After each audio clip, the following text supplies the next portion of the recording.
About an acquisition there. We'll also keep the auto sector in focus. A number of news threads there. The lines out of Mercedes last night about lower price cars in the United States, maybe not selling those anymore. Credit Agricole in focus, as well as the ECB has said okay to them increasing their stake in Banco BPM. But today, Guy, feels like a big picture day, even if that means we move nowhere very quickly. Absolutely. Where we begin may not be where we end, and certainly this time tomorrow morning is going to be a fascinating story for us all to factor into our thinking. We don't know what tariffs are going to deliver. This morning, the FTSE 100 opens down by 0.2%. Stock 600 is down by 0.2%. Not sure really what this is telling us, to be brutally honest. We'll see how the CAC, the DAX, the SMI and the IBEX all open this morning. The expectation is we're going to see a slightly softer start to the day. Where we finish, I don't know. Where we start tomorrow morning, I definitely don't have a clue. But there you go, slightly negative. What does the sector story tell us, Critty? Well, when you look right off the bat, it is, of course, a broadly negative story, and that was indicated by the futures picture as well. When you look at the biggest index contributors to the downside, it's actually a lot of pharmaceutical stocks. I think this is interesting because pharma was actually gaining yesterday. I'm wondering how much of that nervousness has to do with the sectoral tariffs that are due to come right after the country or all-country kind of tariffs. So Sanofi, Novo Nordisk, AstraZeneca, even GSK are all taking a beating this morning. So when you look at the healthcare stocks, that is where you see quite a bit of pain. But when you look at green on the screen there, travel and leisure and media are doing well, but again, well with a wagon of salt. Not that well, marginally well, Anna.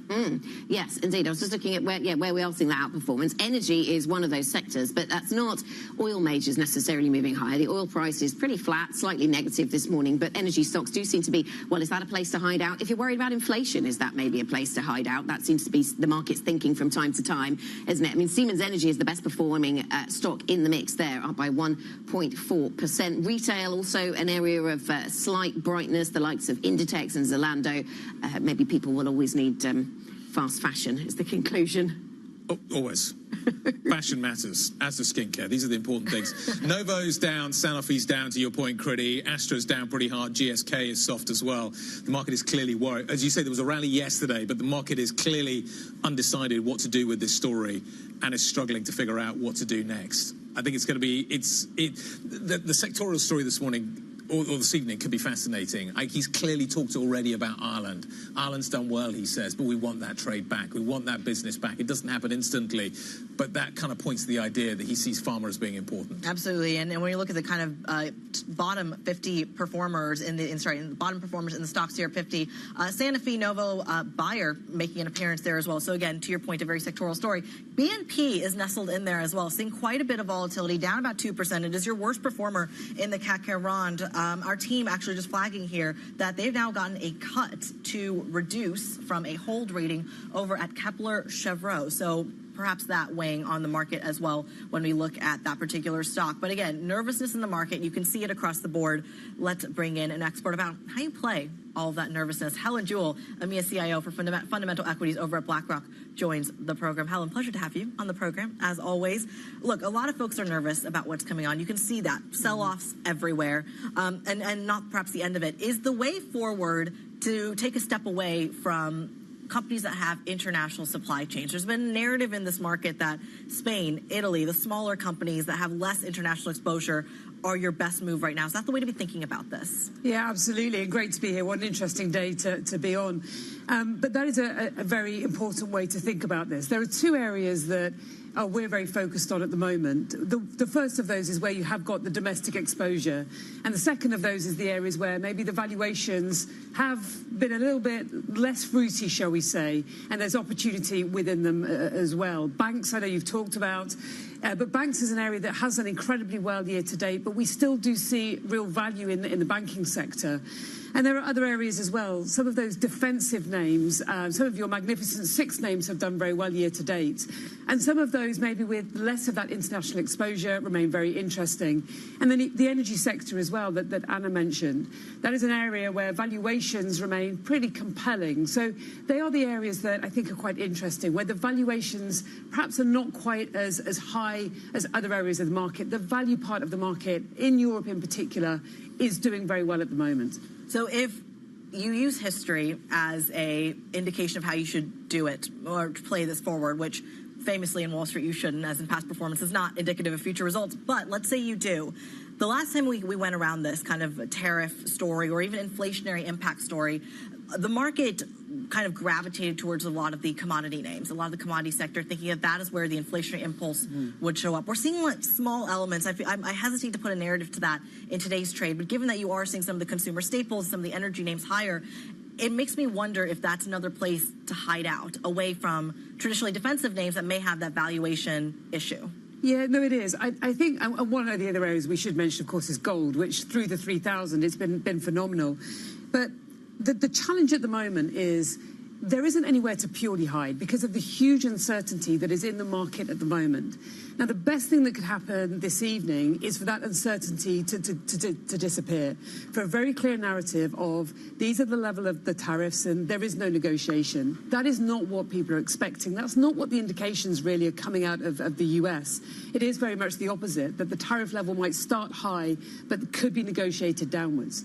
Now, the worrying thing about that from a market perspective is it just keeps that risk in the market and it kicks the risk can down the road. Because then even those places that you might be able to hide, metaphorically, are areas that could be hit as those negotiations go through. Where does the oil price get to, potentially, for example? So, yes, these are the traditional hiding places, and they are therefore the ones that have done well as the market has kind of moved through this year. But doesn't necessarily mean that there aren't risks in those areas as well. Now, that's not to say it's all doom and gloom. There are still, therefore, very strong companies with good earnings long term that we think are really interesting from a valuation perspective. They've pulled back and they're very interesting. But unfortunately, it's going to be choppy waters whilst we see that valuation really start to come through for some of those names as well. So it is a really difficult market at the moment. Yeah, Helen, you point to some of the industrials that are benefiting from long-term trends, AI, data centers. We've talked about these a number of times. I just wonder, are there areas of that when we hear the detail of the tariffs, are there going to be areas that you're going to be watching carefully to see whether you think supply chains might be stressed? Is that going to be a theme that you're going to be sort of running a slide rule over your favourite stocks with that in mind, thinking our supply chain's going to be in trouble here? Yeah, no, absolutely. And that's something we've already done. And I think that's what's really important about today is the market has already done quite a lot of that kind of work. You've seen a lot of the names that have got those supply chains that perhaps might be more stretched are the ones that have come down more. You know, the names that have got more of a goods output versus a services output, they are the ones that have come down more. So we've already seen quite a lot of the moves in the market. And what we're actually looking for, therefore, is where almost that absolute worst case scenario has been priced in. And therefore, anything where the negotiations might get a slightly better outcome might be positive from a valuation perspective. Valuations are so important in this market. I think last year we almost saw valuations disappear. You know, particularly in the US, the valuation of stocks got so incredibly high, particularly in Q4. And we've, of course, seen that reset in Q1. Incredible performance of Europe versus the US in Q1. So we're resetting a lot. We're now back to where the valuations really matter. So absolutely we are doing that. But I think that has already been done a lot by the market, particularly in that industrial space.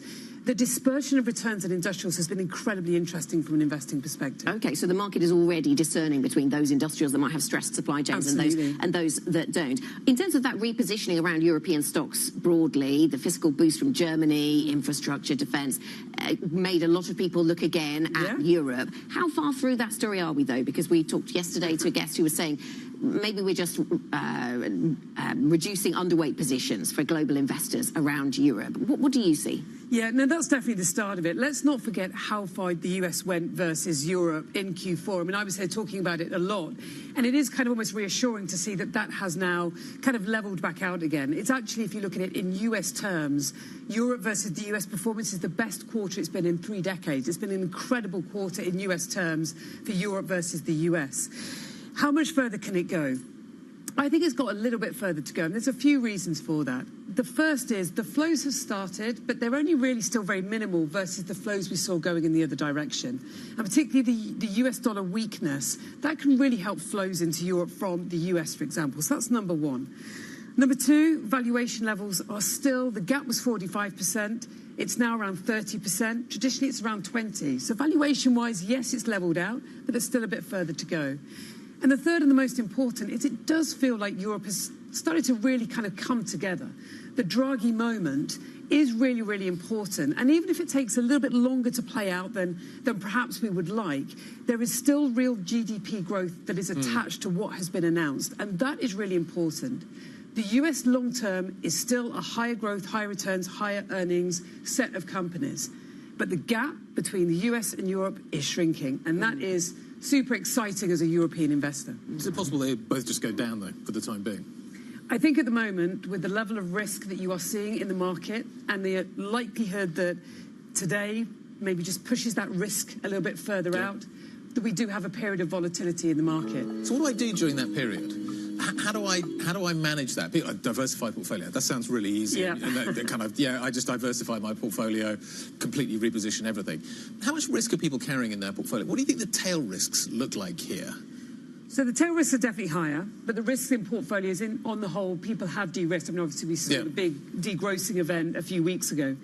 So in general, people are de-risking in portfolios. But I think it's so important that that isn't moving out of equities holistically.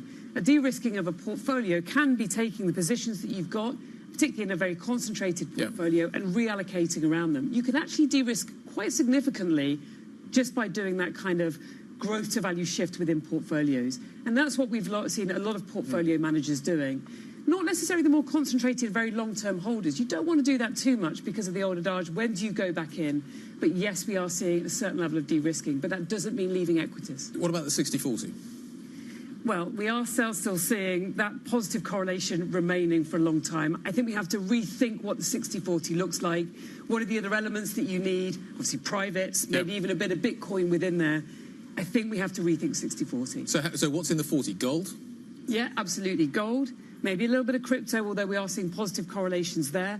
Certainly some privates within it. And who says it has to be 40, Guy? Yeah. What does it what 50-50? Well, I wouldn't necessarily take it that far. Let's go back to 60-40 maybe. Okay. Helen, nice to see you.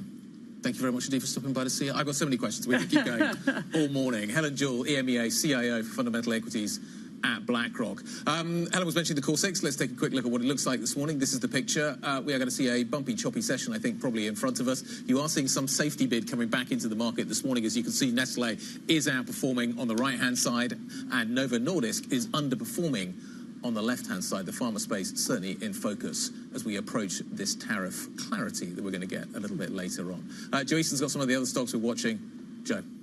So one pharma stock really in focus, Guy, is Grifols over in Madrid. The company back in focus following reports in El Confidencial around Brookfield potentially coming back for the company around takeover talks. It's not quite clear if an offer will come through, but remember Brookfield did previously make an approach for Grifols, the plasma company that had a short seller attack. So that is the best performing stock we've got on the stock 600 today, up around 8% for Grifols. Then in terms of one pharma stock going the other way, Guy mentioned there, Novo Nordisk. This one is declining. Now, Hims & Hers in the US, this is the platform, the retailing platform, announcing it's going to start selling Eli Lilly's Zepbound, focusing on the more regular common drugs rather than the cheaper compounders that it previously sold.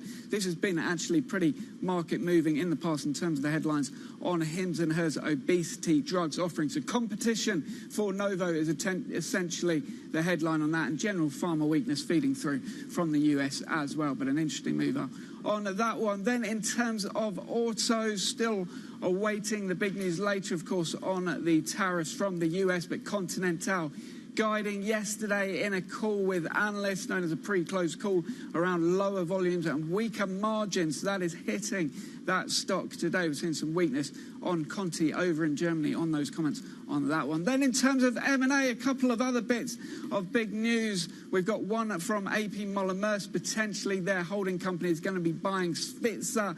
This is a supplier of marine services, smaller company, actually spun out, I believe, of Maersk not long ago and not had a good run. It's had a bad run since the IPO, but we got a 30% gain, not too bad for that one on Svitzer. Decent move higher for the company, worth around £1 billion, not the biggest deal, but it is a big mover.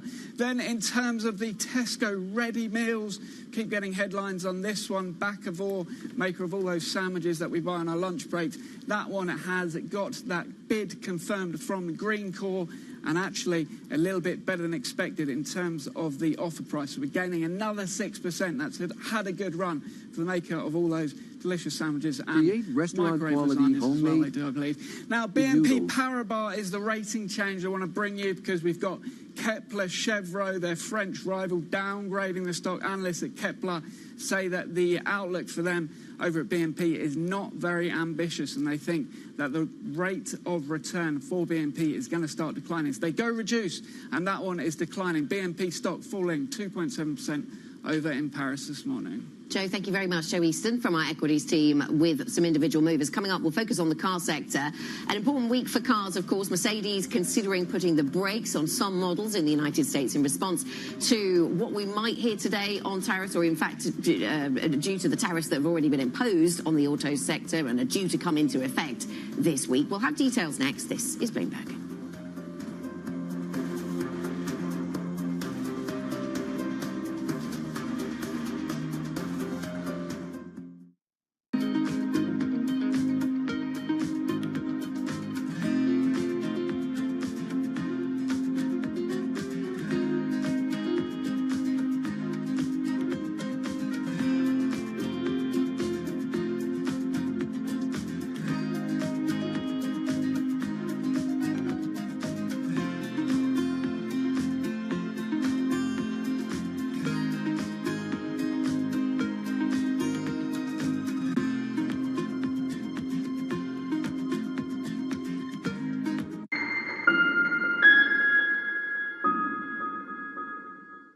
Listen carefully. Can you hear the rhythm in the markets? Not just in the syncopations triggered by inflation, but in the preludes leading to global elections, in the dissonance that moves the Nikkei, and the rising course conducted by AI. There's music in the markets, and if you want to learn to listen for it, we'll show you how. Bringing you up-to-the-minute geopolitical news whenever and wherever it happens. I'm David Gura in Rio de Janeiro, Brazil, and this is Bloomberg. US tech is influencing global markets. Technology is driving business across Europe. Companies in Asia are betting on tech.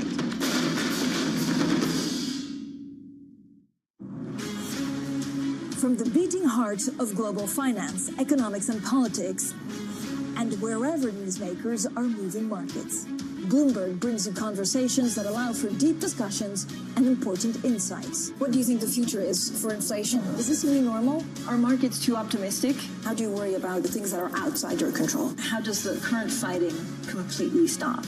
I'm Francine Lacqua, and this is The Pulse, every weekday only on Bloomberg. From the world of politics to the world of business, Joe Matthew and Kaylee Lines deliver news, insight, and analysis live 2 times a day, every trading day. Balance of Power at 1 and 5 Eastern, only on Bloomberg. Morning, this is Bloomberg Daybreak Europe. I'm Tom McKenzie in London. These are the stories that set your agenda. Taking you from the U.S. markets close to the overnight session in Asia, we'll walk you through what you need to know to kickstart Europe's trading day. Live from our European headquarters, we bring you the day's top market-moving stories, unmatched expert analysis, and on-the-ground reporting from across the continent. Tune in to Daybreak Europe, only on Bloomberg Television. Context changes everything. Get your fixed income fix. Watch Bloomberg Real Yield around the world right here on Bloomberg. Context changes everything.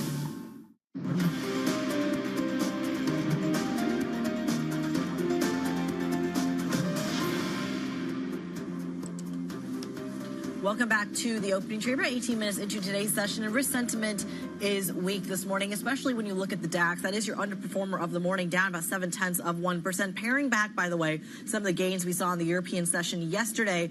But still, a lot of nervousness ahead of that tariff announcement. Let's go there next, specifically when it comes to the auto sector, because already you're seeing European car makers get very nervous. Mercedes, for example, may withdraw some models from the U.S. as President Trump's tariffs would likely make them economically unfeasible to sell. So what does that actually mean? Bloomberg's Craig Trudell is all over the story. Craig, walk us through it here. I mean, they are the first mover in terms of this. We've already seen some worries around kind of lower costing parts as well. What does Mercedes do in terms of operating in the U.S. if this is their opening salvo? Yeah, they make an awful lot of SUVs in the U.S. and some for export, which is, something that, of course, Trump wants to see, right? To see U.S. manufacturing also for the U.S. to export what it makes to the rest of the world. Of course, in this case, these are German badge vehicles, and they don't make, their smallest SUV in the U.S., the GLA. In the U.S., they import those from Germany. And so what our William Wilkes was hearing and reporting yesterday is the idea that the GLA would be an example of a model that Mercedes would look at potentially cutting from the lineup in response to these tariffs. This idea that the tariffs would just render it not worth continuing to sell in the U.S. And I think we may see this be the first of many indications of automakers taking a closer look at their lineup, deciding maybe to just altogether do away with certain models because they will no longer be economically feasible to sell in the U.S. with a 25% tariff. What happens to the cost of car ownership in the United States after this? What happens if I've got a used car and I need a spare part for it? Is that part going to cost me 20% more, 25% more coming in? Am I going to change the vehicle I want to own because of the price of that? Is insurance costs going to change because of all the factors that tariffs are going to kind of impact onto this market? How much is motoring going to be more expensive in America? And is that something that is going to be material to a lot of people? Yeah, I think that's a great question. We think about replacing vehicles and buying a new one as being more expensive. But to your question, it's likely that replacement parts will also be more expensive, that will factor into what is hitting consumers in the wallets. I think it's also potentially going to have some unintentional or sort of second order effects that we don't appreciate. I think one thing that we may actually see is the value of the car that you own going up because people are going to. So if I own a Mercedes, and is that car going to be worth more money because Mercedes isn't importing cars into the market? I think we may see that actually, and some analysts have started to look at used car retailer stocks as maybe one way to play this in the idea that if people are buying fewer new vehicles, that means less supply into that used market and perhaps firming up of used car prices. That was one of, by the way, the stickiest ways in which price increases of the last few years have stuck around, is that we haven't seen wholesale vehicle prices come down in as dramatic a way as they went up in the wake of the pandemic. So Americans might hang on to their cars a little bit longer. It all feel a little more European, won't it? Great.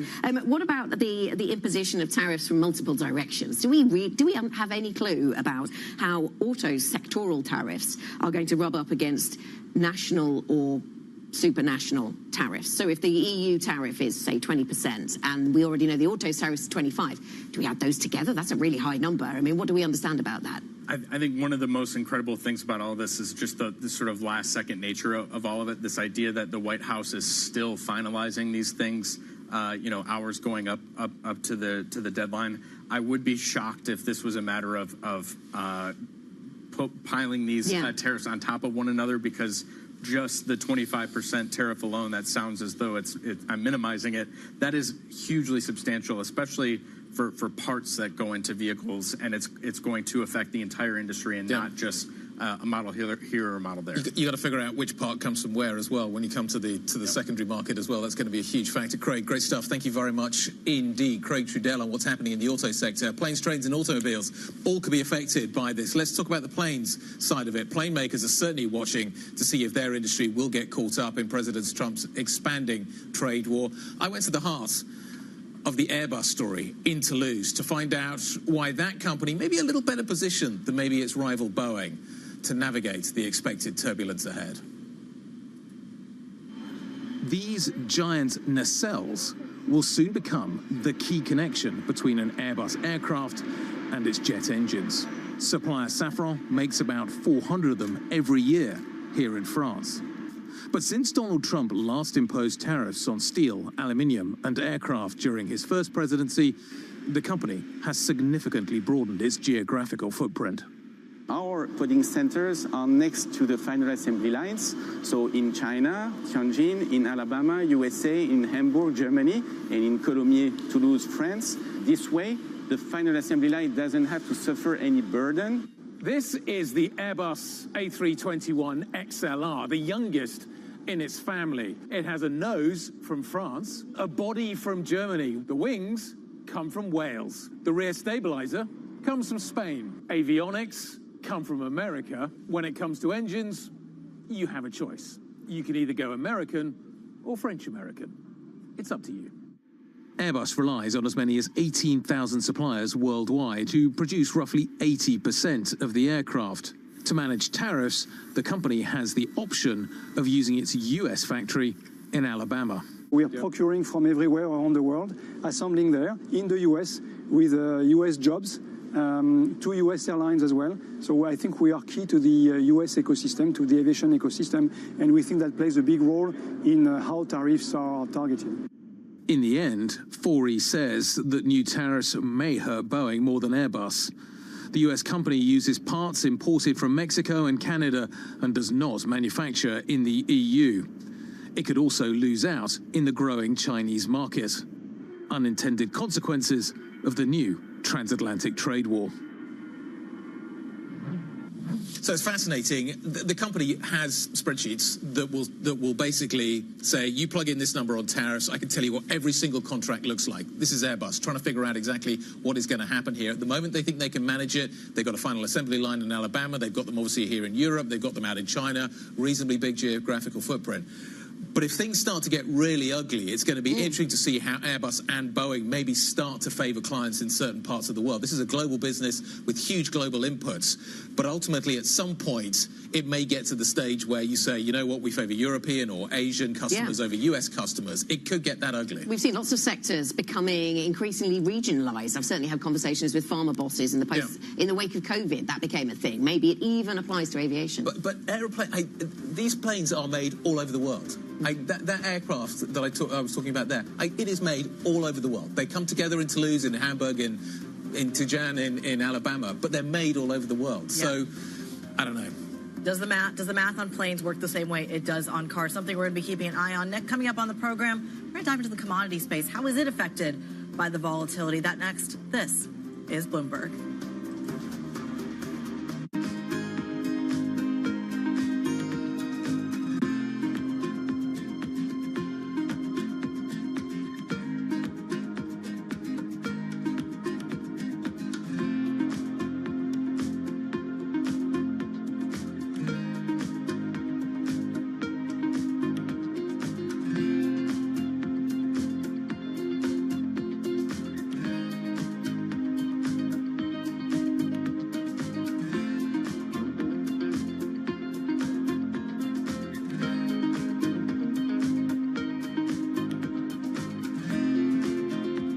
Today's CFOs are reshaping the C-suite, Bloomberg's chief future officer shines a spotlight on these dynamic leaders. What's the hardest part of being a CFO? It's hard to come up with that. It's the vast responsibilities, the need to be engaged in different topics. It's remembering which audience I'm speaking to and what I can say in that context. The job is not just being the executive of the finance function, it's being an executive for the company. I would say it's prioritization. Complete the sentence. The hardest part of being the CFO is telling people no. It's hard. It's the right thing to do, but it's always hard. So being just like a touch of a heartbreaker, basically. Yeah. We have a plethora of good opportunities. Some are really, really good, but as we strive for the great ones, sometimes those really, really good ones have to be left behind. New episode premieres April 23rd, only on Bloomberg.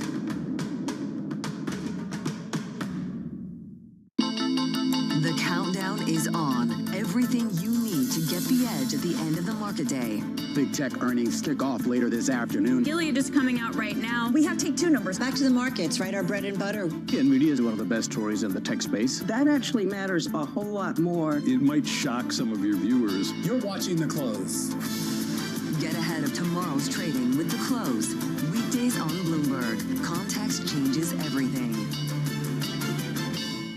Welcome to the world of decentralized finance. Massive outperformance from Bitcoin. Bloomberg is covering all things crypto, the people. The tectonic shift emanating from Washington. All we're looking for is clear rules and an ability to build in the United States. Crypto shouldn't be partisan. The transactions. Really a record-breaking moment. Crypto VC is back. And the technology. It's really the beginning of a global on-chain economy. And if America doesn't embrace it, we're going to be left behind. Bloomberg Crypto, only on Bloomberg.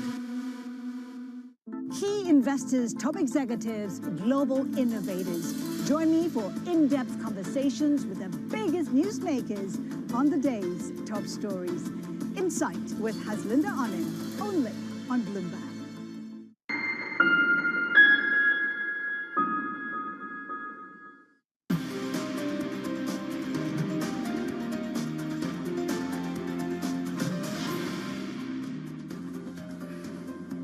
Welcome back to the opening trade. About 30 minutes into today's session, you can see risk sentiment is getting worse and worse as we go on. A lot of nervousness around that tariff announcement that we are seeing, or expecting to say at about 9 p.m. UK time, 4 p.m. if you are on the East Coast. But take a look at where a lot of the pain is concentrated. The DAX, which has been the outperformer of the region amid a very broad European rally, that's where you're seeing it get hit the most, down almost 1% relative to, say, we'll call it a 0.5% decline for the French index. Let's talk about some of the individual sectors that are moving underneath the hood. I want to take a quick look at the banking stocks because this is a story, an individual story that I really have my eye on this morning. Banco BPM has been a takeover target for UniCredit for a very long time and is now, UniCredit, by the way, getting some regulatory approval to do it. There's still plenty of hurdles there, but it does take them one step closer to executing that unsolicited offer. At the same time, Crédit Agricole also getting the okay from the ECB to raise its 9.9% stake to 19.9%. All in all, what that means is all three stocks are lower on the day. So that's going to be one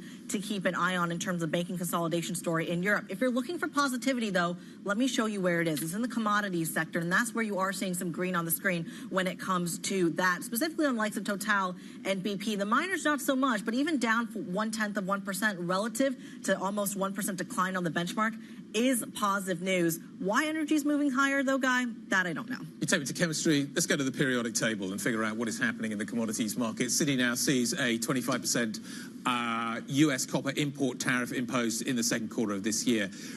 With us in the studio, Max Layton, Global Head of Commodities Research at Citi. How's that going to work? Sure.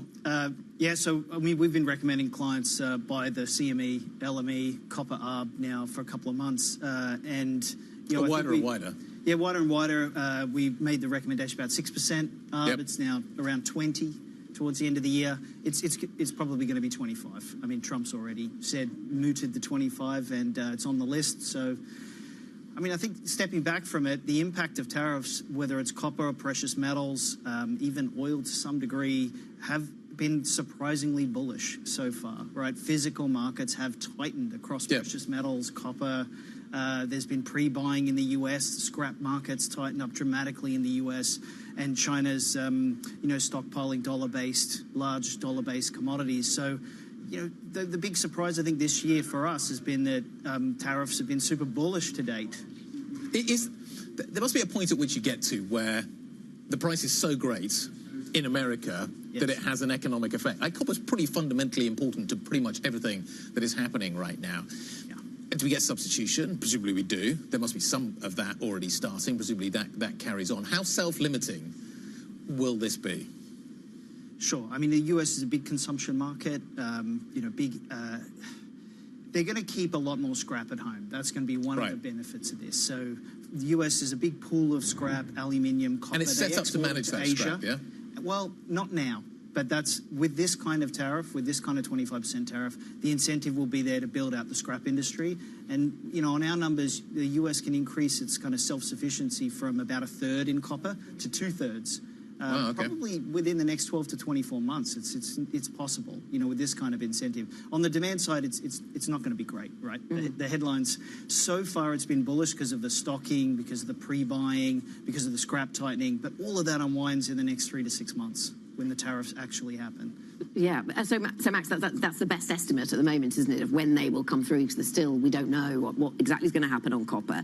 When we do get some news that really takes us, or even today, maybe some of it will apply to some commodities, what should we watch for in the very immediate moment? We were talking to one of our colleagues, Will Kennedy, a few days ago, and he was saying, we could see cargoes of all sorts of things afloat that end up going to different places because tariffs are coming in, especially if they're coming in overnight. Is that something you're going to be watching for in terms of those physical cargoes? Yeah, sure. I mean, I think a lot of the cargoes, particularly on the copper side, that were on their way in are being moved already. So when Trump mentioned it could be weeks for the copper tariff, that shifted the dynamic, and we immediately downgraded our bullish view on copper to a bearish view. So this physical tightening was a super important bullish driver. It's already unwinding in the last couple of days since Trump's comment. If the tariffs, what are we watching for? I think I'll probably watch 3 countries in particular. Watch the UK tariff. If it's 20, it's probably going to be a bad day at the office. If it's 20%, if it's 5, that's as a risk indicator. You mean? As a risk indicator, yeah. If it's 5, that maybe it's negotiated down to 0 in the market. So I'm interested you say the UK. Is that just because it's a sense of the risk that Trump is prepared to take here, rather than because the UK plays a big role in commodities? Or it's because the relationship on the trade side is a surplus. So and the UK has a VAT regime of about 20%. So they could be 20 if they include VAT, or it could be low because the UK has a trade surplus. I mean, the other one's South Africa. We think platinum, it's only pricing 5-6% tariff. So if the tariffs are 10 or 20%, and particularly on South Africa, I mean, the South Africa number could be much higher than that. That would be super interesting for the platinum arb. And then the final one is obviously China. If it's 20 on China, maybe it's going to be a good day. If it's 50, 60% on China, then Trump's going to be following through with his campaign pledge. Yeah, these are big picture questions. Big picture questions, but at the core of it is this question of global growth, right? It is that this is ultimately going to be hitting global growth, whichever way you slice and dice it, which brings us to the read-through into oil, because I think it's crucial here that when Donald Trump has been threatening these tariffs, energy infrastructure and even oil prices have largely, even LNG exports have largely been off the table. And I think it scared a lot of people when Canadian energy and Canadian oil was even brought up momentarily. That really moved the markets in a big way. Walk us through what the risk is for oil. Sure. Yeah, so on the demand side for oil, each 10% incremental effective weighted average tariff, let's call it, for the US is going to reduce oil demand by about 300,000 to 400,000 barrels from what it otherwise would have been. We've already got around a 10% number in our balances, so we've got 900,000 barrels of oil demand growth this year. If it's a 20% number with no retaliation, then we're talking 500,000-600,000 barrels of oil demand growth, which, compared to non-OPEC supply growth, even without any US supply growth, is 1 million barrels plus. You can see the potential impact on the oil balances. On the supply side, we are assuming tariffs on Canada don't include significant tariffs on oil, and that you don't get supply disruption, in part because President Trump, he doesn't just want lower oil prices publicly. Like, he needs them to at least partially offset the impact of the tariffs on US inflation. So he needs, and we think he's going to persist in his drive to get lower oil prices. And just for example on that, I was just going to say on the Houthi side, I'm not, that isn't about I don't think that's about getting container ships through the Middle East and into Europe. That's about freeing up the oil in transit in that region. Yeah, some would argue he's friendlier on some of his Iranian policy and a complete 180 for the exact same reason, getting more supply on the global market. Talk to us about what the floor of that looks like. If Donald Trump wants low oil, how low can oil go? Yeah, I think there's a lot of support. I mean, the market's coalesced at around 60 being the level at which you see material downside in shale, and also the potential for OPEC plus to reduce their bringing back of barrels and to stop bringing back barrels, essentially. So a soft floor around the 60, 65 level in Brent for those reasons. But of course, you know, if there's 20% tariffs, they're immediate. They're not redistributed. I mean, a super key thing with these tariffs is whether they're redistributed as tax cuts. You know, if that's delayed and you're trying to pay down the government budget deficit instead of redistributing, it's just a big tax on the global economy. Someone pays. Doesn't really matter who pays. Someone's going to pay, and it's going to be a problem. Of course, if he figures out a way to immediately redistribute the money or very quickly redistribute, it's much less of a problem and much less bearish for the US. It's still bearish ex-US, but it's super interesting. I was reading lots of tariff cut stories this morning, but they didn't sound imminent. They didn't sound as if they're certainly not coming on the same day. So we're doing one after the other, maybe, in terms of how we get to those stories. I mean, let me ask you about gold. We're at 3,116. I mean, there's a lot of nervousness priced into gold, isn't there, right now? A lot of people buying it because of all that we've been discussing, the uncertainties in the global economy. With that in mind, and the big things we don't know right now, how high does gold go? Yeah, I mean, we think it's on a path to 3,200 over the next month or two, and 3,500 in our bull case scenario. The bull case scenario is kind of something we model. I would say that a lot of the gold models over the last 3 or 4 years, they've broken down. The real rates, currency, I mean, they're correlations more than models. These correlations have broken down. And so we've created this framework for gold pricing where you focus on total physical investment as a share of mine supply. Currently, the market, like investors and central banks, are buying 90% of the mine supply. I mean, 20 years ago, it was 0% back in the 90s, or 25 years ago back in the 90s. It's gone, it was almost 100% 2009, 2010, and we're basically headed there over the next quarter. So it's central banks, ultra-high net worth, and just in the last couple of months, the US household looks like it's starting to buy the ETF because they're worried about US growth. Now, when you've got all of the mine supply being mopped up, you're basically trying to switch off jewelry. And you were asking me before the show about the jewelry response function. Yeah, jewelry response function is surprisingly resilient. It's all about China income, India income, and income growth globally. Because gold's a very easy thing to sell in a recession. And that's what we've seen in past recessions. Everybody goes, it's a great growth hedge. But in reality, the first thing people sell is often their gold holdings because it's fungible, it's easy to get rid of. That's right. I mean, so gold rallies into recessions, then, at the immediacy, when people realize, say, for example, late third quarter 2009, fourth quarter 2009, gold is flat to down, actually, in that short window. And then as, say, the Fed steps in to back things up, dramatic drop in real rates, it tends to rally a lot just coming out of the initial part of the recession. The developed markets, wealthy people tend to buy a lot of gold at that point. And the emerging markets tend to have a big stimulus. So it's downward pressure on the dollar, rebounding jewelry demand in China and India, for example. So, so I think it rallies into it. It outperforms by being flat versus everything else in the actual recession. And then initially it rallies out of the recession, and then you probably get out. So, then you get out. And then you get out. There is a moment you get out, I'm sure, at some point. Yeah. Max, great to see you. Thank you very much indeed. Max Layton, Global Head of Commodities Research, joining us from Citi. Coming up, Trump's so-called reciprocal tariffs are just hours away. 4 p.m. in the Rose Garden is when we're going to find out. Next, we're going to speak to the former head of international affairs at the US Chamber of Commerce. Myron Brilliant is going to be joining us. That's next. This is Bloomberg.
what legacy I would love to leave is to make sure that in my village I have infrastructure. So long when I'm gone, things are still working. Then I have done my job. And if some people get inspired through my work and then try to engage themselves for their community and create something that is inspiring for everyone, I will be happy. What's the best piece of advice you would give to someone young who wants to make a difference actually in this world? In architecture or with something else? Wow, I'm not the right one to just do that. I think you are. Yeah, but with the pressure you have, and then you try to be the good one, the fancy guy, the intellectual one, I have no advice than to believe in yourself and really work hard. You know, when I started, no one would have imagined that I will be able to see my name connected with Aga Khan or Pritzker or sitting at Bloomberg to talk about sustainability, about future of no. Myself, 5 years ago, if you told me that, I will say no. I will never imagine. So I will encourage everyone to believe in what you're doing and not try to run after the newest of the newest. Just be consistent. Just work on things that matters for you. Really, at the long term, it pays.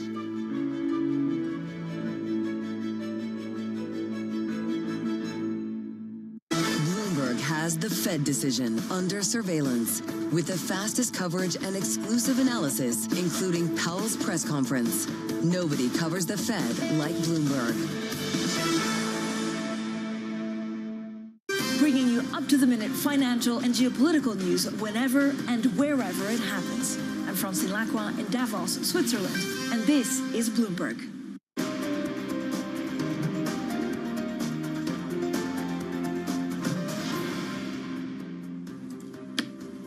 Welcome back. This is the opening trade, 45 minutes into our program this Wednesday, the 2nd of April. We're going to get further details on tariffs, of course, later on. And there might have been a temptation to think we'd be in some kind of holding pattern going into that, but we are not. Risk off once again. Risk off for European equities. US futures pointing lower as well. E-minis down by 0.3%. Let's talk about where this all leaves global business. China is touting trade benefits for the United States in what appears to be an attempt to cool tensions ahead of President Trump's so-called reciprocal tariffs. The Communist Party official newspaper highlighted US farmers and tech companies as beneficiaries. Let's bring in Myron Brilliant, former head of international affairs at the US Chamber of Commerce. He's now senior counselor at DGA Albright Stonebridge Group. Myron, nice to speak to you. Thank you very much for coming in. So a lot of pre-positioning, countries trying to get their narrative straight, I suppose, as we go into this. There's a lot we don't know. I know that you're working with businesses of all kinds to prepare. How is business preparing? How can business prepare to such an unknown quantity? Well, I think business has to be nimble, right? It has to be flexible. There's a lot of uncertainty. There is certainty in what the president is doing, though. He talked about it during the campaign. It was embodied in the America First trade policy.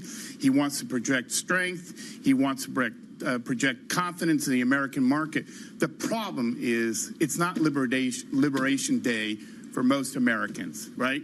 Consumer prices might be higher. Small businesses might feel the heat of higher inputs into their businesses. Certainly farmers are going to see retaliation from the Europeans and elsewhere. Market is volatile. Market investors are nervous. Companies are going to hold on to capital. And, of course, I don't think it's Liberation Day in Europe or in Canada who are going to feel a lot of heat from these tariffs. Yeah, a lot of politics in that word, so we'll perhaps leave it to the side. What about the Chinese response then? You were talking about the response there we might get from Europe on farm goods and from China perhaps. I know that you've been in China not so long ago, and I wonder what you're taking away from that, your instinct as to what the Chinese response is going to be. So I was in Beijing a few weeks ago, and I wrote a piece afterwards suggesting that this is a window of opportunity between President Trump and President Xi Jinping to get a deal done. Xi Jinping has certainly put on the charm offensive with American business investors, did it at CDF, Chinese leadership, as well as another forum. The problem is, as you start stacking up tariffs, right? We've gone to 10% to 20%. Obviously, now we see more tariffs coming on board.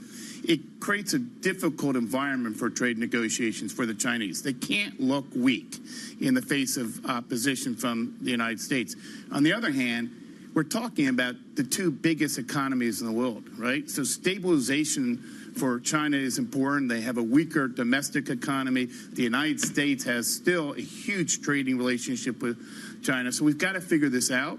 But the window is narrowing. At some point, the escalation rises, and the pressures both in China and the United States make the environment for getting a deal very difficult. So what's the impulse with the folks that you're working with the corporations, with the companies that you're working with? Is there still that desire to go out and grow internationally that there was, say, 10 years ago? Well, look, I deal with association leaders across the United States. I deal with corporate executives that I've talked to before I went to Europe. And I think, look, they see the opportunity for investment. Certainly the United States is talking about more deregulation, energy strength, projecting a tax extension that would be beneficial to our domestic economy. But it's being blurred by the tariff pressure, right? And the market disruptions and the retaliation and the supply chain challenges. So I think companies are going to hold on capital if we don't see a clear sign where this is all leading to. And unfortunately, I don't think this is the last act, right? Today, what we're going to see in the Rose Garden in a few hours doesn't suggest the final act. The president has decided on a course of action that is more than just short-term deal-making, right? The bottom line is he sees revenue growth from the tariff imposition. He sees an opportunity to deal with retribution of unfair trade practices, the 15 countries he's identified in particular. And so that makes it very difficult for U.S. Corporate leaders to decide where to place their investments and their bets, because we're going to see retaliation, and we don't know where that's going either. What is that green light, though? If there's this nervousness, if there's this concern around not just what comes out of D.C., but what comes out of everyone else in terms of response, what is the green light for folks to say, actually, okay, we have a clear idea, as Guy likes to call it, Clarity Day, not Liberation Day. We have a clear idea of what the next couple of years are going to look like. Why do we have a clear idea? I don't think we do yet.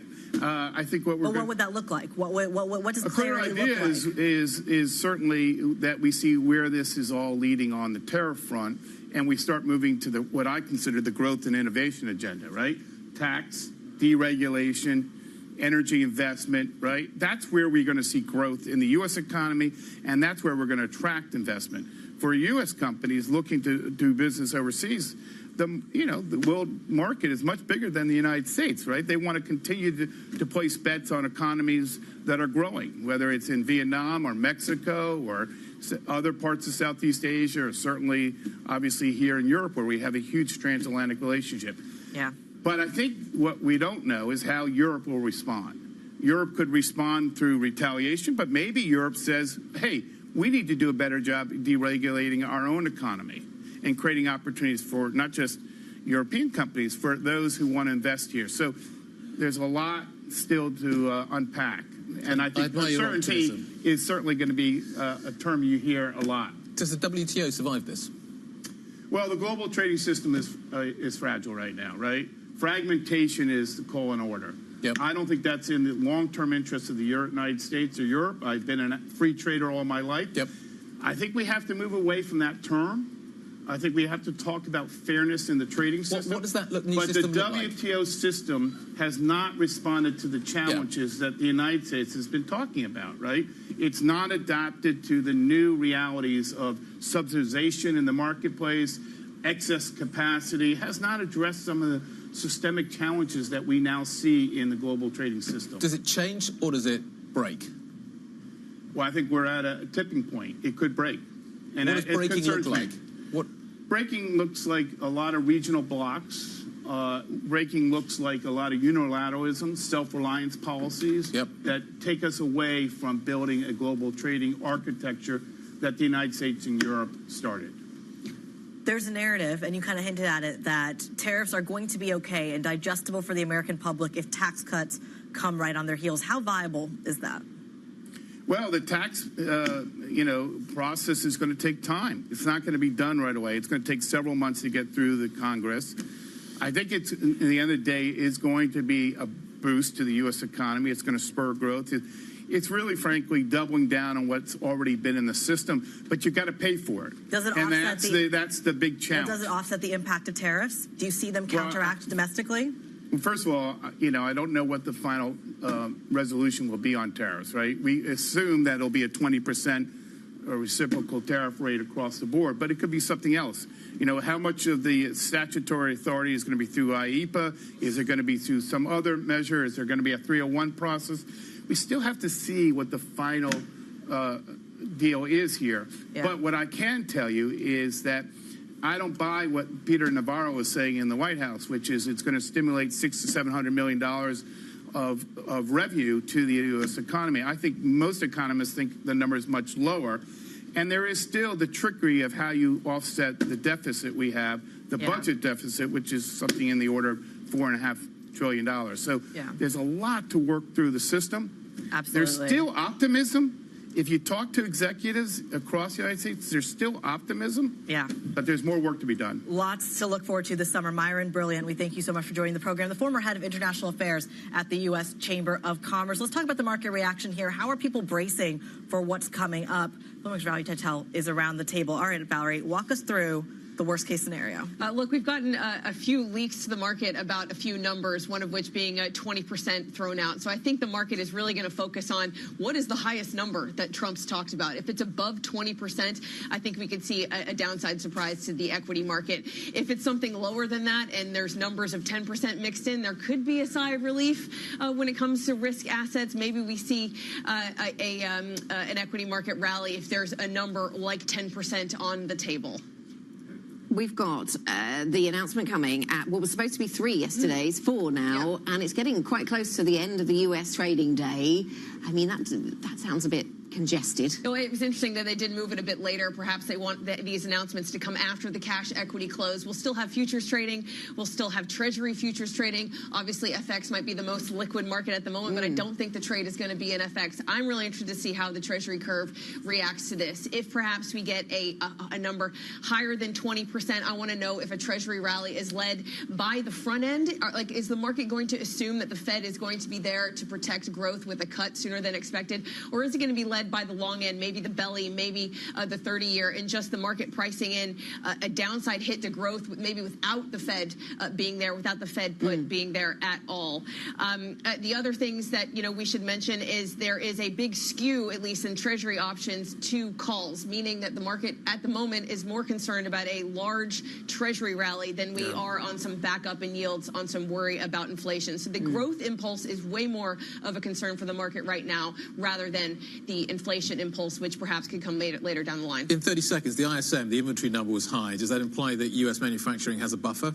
Look, there seemed to be a glut of manufacturing showing in that ISM number. But what I thought was interesting was prices paid ticked up very high. The market did not react to that. It said Treasury market rallied based on the fact we got a lower than expected number. And I think that's the key takeaway headed into the tariff announcement Growth later. fears front and center. Valerie, thank you very much indeed. We've got a lot of things coming up. Obviously, this time tomorrow, we're going to be working our way through what this tariff story is going to look like. The pharma sector could be absolutely front and center. So the CEO of Nova Holdings is going to be joining the pulse. That conversation is coming up at 9:30. We'll get a take on what exactly could be coming down the pike towards that sector as a result. That conversation is going to be interesting. I think everybody's just in speculation mode as we work our way through today and into tomorrow morning. Yeah, and we speculate and watch risk assets go lower. US futures a little bit weaker this morning. European stocks are weaker. That is it for opening trade. The Pulse is next. This is Bloomberg.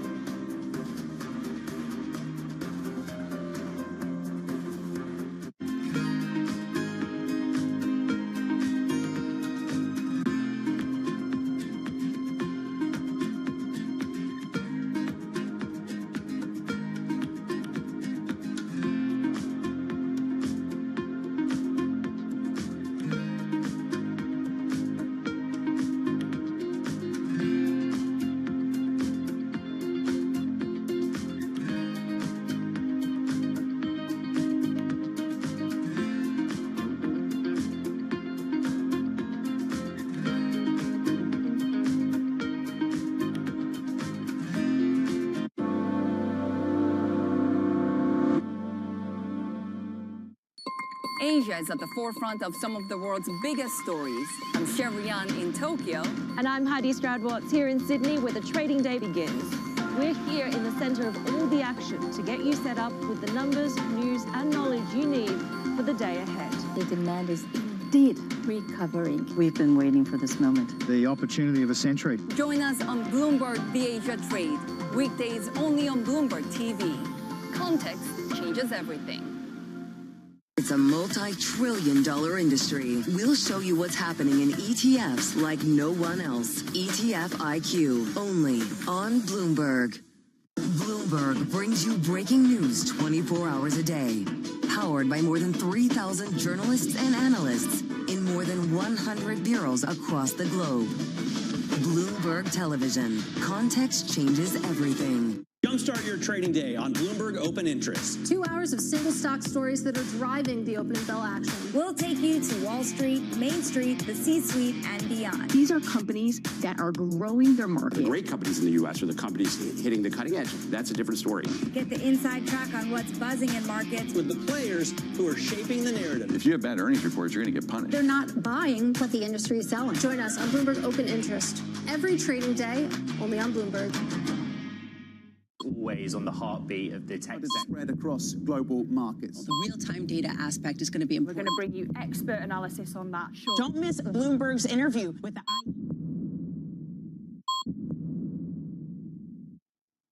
David Weston. Join me for the next generation of Wall Street Week, telling stories of capitalism from business, markets, economics, tech, and climate.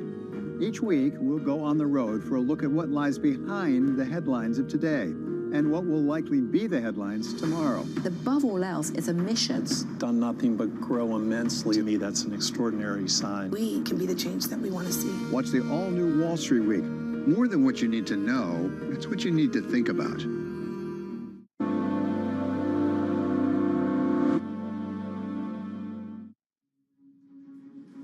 The countdown is on to Donald Trump's announcement of so-called reciprocal tariffs, so Bloomberg understands his team are still finalizing the details.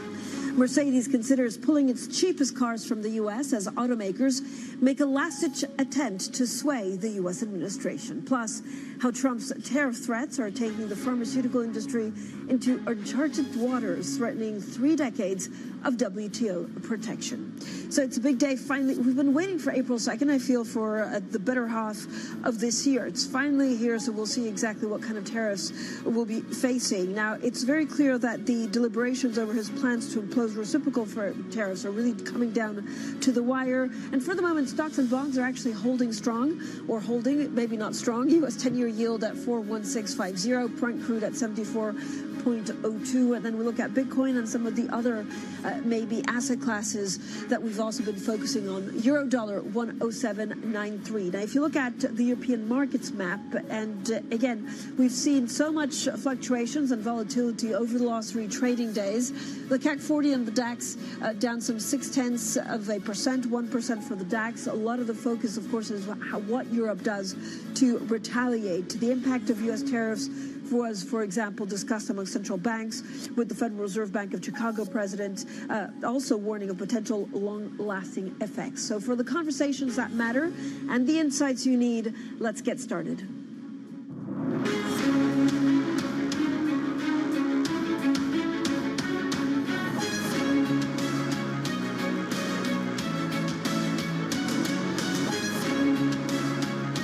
Newsmakers and market movers. This is The Pulse with Francine Lacqua. Well, good morning, everyone, and welcome to The Pulse. I'm Francine Lacqua here in London. Now, President Donald Trump's sweeping tariffs are to take immediate effect after they are announced today. The plan is down to the wire, with sources saying his team is finalizing the details just hours from an event in the White House Rose Garden. Now, we're joined by Freya Beamish, chief economist at TS Lombard. Also with us, Ross Matheson, Bloomberg's EMEA News Director, and Brendan Murray, who leads our global trade coverage. So thank you all for joining us. Brendan, let's start with you. When you see the fact that actually it's down to the wire, what does it tell us about the White House? Is it second thoughts? Is it that they don't know how to do it so that it doesn't hurt the economy too much, or what's the thinking? It sounds like there's a vigorous debate still going on inside the White House, or at least there was heading into this morning, about one of 3 options that they seem to be weighing up.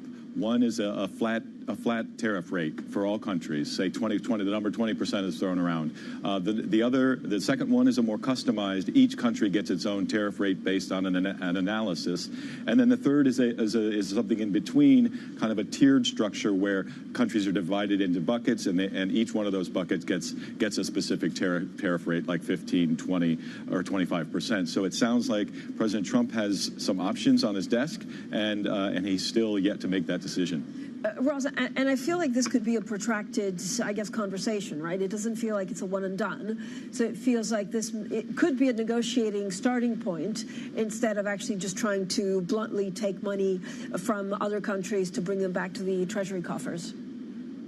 Well, that's right. And as Brendan was saying, the fact there's a debate down to the wire on this shows that not only are there potentially a bunch of different goals that they're trying to achieve with these tariffs, but a bunch of different ramifications. And so they have to factor in all of that, the competing goals, the competing impacts.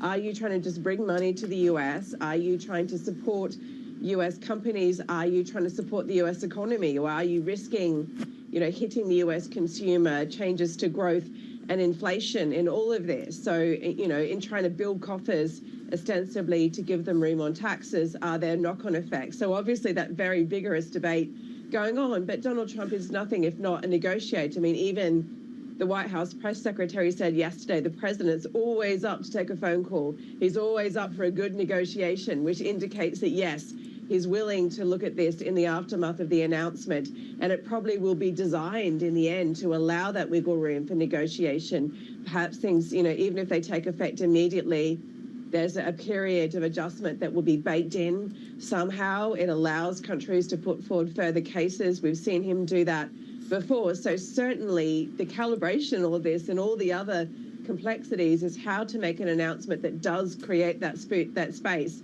for negotiation, because it's clear that Donald Trump does want that. And Freya, we keep on hearing actually from the Trump administration that some of the measures that will be announced today will help and not hurt the economy. Is that even possible? I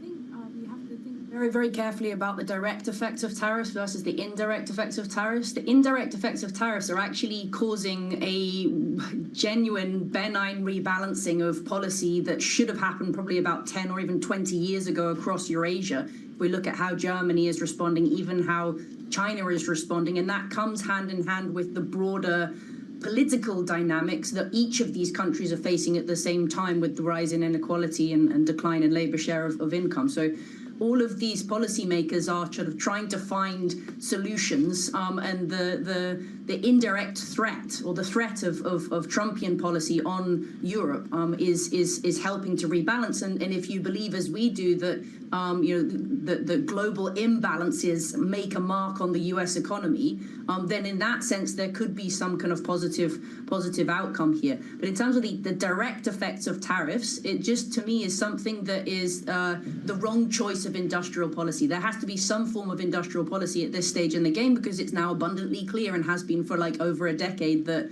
the global trading system is not the fair global trading system that economists had sort of hoped for. And so if there has to be some form of industrial policy, the question is, are you going to inject something that is going to cause a positive demand shock, which we think would be a very benign thing given where the labor share of income is in a historical sense?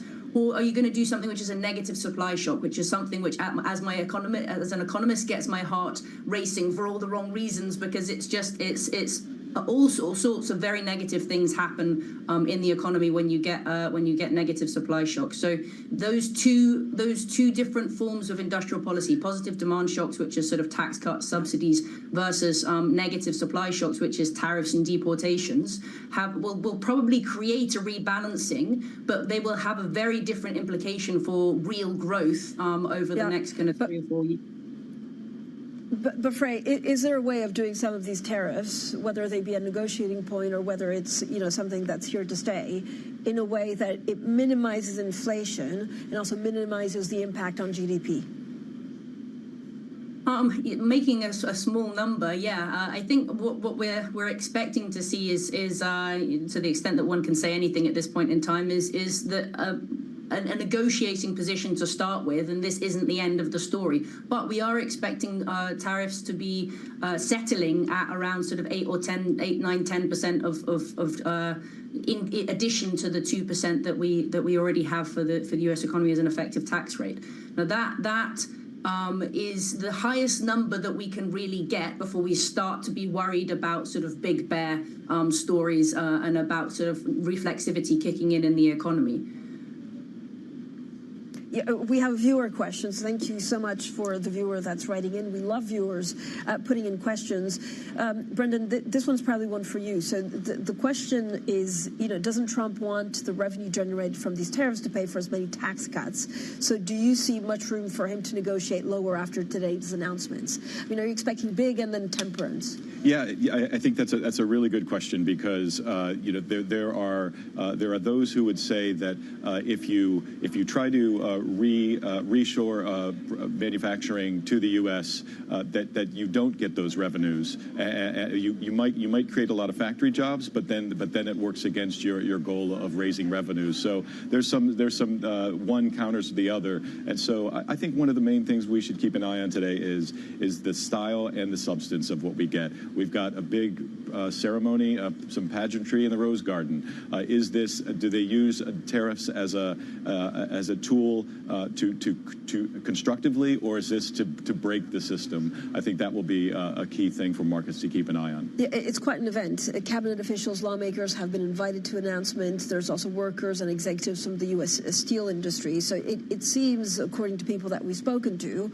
that this is, a statement, if nothing else, for a domestic audience. Yeah, exactly. One of the interviews that Bloomberg TV recently did was with Catherine Tai, and she said, it'll be interesting to watch the precise tariff numbers that come out. If they're nice round numbers, 20%, 15%, then you can take the message one way. If they're 17.5 or 21.2, you'll be able to tell that there was some economic analysis built into it. So drama or its substance, I think, will be a key question coming out of this. I mean, Ross, one of the things, of course, that we were discussing is this idea that one of the approaches could be the U.S. really, laser focusing on individualized reciprocal rates. So it would basically be tailored to countries based on, their existing levies, but some of the non-tariff barriers that they've put in place. Ross, I mean, this would feel like, I guess, more foreign policy, or would this be to, reward the good actors, or is it because they'd be worried of reciprocal tariffs the second time around?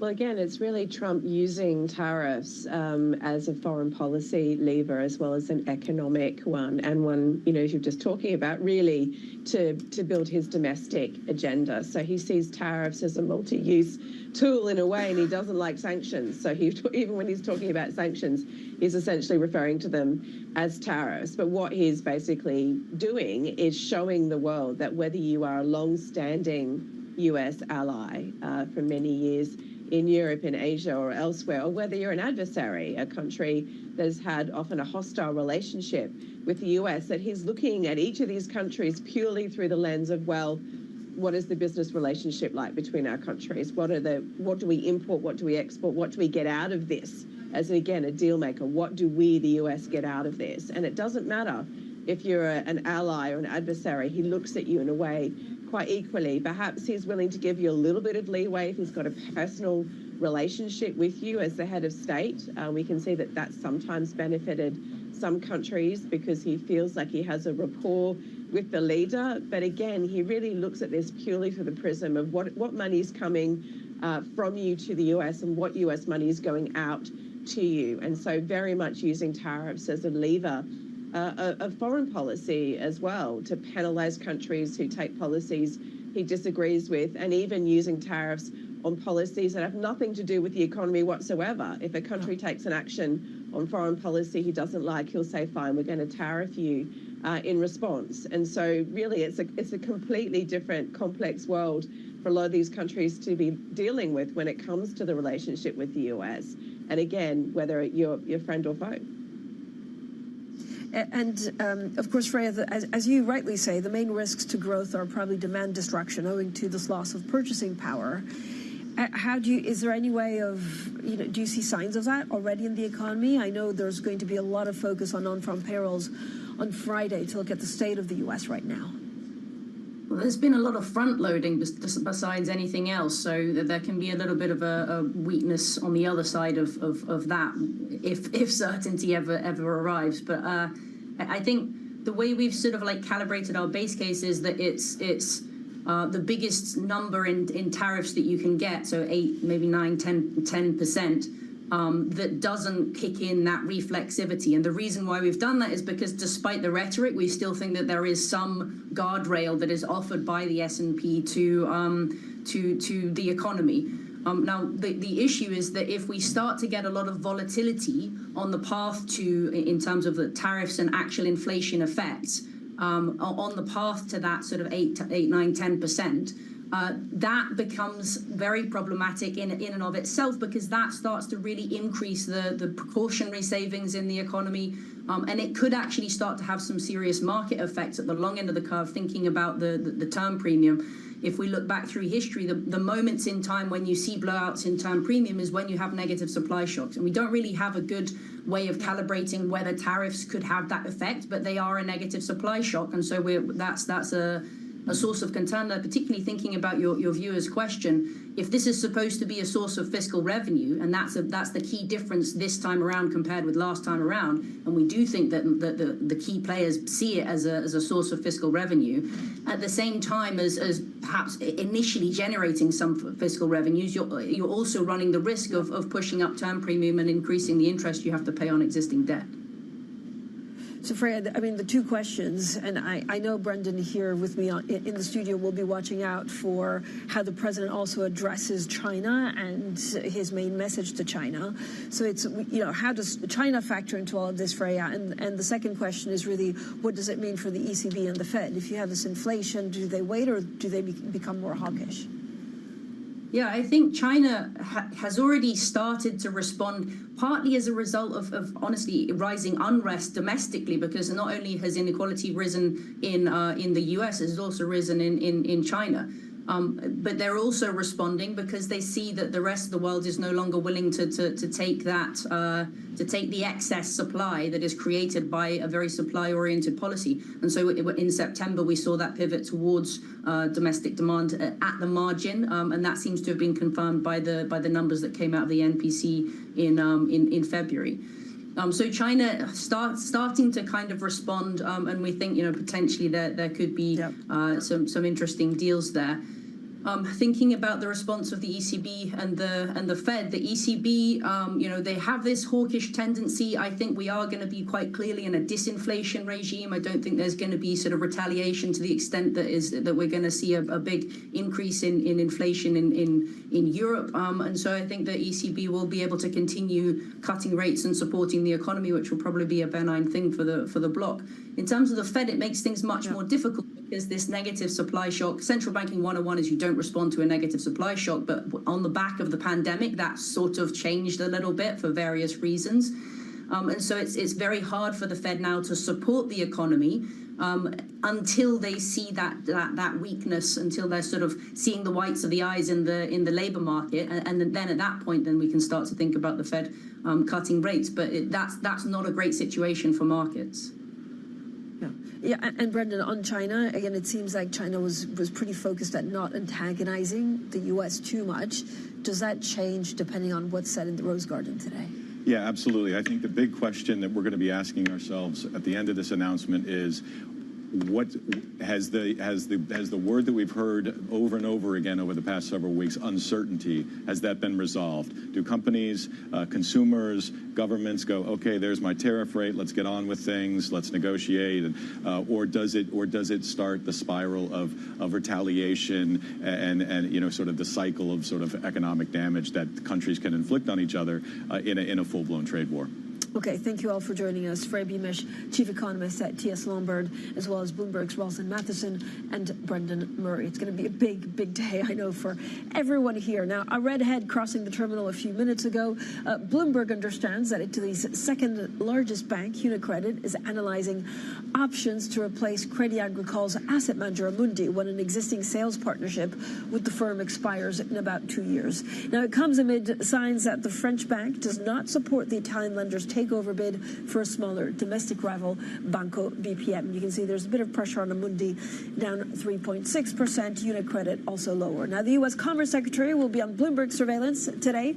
Catch that conversation with Howard Lutnick, and that is at 1:30 p.m. London time tomorrow. Coming up, Europe says it's preparing to respond to President Trump's tariffs. Details ahead, and this is Bloomberg.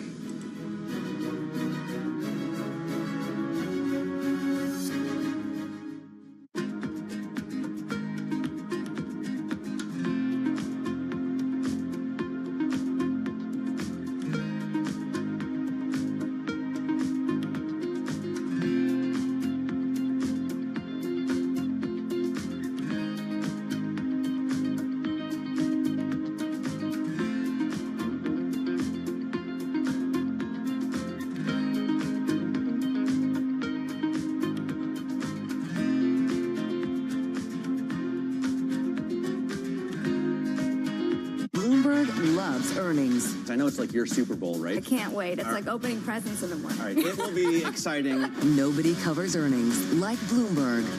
Listen carefully. Can you hear the rhythm in the markets?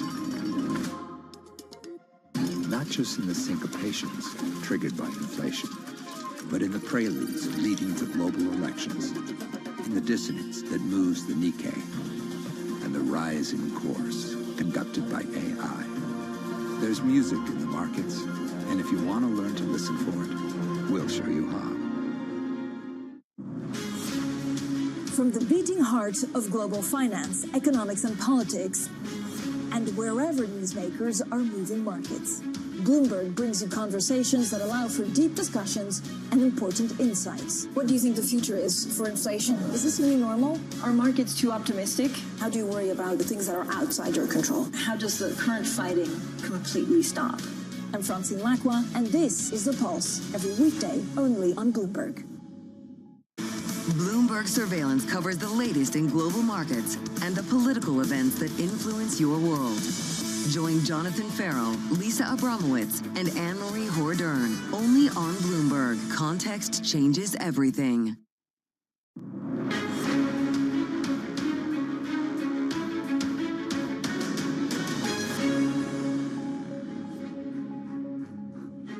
European leaders are promising a strong plan to retaliate against Donald Trump's so-called reciprocal tariffs. Now, the European Commission's president says the EU is still aiming for a negotiated solution.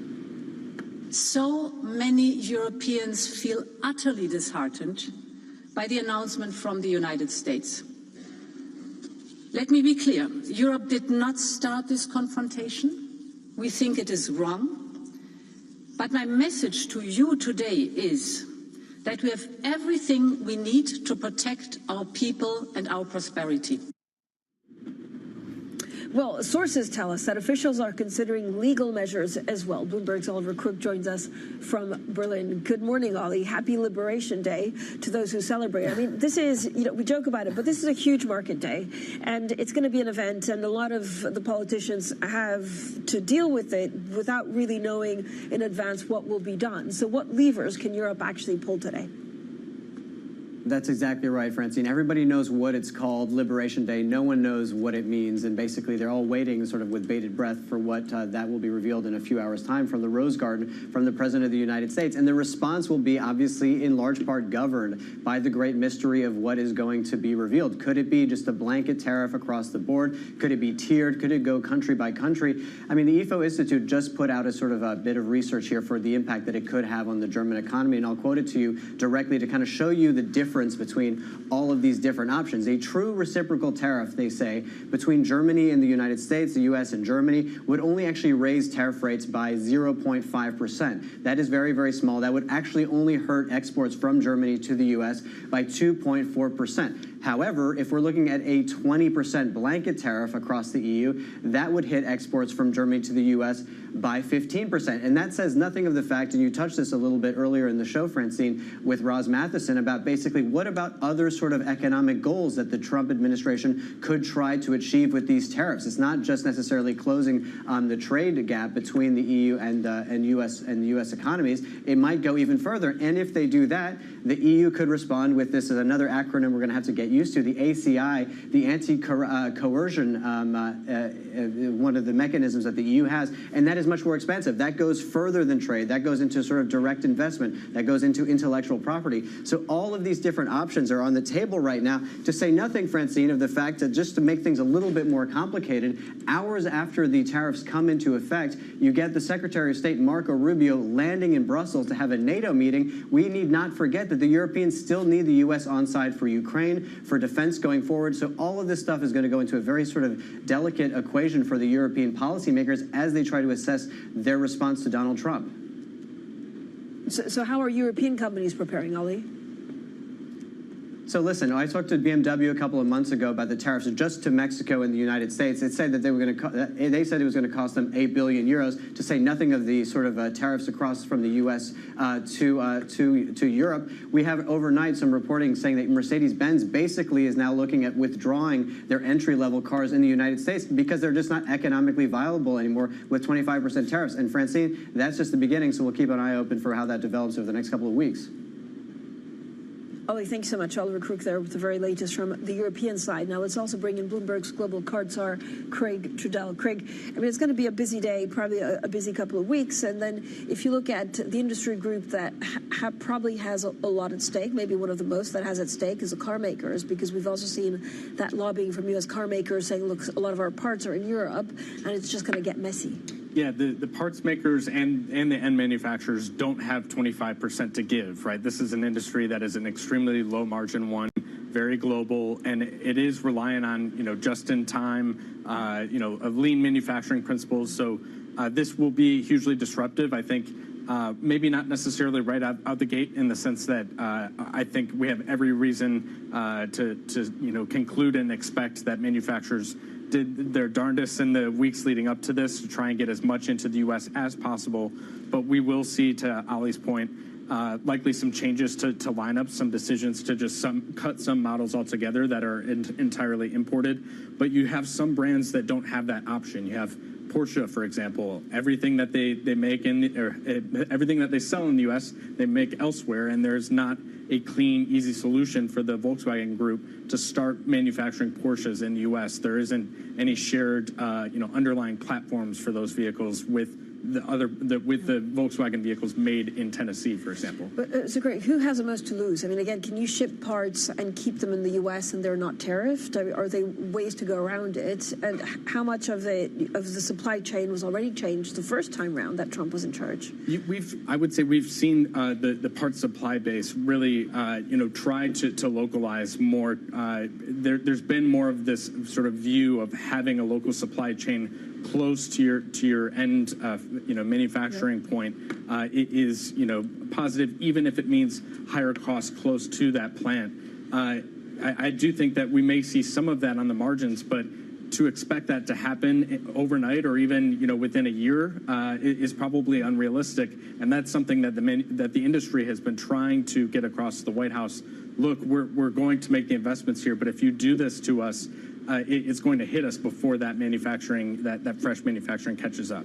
Craig, really quickly, Tesla's sales continue slumping in Europe. Is that an anti-Musk factor?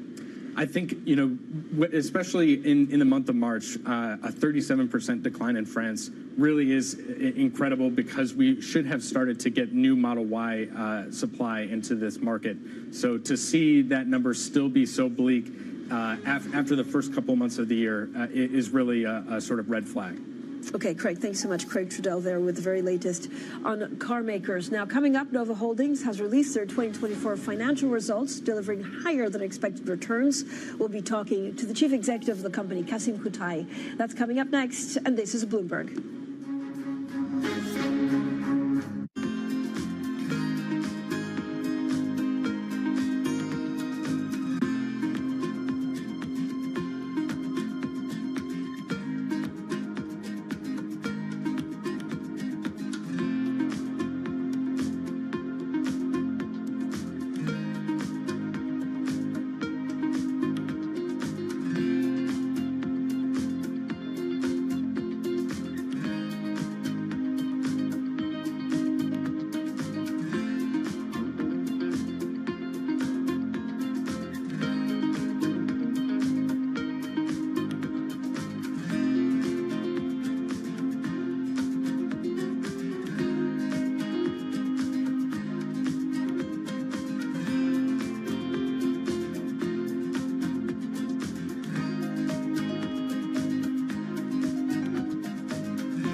We invest in, buy, and own the backbone of the global economy. When the water gets delivered to your house, the road you drive on, the pipeline that brings different things to your community, the telecom towers that transmit your phone, the data center, the real estate that you live in. It's what we own and build. So it's really what drives the economy, and you don't often see our name. Is that a good or a bad thing? You know, it's just because we're behind the scenes, but it's big with $1 trillion of assets almost. We're behind a lot of the things of the global economy. So being low-key, do you think it gives you strength? We just try to be quiet and do our thing, and sometimes it helps and sometimes it doesn't. But I'd say on balance, it's been good for us.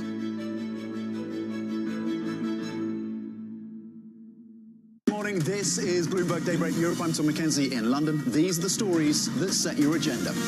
Taking you from the U.S. market's close to the overnight session in Asia, we'll walk you through what you need to know to kickstart Europe's trading day. Live from our European headquarters, we bring you the day's top market-moving stories, unmatched expert analysis, and on-the-ground reporting from across the continent. Tune in to Daybreak Europe, only on Bloomberg Television. Context changes everything. Middle East and Africa. Vibrant resources and high-yield investment opportunities abound. Join me on Horizons Middle East and Africa for the stories, newsmakers, and insight from this exciting region. Now weekdays, only on Bloomberg. Bringing you up-to-the-minute financial news whenever and wherever it happens. I'm Michael McKee at the Federal Reserve, and this is Bloomberg.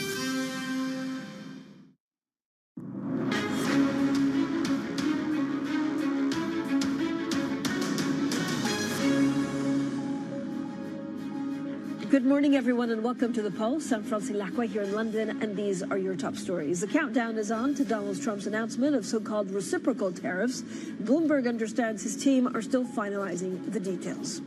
Mercedes considers pulling its cheapest cars from the U.S. as automakers make a last-ditch attempt to sway the U.S. administration. Plus, how Trump's tariff threats are taking the pharmaceutical industry into uncharted waters, threatening 3 decades of WTO protection. Now, for more than 3 decades, the pharmaceutical sector has been protected from tariffs by World Trade Organization agreement designed to improve access to life-saving drugs. But as U.S. President Donald Trump prepares to launch a new wave of levies aimed at reducing America's trade deficits and bringing manufacturing back to home soil, pharmaceuticals are high on the list of targets. So to unpack all of this is our senior health reporter, Naomi Kresge. Naomi, thank you for joining us. So what are companies doing to mitigate potential impact? Hi, Francine. Good morning. And so, you know, for some time, companies have been trying to bring manufacturing to the major markets where they sell medicines. And so, you know, we've seen European drug makers already have significant factories in the U.S. Many U.S. drug makers also have significant production in Europe. And this is part of the challenge for the industry right now. They have supply chains that really stretch around the world. There's also a lot of uncertainty about exactly what will be tariffed. Will it be drug ingredient? Will it be finished drug? Some are telling us drug ingredient is more likely. So just a tremendous amount of uncertainty and a lot of sense of not knowing what to do yet to mitigate. It's also worth noting that to build a new factory for medicines takes 3 to 5 years. Even just transferring a medicine that you're making outside of the U.S. into a factory that's already existent in the U.S. could take a year. So there are long time frames here in play. You have a story, Naomi, that quotes a chief executive of a large drug maker that patients will ultimately pay for the price of tariffs. Yes, that was Richard Stainer, the CEO of Sandoz, the biggest generic drug maker in Europe. So when he says patients paying the price, he's not only talking about higher prices, but also about the possibility of less access to certain medicines if margins get so small in certain areas, particularly in the generic drug industry, that some makers may not be able to participate in the market as they had before. And so there are concerns that in certain areas of generic drugs, access could become an issue. There's also a lot of uncertainty about whether certain medicines could be exempted from tariffs. Medicines that are, crucial drugs for patients, in the U.S.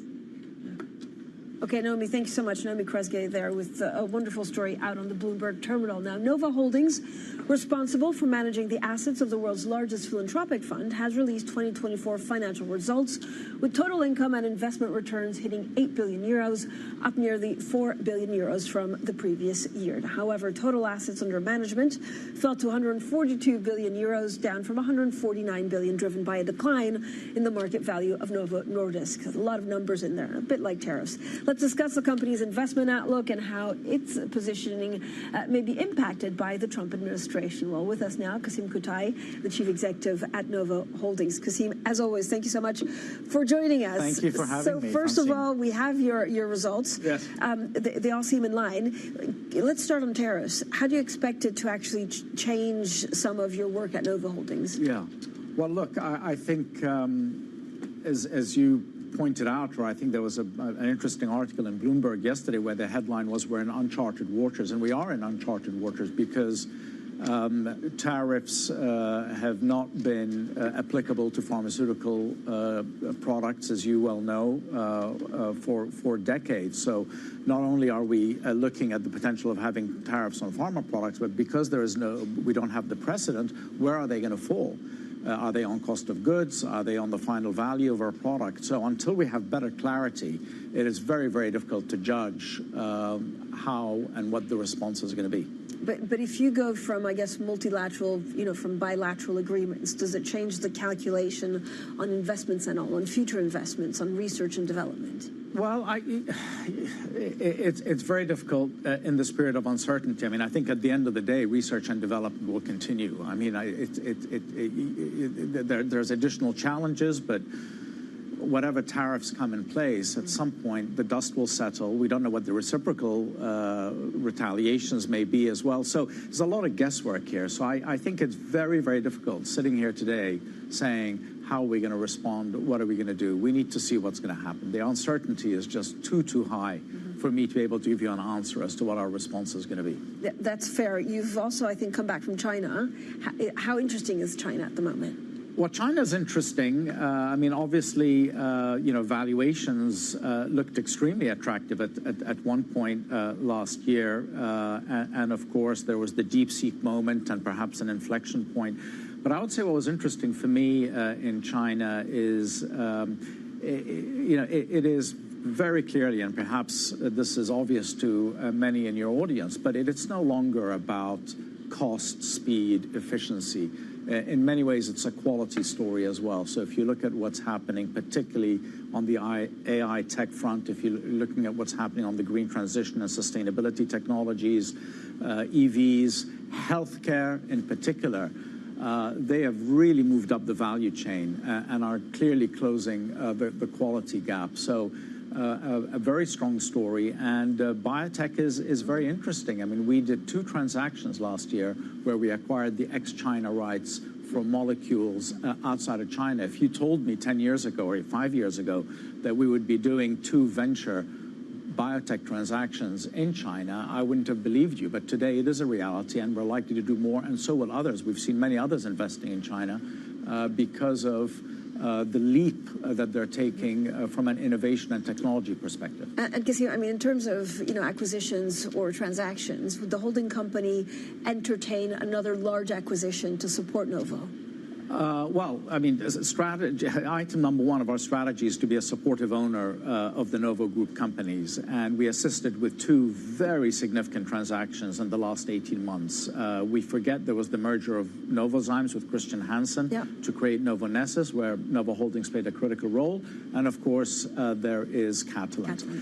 Now, those things don't happen every day. These are defining transactions. They're very large transactions. So, of course, if the need arises, we will be there to support our companies, but it's very difficult to foresee when these things will happen. But is there a particular area that you'd be interested in? I mean, if there was another Catalent to show up, is there, something that, if you leave valuations or regions out, that you would be interested in having as part of that portfolio? No, but that's really driven by them. So when we're supporting our portfolio companies, it's them who say, look, we want to do this, and we think Novo Holdings can play a role in helping us. So it's very difficult for me to comment. But in terms of what we're interested in, I mean, the strategy is very clear. Our results speak for themselves. Obviously, it was a record year, 18% return on the investment portfolio, and that's excluding Novo Nordisk and Novo Nordisk and the income we get from them. Just purely our investment portfolio generated its highest return ever.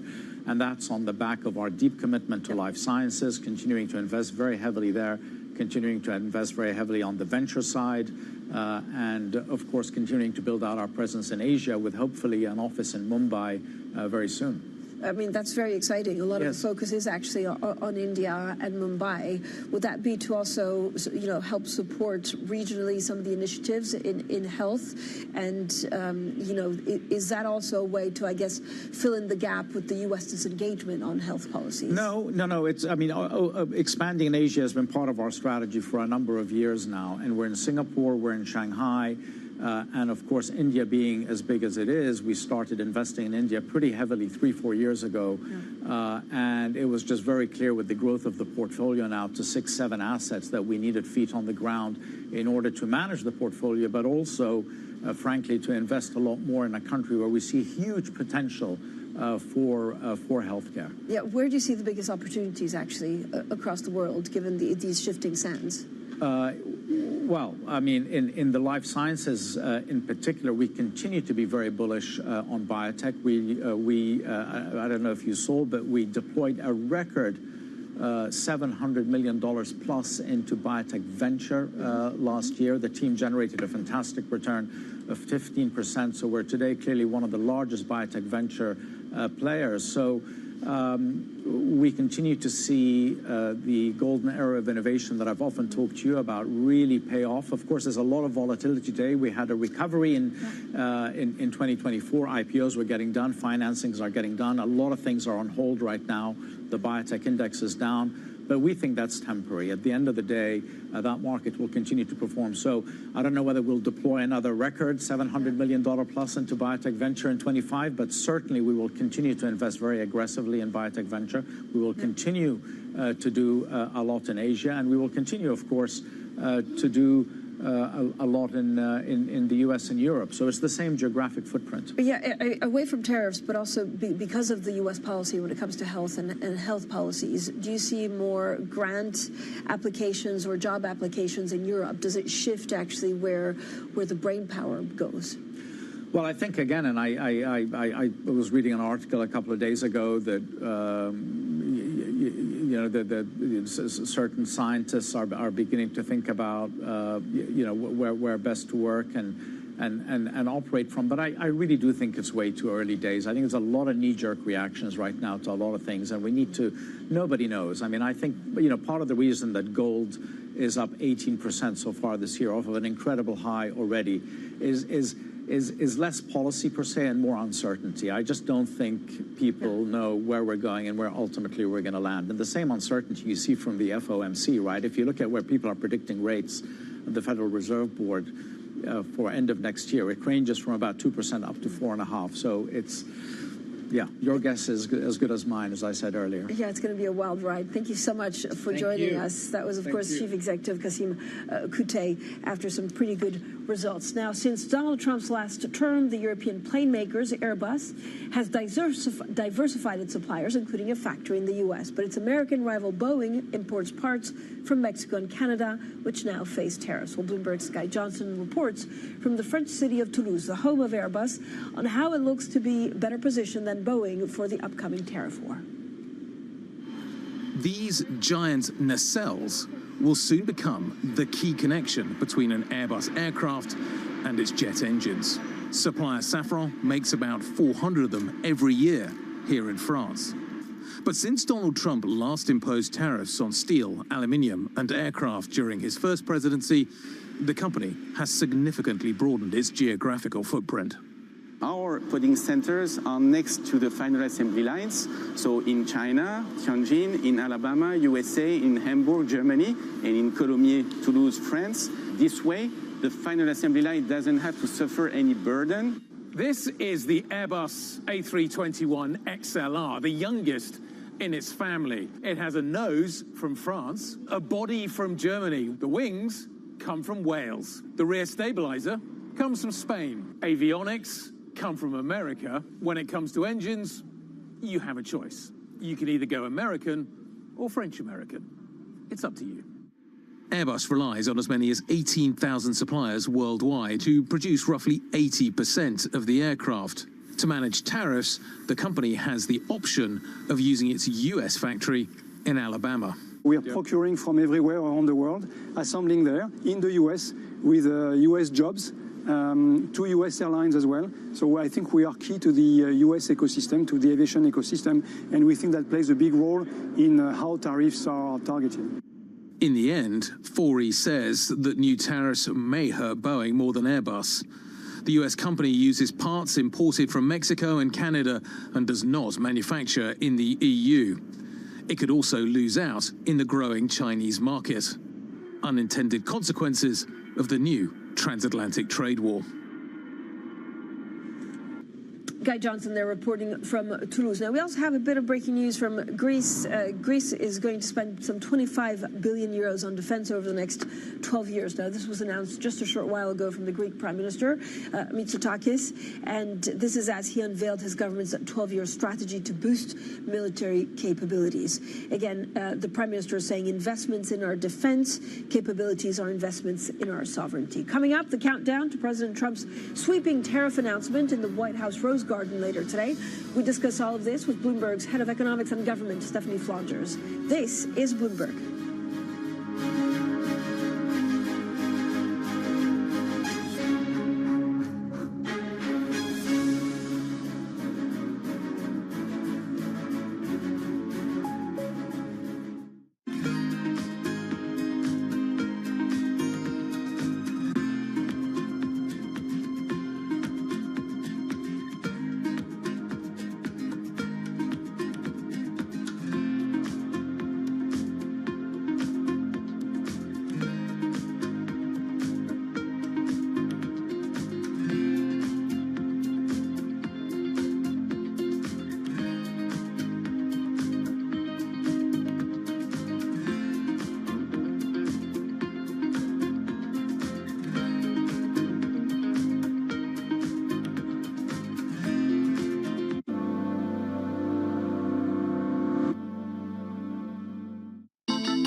Is on. Everything you need to get the edge at the end of the market day. Big tech earnings kick off later this afternoon. Gilead is coming out right now. We have Take-Two numbers. Back to the markets, right? Our bread and butter. NVIDIA is one of the best stories in the tech space. That actually matters a whole lot more. It might shock some of your viewers. You're watching The Close. Get ahead of tomorrow's trading with The Close. Weekdays on Bloomberg. Context changes everything. U.S. tech is influencing global markets. Technology technology is driving business across Europe. Companies in Asia are betting on tech. Welcome to the world of decentralized finance. Massive outperformance from Bitcoin. Bloomberg is covering all things crypto, the people. The tectonic shift emanating from Washington. All we're looking for is clear rules and an ability to build in the United States. Crypto shouldn't be partisan. The transactions. Really a record-breaking moment. Crypto VC is back. And the technology. It's really the beginning of a global on-chain economy. And if America doesn't embrace it, we're going to be left behind. Bloomberg Crypto, only on Bloomberg.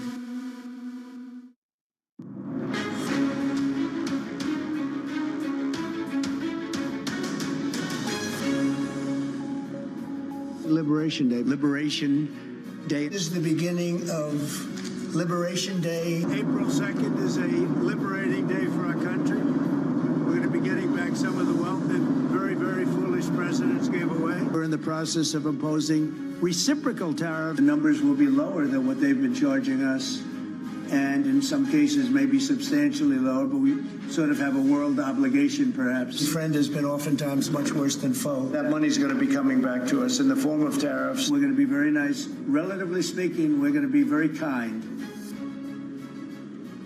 Well, President Trump there speaking about his plans for so-called reciprocal tariffs and what that means to rebalance the U.S. trade relationship. Now, for more, let's bring in Bloomberg's head of economics and government, Stephanie Fondra. Stephanie, thank you so much for joining us. I mean, look, there's, I could talk to you about this for like 3 hours to try and understand what's coming. But first of all, how much do we understand about what Donald Trump actually wants to do? This is, in his mind, he wants to rebalance the, the wrong that the U.S. has been submitted to for the last decades.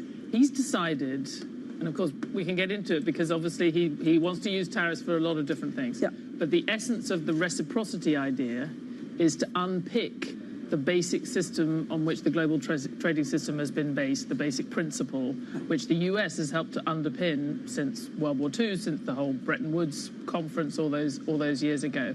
And that's that in effect the way the system worked was you would have the developed economies, and particularly the US, would lead the way in opening their economies and be progressively helping to lower trade barriers, not just for their own economies, but also around the world. And a rising tide would lift all boats. It certainly did. We had rising global trade as a share of the global economy. It is true that in this scenario, particularly developing economies, poorer economies who were in Asia, many of them very poor at that point, had higher barriers around their economies than the US did. But the bet by successive US administrations was that's worth it in the long run if these countries get rich and provide markets for us. He is fundamentally repudiating that. He says that for too long, countries have taken advantage of that. Even as they have got rich, they have still had trade barriers around them. And even countries, and I think this is the one that's a bit more controversial, even parts of the world like the European Union, which on the face of it have very low trade barriers, lower than the US in some cases, he feels they've been giving the US a raw deal by skewing the playing field in other ways. So he's just out to fix it all. Yeah. It's broken and it's not fair to American workers. I think the question that's going to be hanging over the announcements later today, the end of the day, European time, is whether this is a permanent shift that he's looking for. Right. Which, by the way, would also maybe raise some money. He's talked about getting a lot of tariff revenues from this to help the budget, or a first move in an effort to negotiate everybody's barriers down. And this feels like the big question, right? Whether this is money that he wants to then fund the tax cuts, or whether this is a negotiating position. And depending on what the market interprets, I guess it could go either way.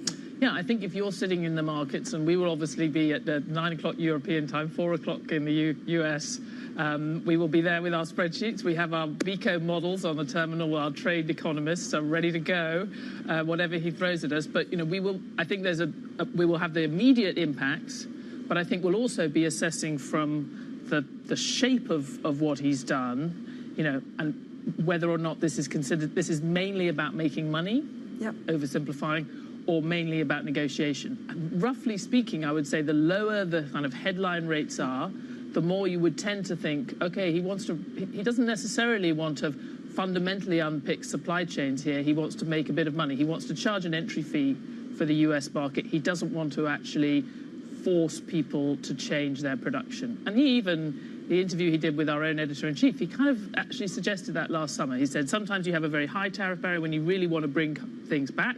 I think cars is probably a case where he really wants a lot of car production to come back to the US. He doesn't think Mexico and Canada are close enough. But in other areas, maybe he just wants to charge a price of admission. But so what's the right way? And I find it surprising that, we understand through our reporting in Washington and your great team out there that they're still trying to figure out what the right balance is. And so is there a way of doing tariffs that doesn't really hurt inflation too much, that doesn't really hurt growth too much? Well, you get the sense, and this was true to a lesser extent in the first Trump administration, but there are plenty of voices within the administration. I think Scott Bessent to some degree, Stephen Moore potentially, I think, or Kevin Hassett certainly, that are looking for ways to do this in a methodical way to give countries a chance to lower their trade barriers and end up with a kind of win-win.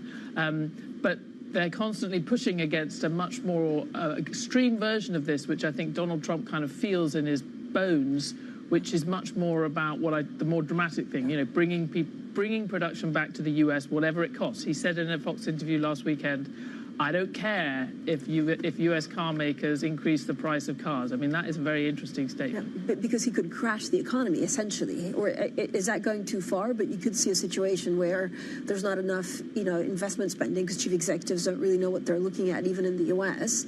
And the employment market starts to get a big hit. Yeah, and this is actually one of the questions that the Federal Reserve has been grappling with, because you want to, if this is a sort of semi-permanent, quite significant increase in US average tariffs, we're pretty sure we're going to go back to the highest level since the 30s, and maybe, depending on what the reciprocity looks like, could be higher than the 1930s, the infamous Smoot-Hawley levels.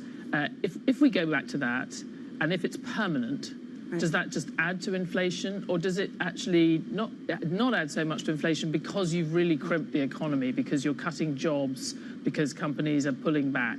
And I don't think we don't know the answer to that, but I think the Fed is tending to feel there's a stagflationary impact. So there's a hit to the economy. Some of our measures look like it could be 3 or 4% of GDP over a few years, and you get a step change in inflation which doesn't go away.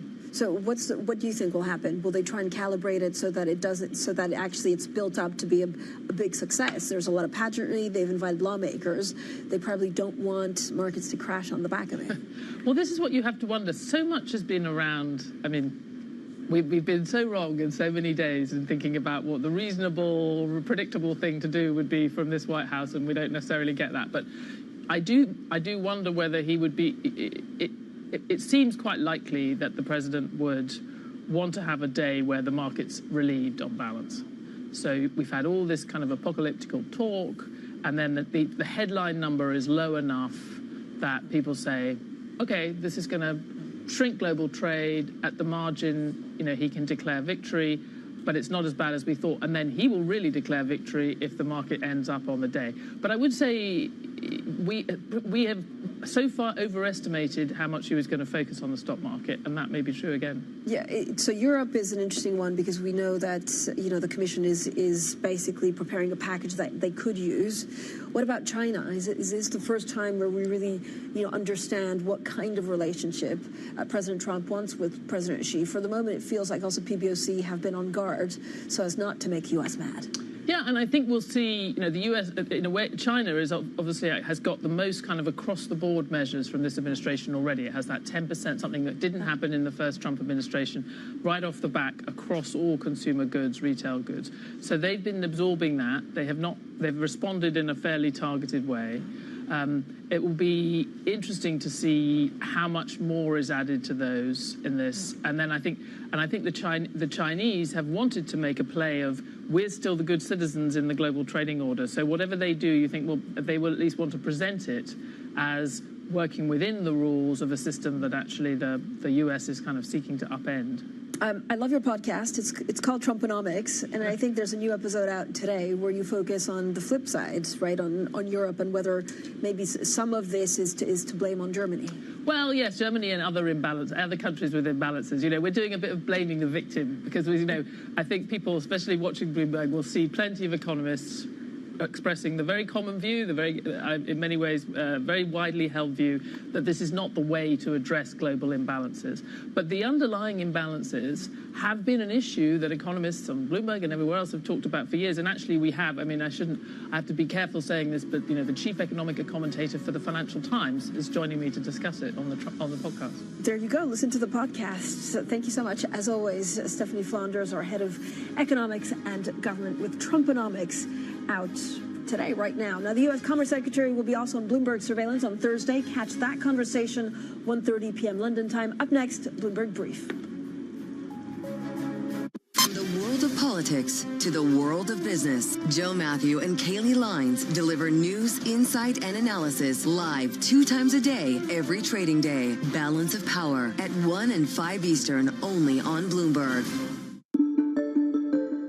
And Davos, you were asking a question of President Trump, and he didn't quite answer the question, and he asked you a question. So the question he asked you was something like, why are you not banking certain groups? What is the answer? I don't think he gave you a chance to really answer that question, but what is the answer to that question? Well, first off, the Bank of America has 70 million consumer customers and millions of small businesses all over the country, all over the world, and so we bank everybody. But the real question was about overregulation, frankly. And so as you look, what's happened is because the interpretations of AML, anti-money laundering, BSA, Bank Secrecy Act, KYC, know your customer's customer, you know, there's a lot of burden upon the banking system to both, you know, report suspicious activity reports and do a lot of analysis.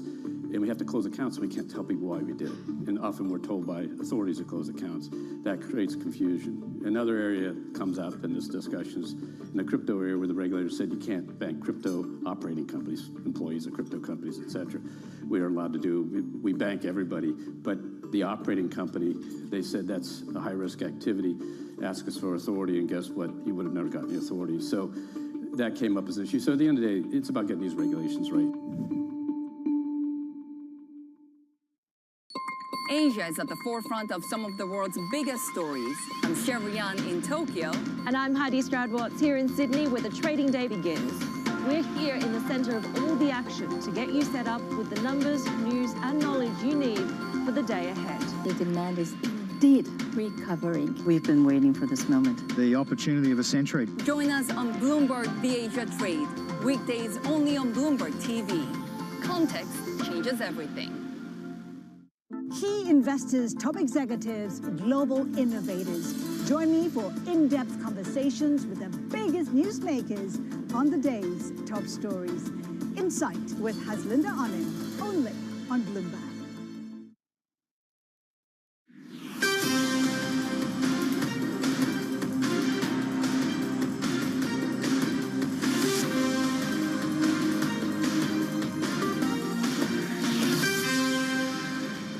Good morning from our global headquarters in New York. I'm Shonali Bassick, in for Danny Berger. Welcome to the Bloomberg Brief. Let's set your agenda. Countdown to tariffs. Investors await President Trump's announcement on levies. Watch out for a pullback. Chicago Fed President Austin Goolsbee warns of tariff-induced slowdown in consumer spending. And the Trump administration weighs plans to divest TikTok's U.S. operations with a proposal from Oracle and Blackstone. But first, let's get you here a check on the markets here in the United States. Futures are lower to the tune of 0.3% on the S&P 500 and NASDAQ 100 futures. The same. Russell 2000 futures down 0.4%, and the bond market holding steady. We're also keeping an eye here on individual stocks. Tesla leading Mag 7 stocks lower in pre-market trading ahead of the tariff announcements from the White House, and that is expected at 4 p.m. Eastern Time. We're looking at Encino as well, extending double-digit losses after giving a weak revenue forecast, and if that decline holds, the software company will be on track for its biggest fall on record. Bloomberg. Finally, we're keeping an eye on Newsmax as well. It's down this morning after soaring 2,240% in just 2 days since its debut. It's getting a meme stock moment, which has given it a market value greater than Fox. And coming up this hour, we're going to have a conversation with TD Bank's Mark McCormick just around the corner, plus Adam Posen of the Peterson Institute joining us later in the hour to talk about tariffs, and more tariffs, because President Trump's tariff plans are still in limbo just hours from his announcement from the White House. His team is said to be finalizing the size and scope. Liberation Day. Liberation Day is the beginning of Liberation Day. April 2nd is a liberating day for our country. We're going to be getting back some of the wealth that very, very foolish presidents gave away. We're in the process of imposing reciprocal tariffs. The numbers will be lower than what they've been charging us, and in some cases maybe substantially lower, but we sort of have a world obligation, perhaps. Friend has been oftentimes much worse than foe. That money's going to be coming back to us in the form of tariffs. We're going to be very nice. Relatively speaking, we're going to be very kind. And for the latest, we're going to bring in Bloomberg's Brendan Murray, who leads our trade coverage globally with the uncertainties that still loom just hours away from that Rose Garden announcement. What is the world watching most closely for? Yeah, so it looks like the White House is still debating the actual makeup of these tariffs, the kinds of industries or products they're going to target, the countries that are going to be targeted. In three basic, there seem to be three basic options. There's a flat tariff rate that would apply to every country. The number 20% has been thrown around. There's a more customized approach where each country gets a different tariff rate, and then there's a tiered approach where you would have, say, three buckets with a different tariff rate, and countries would be placed into one of those three. So the president has all these on his desk and will be making a decision, presumably within hours. We were talking just a day ago, Brendan, about the last-ditch effort made by automakers here in the United States to get some concessions on their industry. Do we know whether the final pleas have made any difference in the way the president is approaching these tariffs? You know, the president was very clear in the past week or two to say there's going to be no exceptions. I've already given you 30 days. He pushed these back from early March, and now we will see if he provides any sort of reprieve to the auto industry.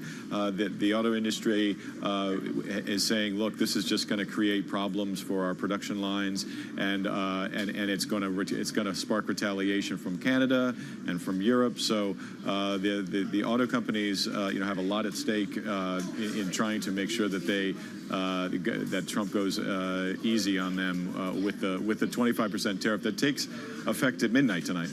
One interesting dynamic here is the cross currents that you're seeing in the currency markets and the bond markets. The currency markets in particular, you've seen, for example, Goldman come out with a call just this morning, pitching the yen as a safe haven, for example. Corners of the market showing the idea that U.S. exceptionalism might be dying here. What is the net effect of the tariffs expected by titans of industry and investors? Yeah, look, the word that we've heard over and over in the past several weeks is uncertainty. Businesses can't figure out what their costs are going to be. They're not investing. They're not hiring. They're just putting off these decisions and kind of sitting on their hands. And so the question for the financial markets that you just referred to is, to what degree does the announcement today resolve the uncertainty, or does it create more of it? Does the retaliation come in, stronger than anybody would have expected, or less than anybody expected? So there's the big question is whether that uncertainty, starts to diminish going forward, or whether we're just at the beginning of a whole lot more of it. Brendan, to that effect as well, you've seen this presidential administration come in with tough stances that could then maybe be rolled back. Do you expect the same when it comes to this announcement, that the toughest offer could come first? Yeah, that's typically how Trump rolls. He says, he comes out swinging with his heaviest threats, and then you negotiate from there. I think it depends on which trading partner you're talking about. Canada and the European Union have said, look, we're gonna match you 1-for-1 with the tariffs that you put on us. So there's definitely, Trump is a consummate deal maker. He wants to negotiate.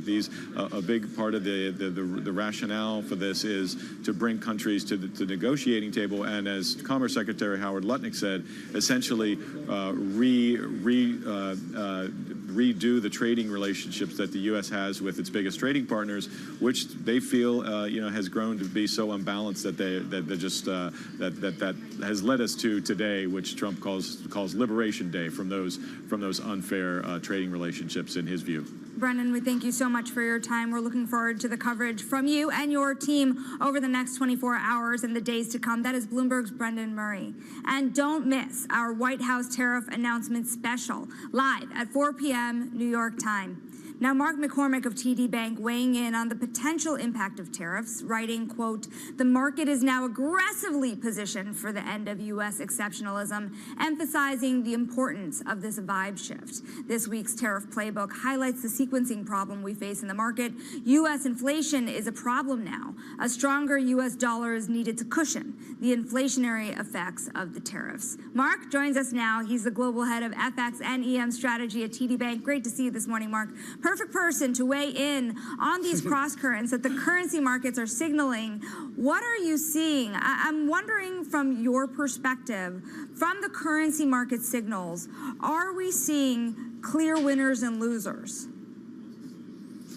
Well, the clear loser has been the dollar, but I think a big piece of it is the market's trying to figure out whether or not tariffs and trade uncertainty, which is weighing on U.S. growth through, again, I would call it a vibe shift. Kind of what we've seen recently is, again, Europe seems to be going through a policy change that will deliver reflation, but a lot of it is backloaded. We're not going to get fiscal stimulus from Germany in the next month. It's going to come through in quarters. Same thing in the UK, same thing in places like Sweden. Again, China's been recovering. But the thing that's happening in the U.S. is the U.S. sentiment is deteriorating, but it's not clear that it's showing up in the data yet. So the point that we're highlighting is there's a sequencing issue, is that, again, vibes at some point need to match the actual data. So whether or not markets want to talk about it anymore, we are data dependent, which was the theme of last year. So data dependence is very important. What the data is telling us is that U.S. inflation is relatively high and accelerating versus other countries, which means you can't assume the Fed's going to cut immediately to cushion this shock. And the other side of it is that the tariffs themselves, the reciprocal tariffs or whatever comes, whatever you want to call trade uncertainty, is going to weigh on rest of world growth now. So the market's mispriced, in our opinion, for all of these dynamics, which, again, it's the key term is uncertainty. And I think the other side of it is volatility, which we could talk about as well. I think also important, if you looked at the dollar over the year, to your point about the clear loser, it had gained so much ground over world currencies in the wake of the election and has lost all of that ground, if not a little more. Now, if you look at that about face, you make this great point in a recent note that perhaps this volatility is not yet over. Can you explain the volatility that we might see in currency markets ahead and the ripple effect that could have on global markets more largely? Yeah, it's important because what we've been highlighting is, again, you talked about in the last segment is uncertainty, and we've tried to measure uncertainty. We call it geo-macro, so geopolitics plus global macroeconomics. And you can look at data that underscores this term, and essentially what you see is there's an epic level divergence that we're seeing between what is measured uncertainty, which, again, the markets tend to look at this, they say it's an externality, this is something we can't really understand, we're just going to ignore it, versus measured volatility, which we see across fixed income, FX, and equities. And what you're seeing is that one of these things is wrong. Either uncertainty is going to come down or volatility should go up. The point that we're highlighting is that when you look at the strategies and the factors and the things that are working in the FX market, they calibrate to one thing: low volatility.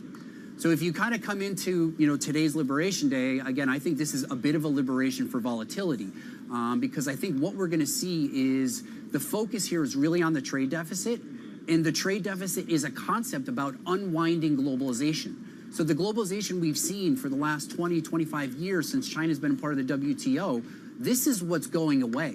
This uncertainty is not unraveling. This is a regime change from a globalized global economy to something that's going to be much more nationalized, and we don't know what it looks like on the other side.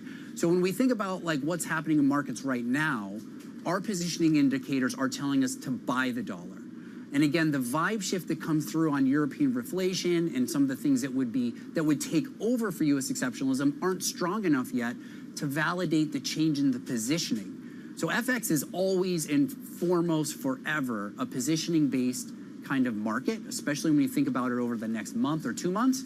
And the way that we're seeing is that the narrative change, the change in market positioning, the change in sentiment is missing the sequencing, which is U.S. growth can be okay for the next quarter, but you should be more worried about rest of world growth deteriorating, especially as what comes behind the trade uncertainty this month will be deregulation and likely tax cuts from the U.S., which would also probably provide a cushion for U.S. equities. Mark, I want to bring you this call from Goldman in the last 24 hours. They say that the yen is really a place to go hide. This seems to be contrarian from what you're saying, but I want to get your view. They say that the yen tends to do best when U.S. real rates and U.S. equities are falling together, and it screens as a more attractive hedge for the downside view on U.S. growth than it has done for some time. They think that the yen could gain to 140 here. It's closer to 150 now. What do you think of that view?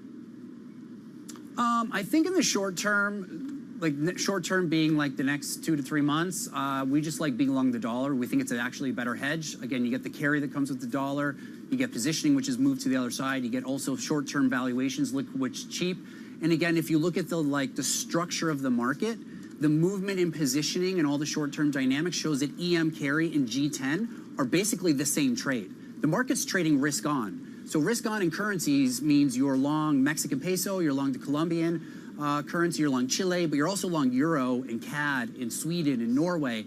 And we basically see the same dynamics where they can all move at the same time. So I think yen's a good relative value trade. We actually have a cash trade on where we're short euro versus yen. I think there's a central bank trade that you can play there.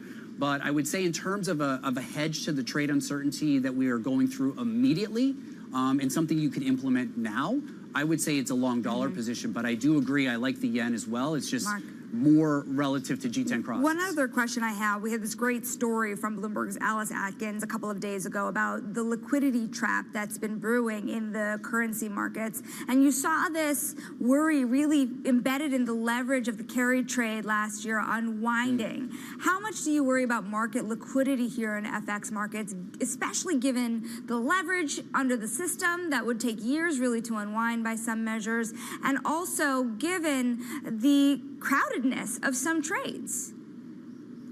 That's a perfect point, because the thing that we've been stressing to clients as we've been kind of running around Europe is if you look at the correlations of the strategies that are doing well in FX, again, they all calibrate to volatility. And to me, that is the thing that is most obviously mispriced is volatility. It should be higher across a lot of different markets. And that can come through from data, or it can come through from trade uncertainty or geopolitical uncertainty. That could unleash it. But at the end of the day, the fact that the leverage strategies that are working are only working off of one general factor is scary, because they will all unwind at the same time. And liquidity will be a problem because, again, the way the FX market is, it's a lot more electronic these days. And you'll run into air pockets and you'll run into some other liquidity issues. And the other thing is a lot of these trades are not really in deep hands. So you talk to clients around the world and you have conversations. People have ideas that they put in, but they're not in size. They're not going all in on an investment theme. So again, I think what could happen is if these things start to unwind all at once, everyone's kind of getting out of the same trade, and the drawdowns become much more severe, and they happen more abruptly in the short term. And that's kind of why we like being long the dollar here, because again, it's one where if all these air pockets start to move and the market moves against it, the dollar's just going to go up against everything because of the way it's gone down against everything. So that's where the liquidity kicks in, and it does put a premium back into the dollar. And again, that's what worries me, is all these strategies are interconnected. There's not a diversification of strategies across FX, where if this one does well, that one should do a little bit better. They're all kind of connected to the same theme, which is, again, what worries me for the way the market's set up for the environment we're in for the next month or two. Mark? Perfect setup. That is Mark McCormick of TD Bank, really keeping an eye on those gray swans, if not black swans, in what could be a very volatile market in the wake of these tariffs. Now, on to other top stories trending on the terminal this morning that we're keeping an eye on. Hedge funds, Millennium and Citadel, they extend their 2025 losses in a volatile month for markets in March. Millennium's flagship fund slid 2% in the first quarter, while Citadel's main fund extended this year's decline to 0.85%. And Wisconsin's judicial race delivered a loss for the candidate backed by Elon Musk. That's despite the world's richest man pouring millions into the campaign. Republicans, however, did manage to avoid upsets in two critical House seats in Donald Trump's home state of Florida. The votes were the first major election since Trump took office. And Republicans are in the process of drafting a tax bill that includes raising the state and local tax deduction, or SALT cap, to as high as $25,000. The cap applies to individuals and is currently at $10,000. The plan is being negotiated behind closed doors and is still being drafted. Now coming up, TikTok's future in the United States. President Trump is set to hold a meeting on the potential sale today. More on that next. This is Bloomberg.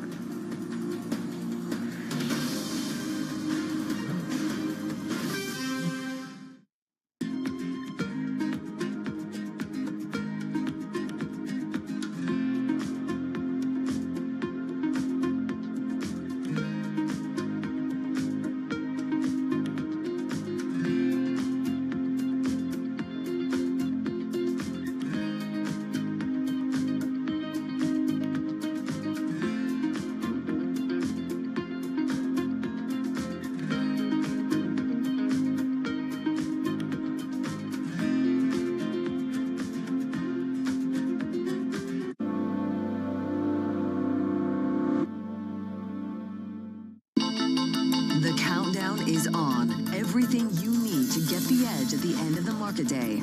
Big tech earnings kick off later this afternoon. Gilead is coming out right now. We have take two numbers. Back to the markets, right? Our bread and butter. NVIDIA is one of the best stories in the tech space. That actually matters a whole lot more. It might shock some of your viewers. You're watching The Close. Get ahead of tomorrow's trading with The Close. Weekdays on Bloomberg. Context changes everything.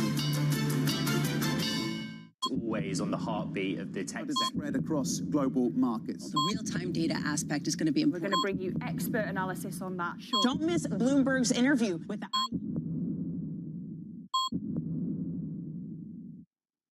It's a multi-trillion-dollar industry. We'll show you what's happening in ETFs like no one else. ETF IQ, only on Bloomberg.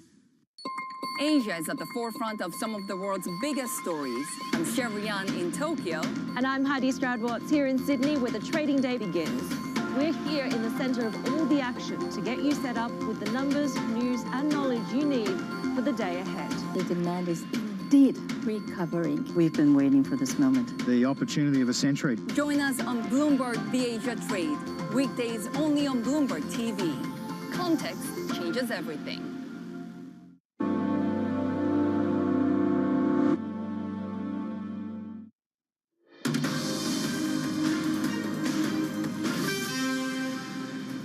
Now, President Trump will be meeting with top officials today to consider proposals for divesting TikTok's U.S. operations from its Chinese parent ByteDance. Sources say the administration is considering a deal that would include Oracle and Blackstone in a joint venture. The deadline for ByteDance to find a buyer is Saturday. Joining us with the latest, Bloomberg's Daybreak Europe anchor Tom McKenzie.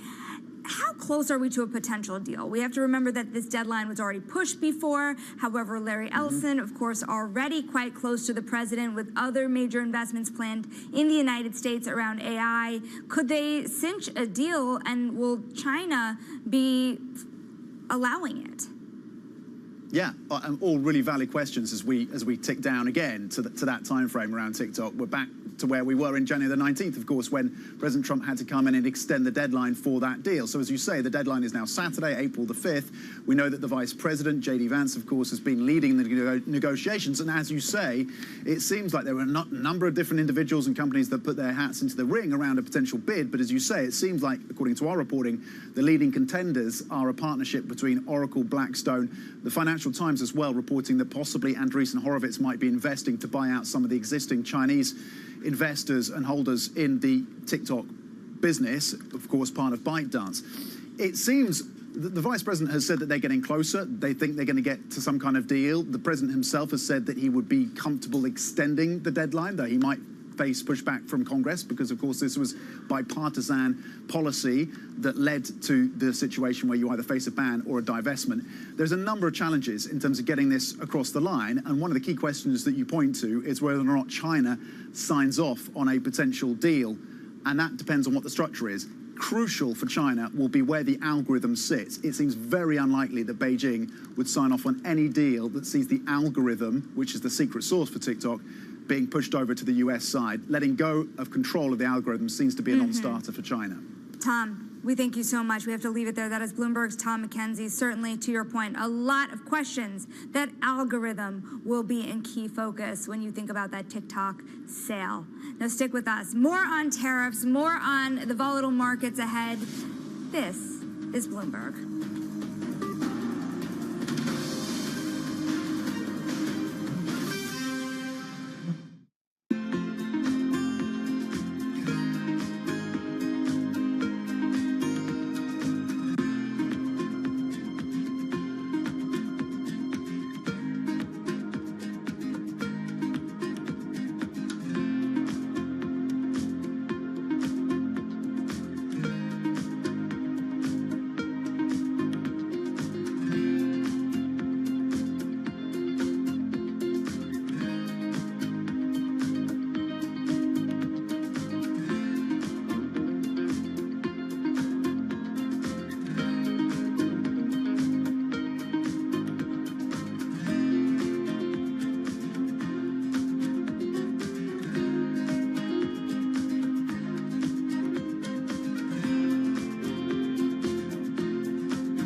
In case you missed it, on Bloomberg Crypto. You have sell-side analysts taking a look at what you're doing and starting to compare you to Coinbase. Are you after their business? Well, I think we compete in the general sense of offering crypto to customers, but also this is a nascent industry and not very many companies have entered yet. Even though Bitcoin has now been around for 15 years, institutions and other companies have been waiting for signals to enter the market. There are a lot of financial firms that are looking to tokenize private funds also. Yeah. Are you in talks with any of them? We're generally in conversations with anyone trying to do interesting things in the space. If I had to pick the biggest pain point, AI is like transforming everything. So I think it's tough right now if you want to be in the AI sector as a retail investor. There's relatively few options that you can actually invest in. Don't miss Bloomberg Crypto live Tuesdays. Bloomberg brings you breaking news 24 hours a day. Powered by more than 3,000 journalists and analysts in more than 100 bureaus across the globe. Bloomberg Television. Context changes everything.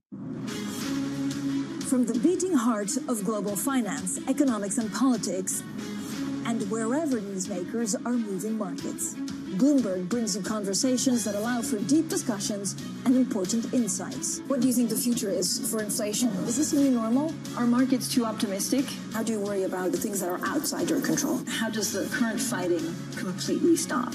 I'm Francine Lacroix, and this is The Pulse, every weekday only on Bloomberg.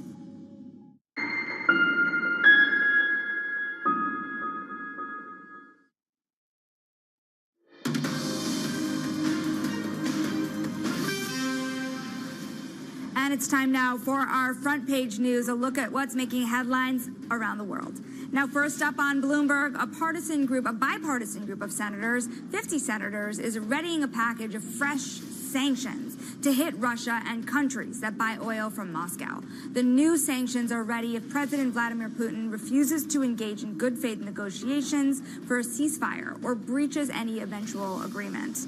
And next up, the Washington Post reports that the White House is studying the cost of a takeover of Greenland. Officials have taken the steps to determine the financial consequences of Greenland becoming a U.S. territory, including the cost of providing government services for its 58,000 residents. And on the New York Times, Senator Cory Booker's record-breaking tirade against Donald Trump in the Senate.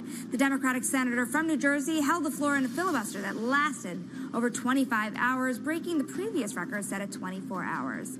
This is Bloomberg.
What legacy I would love to leave is to make sure that in my village I have infrastructure.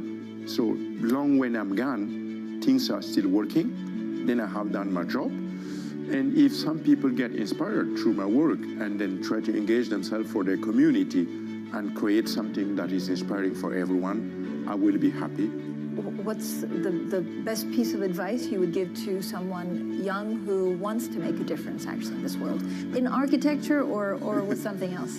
Wow, I'm not the right one to just do that. I think you are. Yeah, but with the pressure you have, and then you try to be the good one, the fancy guy, the intellectual one, I have no advice than to believe in yourself and really work hard. You know, when I started, no one would have imagined that I will be able to see my name connected with Aga Khan or Pritzker or sitting at Bloomberg to talk about sustainability, about future of sales. No, myself 5 years ago, if you told me that, I will say no. I would never imagine. So I will encourage everyone to believe in what you're doing and not try to run after the newest of the newest. Just be consistent. Just work on things that matters for you. Really, at the long term, it pays.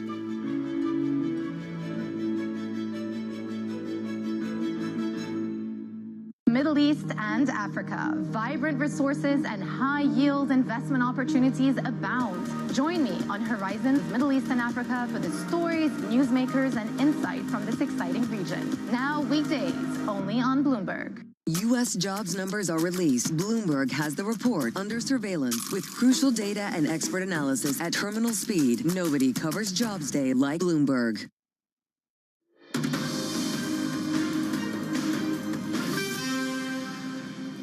From our global headquarters in New York, welcome to the Bloomberg Brief. I'm Sonali Basak, in for Danny Berger today. Let's set your agenda. The countdown to tariffs. Investors await President Trump's announcement on levies. And the Trump administration weighs plans to divest TikTok's U.S. operations with proposals from Oracle and Blackstone. And Tesla set to release its quarterly delivery data after a brutal start to the year for its stock. But first, let's get you a check here on the markets because you are seeing S&P 500 futures lower on the morning, down to the tune of 0.3%, even more so for the NASDAQ 100, down 0.4%. The direction all morning has been lower. Russell 2000 futures similarly down 0.4%. The bond market has been relatively stagnant this morning, but remember, we have come a long way. The 2-year yield down about 0.5% since its January highs and lower on the week. Same goes for the 10-year yield, 60 basis points or more of a decline this year so far, as investors anticipate a weakening economy in the heels of the tariff threats. On the heels of those tariff threats, the 30-year yield as well flat on the day as investors await those tariff announcements. The dollar this year has also lost a lot of ground, though moving only marginally on the heels of that announcement as well. Now, President Trump's tariff plans are still in limbo, just hours away from his White House announcement. His team is said to still be finalizing the size and scope. Liberation Day. Liberation Day is the beginning of Liberation Day. April 2nd is a liberating day for our country. We're going to be getting back some of the wealth that very, very foolish presidents gave away. We're in the process of imposing reciprocal tariffs. The numbers will be lower than what they've been charging us, and in some cases maybe substantially lower, but we sort of have a world obligation, perhaps. Friend has been oftentimes much worse than foe. That money's going to be coming back to us in the form of tariffs. We're going to be very nice. Relatively speaking, we're going to be very kind.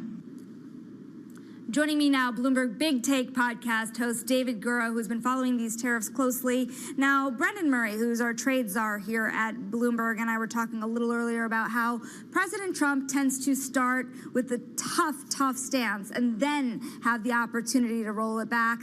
Do we expect that out of the announcements from the Rose Garden today? So I think this is very much in keeping with what we've seen in the past when he's rolled out policy. Of course, as you saw there, he's ballyhooed this for a really long time now, and I think it's kind of in keeping with the level of uncertainty that we've seen throughout this entire process. But our understanding here at Bloomberg is, yes, a lot is still on the table, and you'll recall that when he was running for president the second time, he talked a lot about a universal tariff. That apparently is still something that he's bandying about. It could be a tiered system, a more tailored approach. I guess another question now as we watch this meeting this afternoon, this announcement this afternoon, is sort of when does that tailoring take place if he goes that route? And we got indications yesterday from the White House press secretary that this president is still open to negotiation on a lot of these tariffs, and I suspect that that's going to just prolong the level of uncertainty that we've seen here going forward. You're going to have executives and foreign leaders, finance ministers all trying to find ways to lower these tariffs if that's in fact the route that he goes. But again, very much in keeping with the level of uncertainty he's kind of maintained throughout this entire process. You know, while we wait for these announcements, and of course a lot of uncertainty even into that announcement, you've been talking to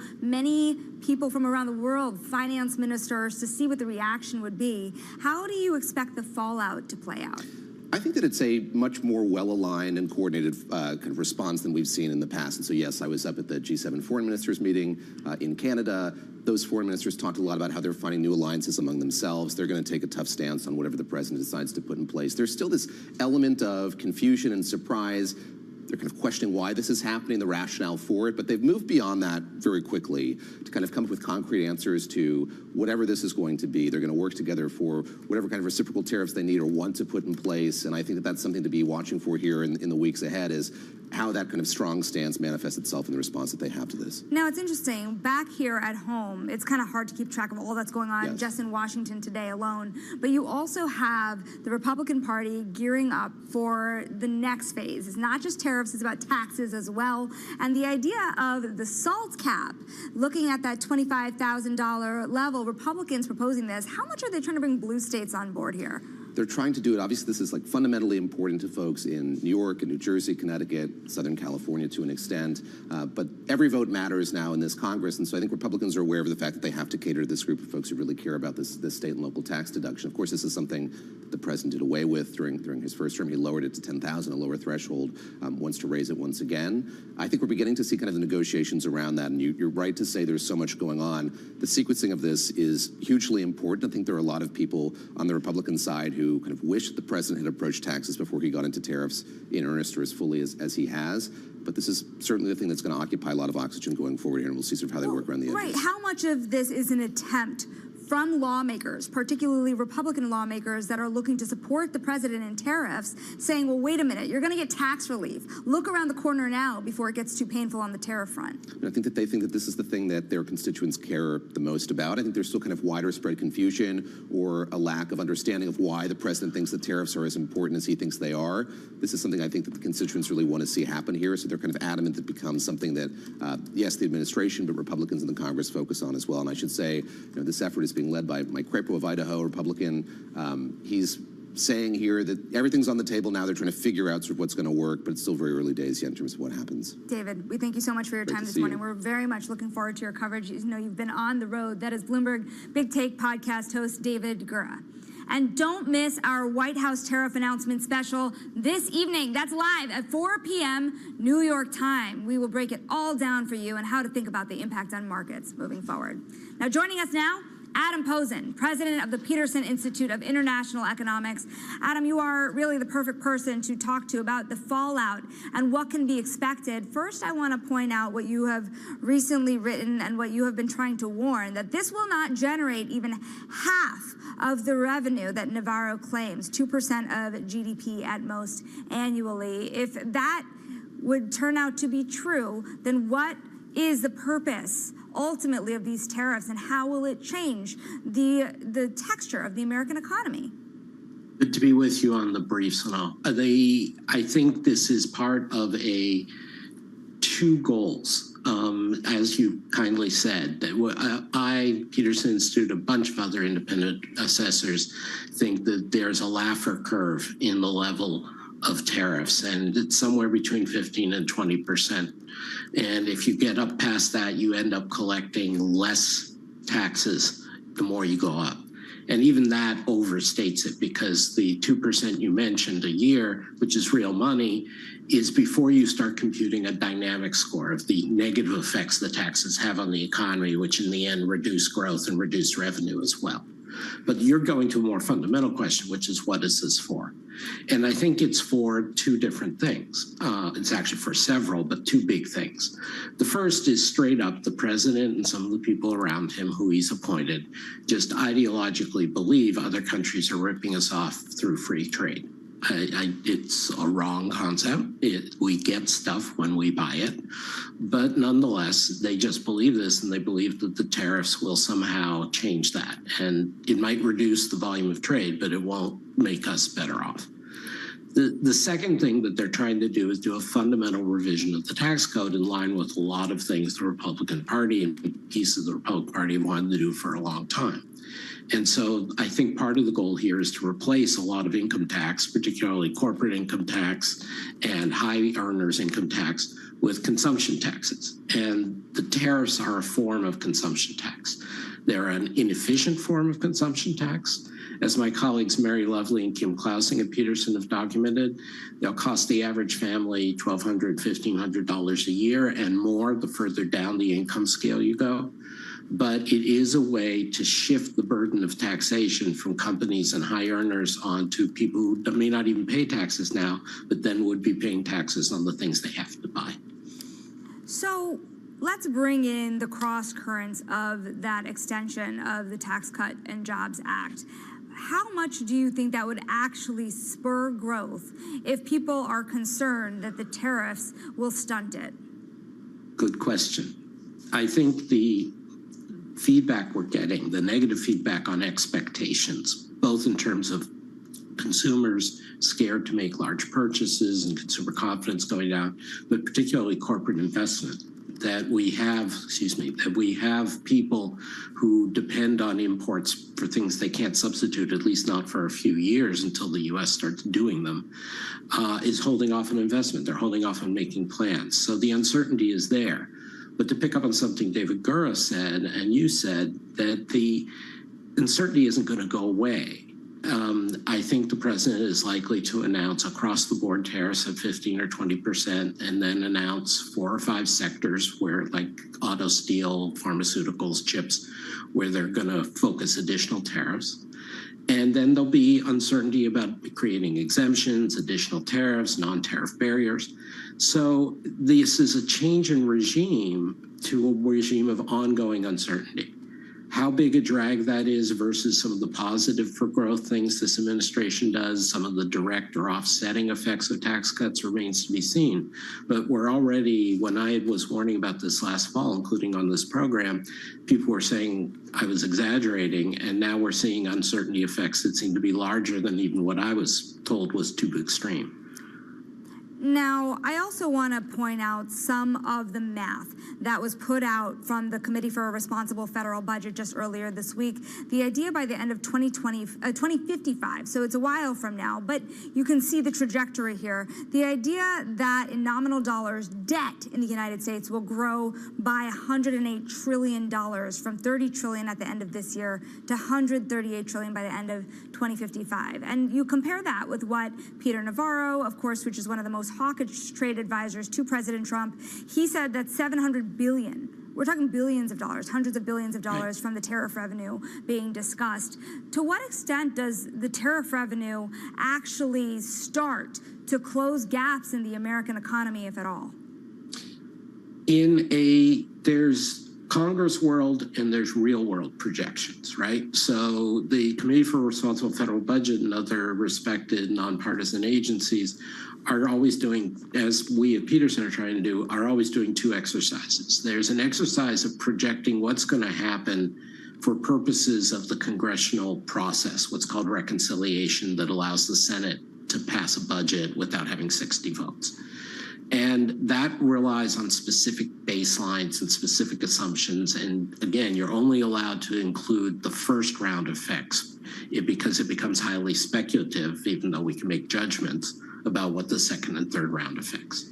So the bottom line is, if you move to across the board tariffs and therefore it affects everything, and crucially, Congress passes them, it's not just something the president can put on and take off, then you can do a projection according to the rules.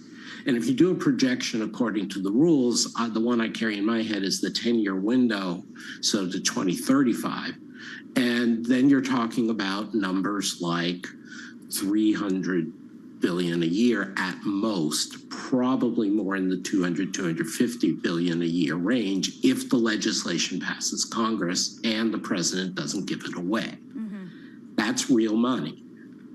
But then you're talking about what happens to the actual economy evolving out, as you just said, out to 2050, out decades. And there we've still got an imbalance because we're cutting back on the amount of taxes being collected with the renewal of the 2017 taxes. And the amount we lose from that increases over time because of inflation, because of biases in the tax code. And so we're actually going to lose more revenue on that. And that's if you only look at specifically the extension of 2017 and the trade. Adam, if you put on other things, you lose more money. And net, where does money go? Because there cannot be a lesser debate seen in markets about where to hide. You had TD Bank saying that the dollar is where you should look. You have Goldman Sachs pitching the yen as a safe haven at this juncture. Do you think that more money is going to flow into or out of the United States? It's a really good question. Normally, when an economy puts up tariffs, you get money inflows. And normally when the U.S. threatens other people, even if it's not very nice of the U.S., to put it in Trump's terms, money flows in because people want to placate the U.S. The last couple months, though, things have changed because of foreign policy. The U.S. administration has undermined alliances like NATO with Canada and basically said agreements don't mean what they used to mean. So I think you are going to see a rotation that particularly Europe, but also non-Europe G20 economies are going to gain. Not so much Russia, obviously, or China, but all the others, including countries like India, Indonesia, Brazil. And this is a hedging matter. And if this is sustained over time, that gets reinforced because then the trade flows start to edit out the U.S. They start to say, okay, we do stuff just for the U.S. market. We put production in North America just for U.S. and Canada, but the rest of the world has to go on about its business. And that will also reinforce flows out from the dollar. So this could be a historic turning point, not a crash in the dollar, but a much more earlier change in dollar valuation than I would have expected. Adam Posen of the Peterson Institute, we thank you very much for joining us ahead of these long-awaited tariff announcements. We will keep an eye on it for you throughout the day, and don't miss that 4 p.m. special tonight. Now, coming up, Walmart continues to push Chinese suppliers to cut prices despite pushback from Beijing. More on how companies are bracing for President Trump's tariffs next. This is Bloomberg.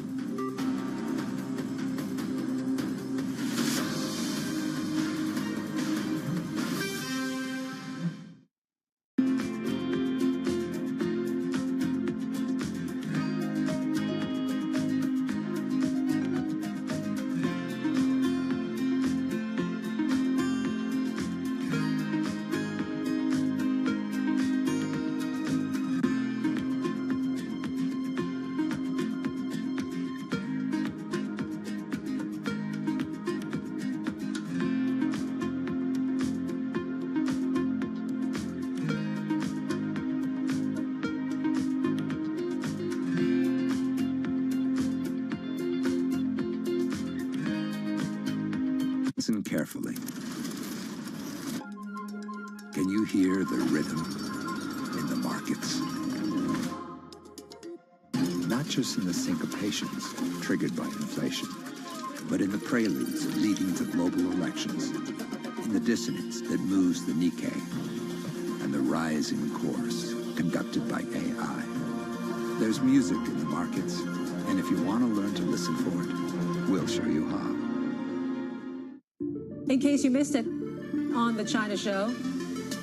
Compared to a 10% tariff on Chinese export to the United States, I mean, even the entire determination of the fentanyl industry in China is totally worth it. I think this is a monumental moment for global AI development.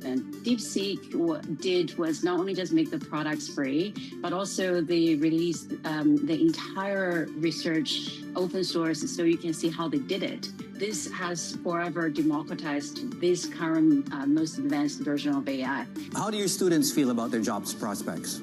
There are a lot of opportunities in this AI application fields.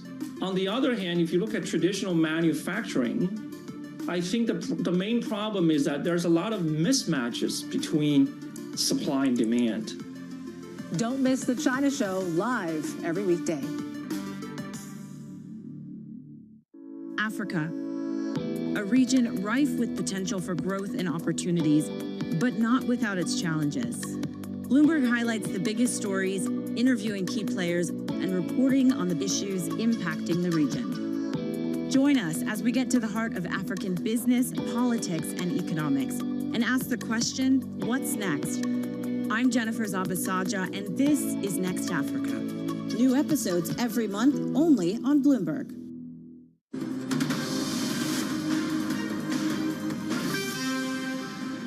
This is the Bloomberg Brief, and I'm Sonali Basak in New York. Now, Walmart is continuing to push Chinese suppliers to cut prices, despite pushback from Beijing. According to Bloomberg sources, it asked suppliers to slash prices by as much as 10% for each round of tariffs. Joining us now, Bloomberg's Samson Ellis. What is Walmart trying to achieve ultimately, and will they be successful? Well, this is obviously all about keeping prices down, which is something Walmart has made a key part of its brand in recent years. And so in many ways, this is just business as usual for the world's largest retailer. So goods made in China and then shipped to the United States have seen new tariffs of 20% put on them since the beginning of the year. And of course, that's before we even get to Donald Trump's Liberation Day barrage of reciprocal tariffs that we're expecting to see at some point later today. And while discussing this, it's important to point out that these negotiations Walmart is having are arranged by product category and are not necessarily targeting just Chinese suppliers. They're very keen to point that out. But these types of negotiations are absolutely par for the course between Walmart and its vast array of suppliers, and of which they have very many in China. But the real point of contention here, obviously, is who bears the main burden of these new levies, the manufacturer or the retailer. And in many cases, these conversations that are ongoing have not come to any kind of firm resolution. The manufacturers we've spoke to in many cases have said that they simply cannot afford to see their margins squeezed any further. Maybe I'm missing something, but clearly there has been pushback from Beijing. Why would they now come to the table? Well, obviously, this is happening at a relatively sensitive time in U.S.-China relations. In China, many things do have a political aspect to them as well.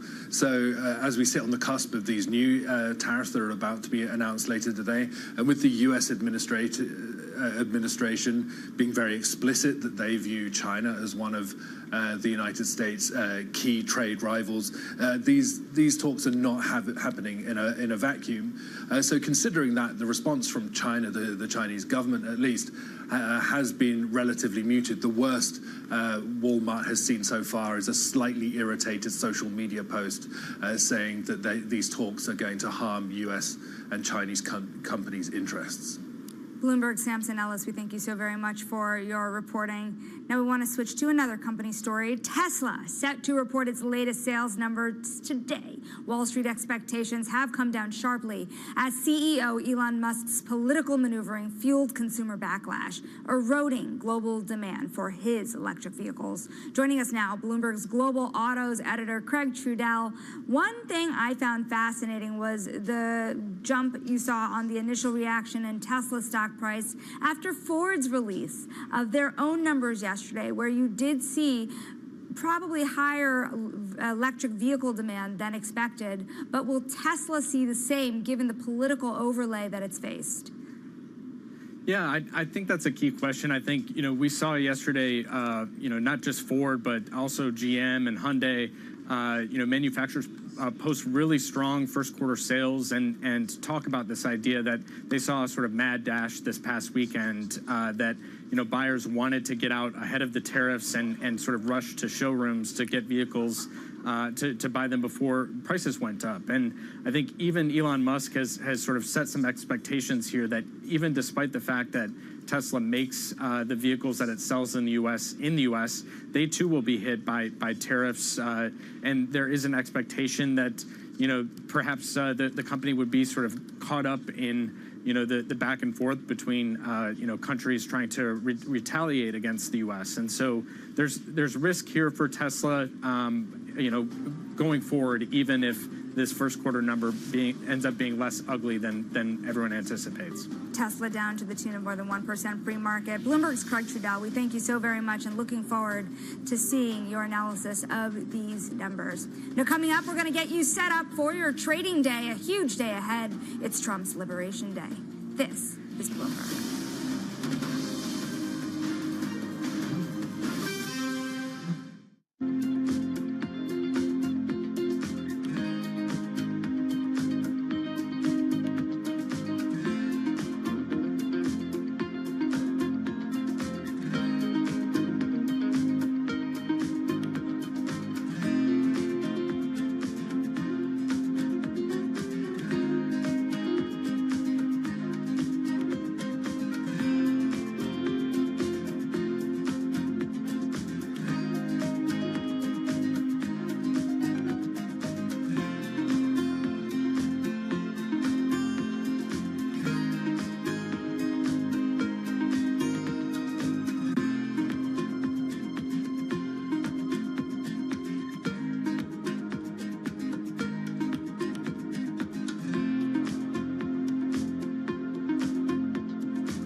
From our studios in New York and San Francisco, our expert hosts have the data and analysis from the companies you know and the startups to watch, plus the interviews you don't want to miss. Watch Caroline Hyde and Ed Ludlow on Bloomberg Technology, the only daily business show dedicated to tech, right in the middle of the trading action.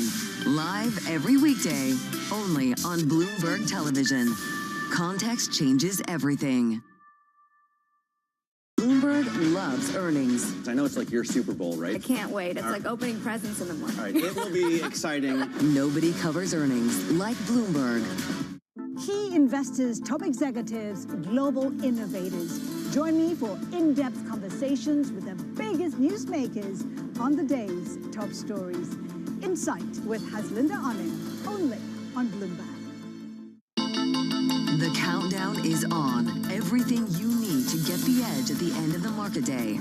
Big tech earnings kick off later this afternoon. Gilead is coming out right now. We have take two numbers. Back to the markets, right? Our bread and butter. NVIDIA is one of the best stories in the tech space. That actually matters a whole lot more. It might shock some of your viewers. You're watching The Close. Get ahead of tomorrow's trading with The Close. Weekdays on Bloomberg. Context changes everything.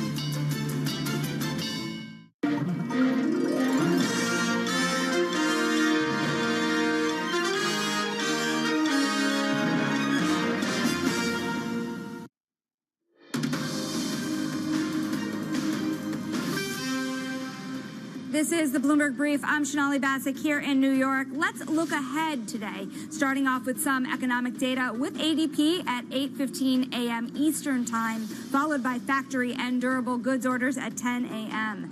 And Fed Governor Adriana Kugler speaks at 4:30 p.m. And the main event of today, President Trump's Rose Garden address at 4 p.m., unveiling his tariff plans. I also want to bring you some micro movers under the surface. Charles Schwab rising after Citi raised the stock to a buy, and Truist is lower after Autonomous rates the stock a new underperform with a price target of $42. Remember, bank earnings kicks off next Friday as well. Newsmax is falling double digits after surging 2,230% in 2 days after its debut on Monday. And a quick check of the markets before I let you go. With futures lower ahead of that big tariff announcement from the U.S. president, the Bloomberg Dollar Index also lower with a big debate on how to play that dollar. The 10-year standing stable, though a massive decline this year to 4.16. Now that does it for Bloomberg Brief. Surveillance is ahead. This is Bloomberg.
is Baltimore so important to you? It's our state's largest city.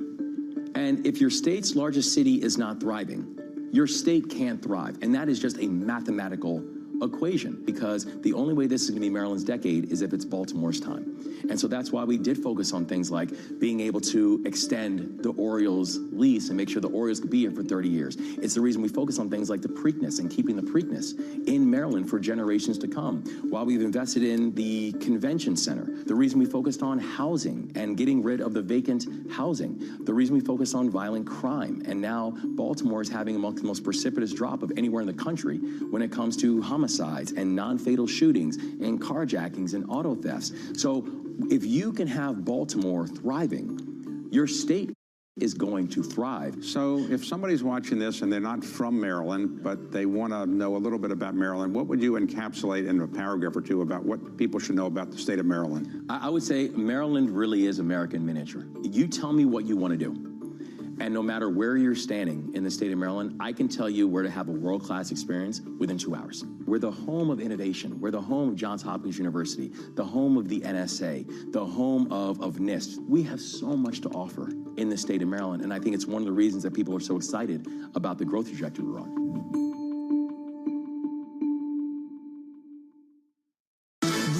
Has the Fed decision under surveillance with the fastest coverage and exclusive analysis, including Powell's press conference. Nobody covers the Fed like Bloomberg. Bringing you up-to-the-minute tech news whenever and wherever it happens. I'm Ed Ludlow in Las Vegas, and this is Bloomberg.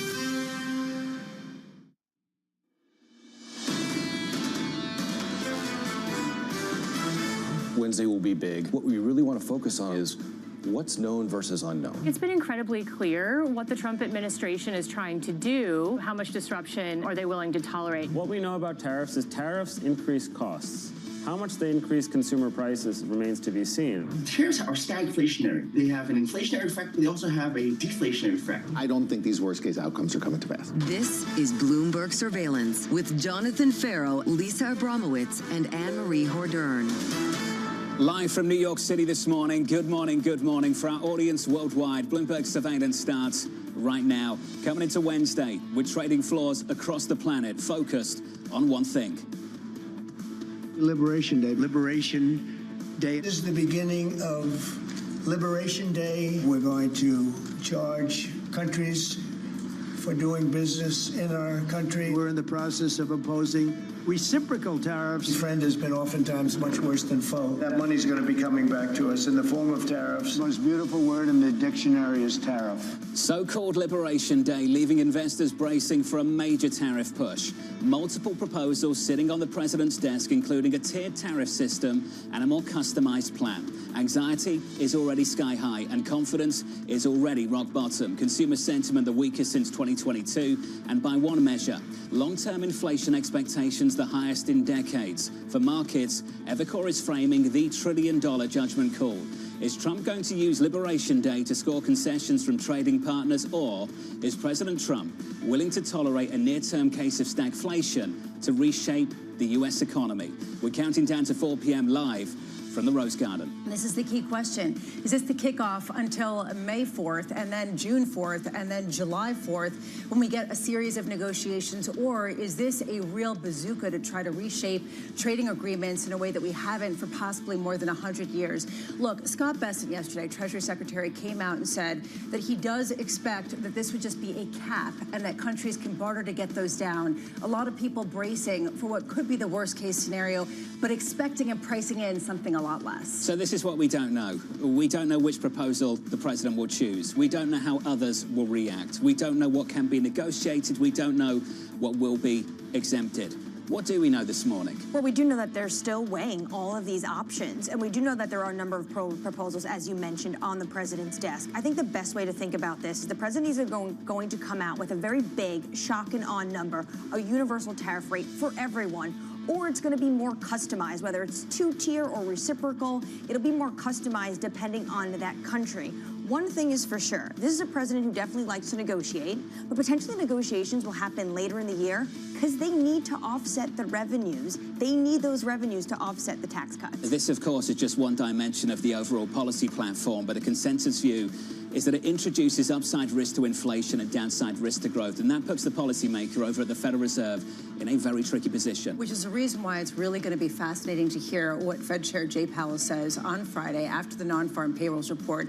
Yesterday, as some of the prognostications about stagflation came to the fore, you saw the greatest number of rate cuts getting priced in this year. You saw more than 3 rate cuts by the Federal Reserve getting priced into a market that is seeing a Fed that responds more to growth concerns than it is inflation. This is the key question, though. How are they going to really respond in a material way if you do see companies already raising prices before we even get the tariffs to offset some of their manufacturing costs? We get more data later this morning, 8:15 Eastern Time, the ADP employment report. The estimate in our survey, 120, the previous number, 77. Coming up this hour, we'll catch up with Peter Cheer of Academy Securities as stocks post back-to-back gains. Former NEC Deputy Director Everett Eisenstadt on Trump's economic agenda, and we'll speak to Andrew Hollenhorst of Citi as the economy braces for more tariffs. We begin this hour with our top story. The world awaiting President Donald Trump's tariff announcement at 4 p.m. Eastern Time from the Rose Garden. Joining us from the nation's capital,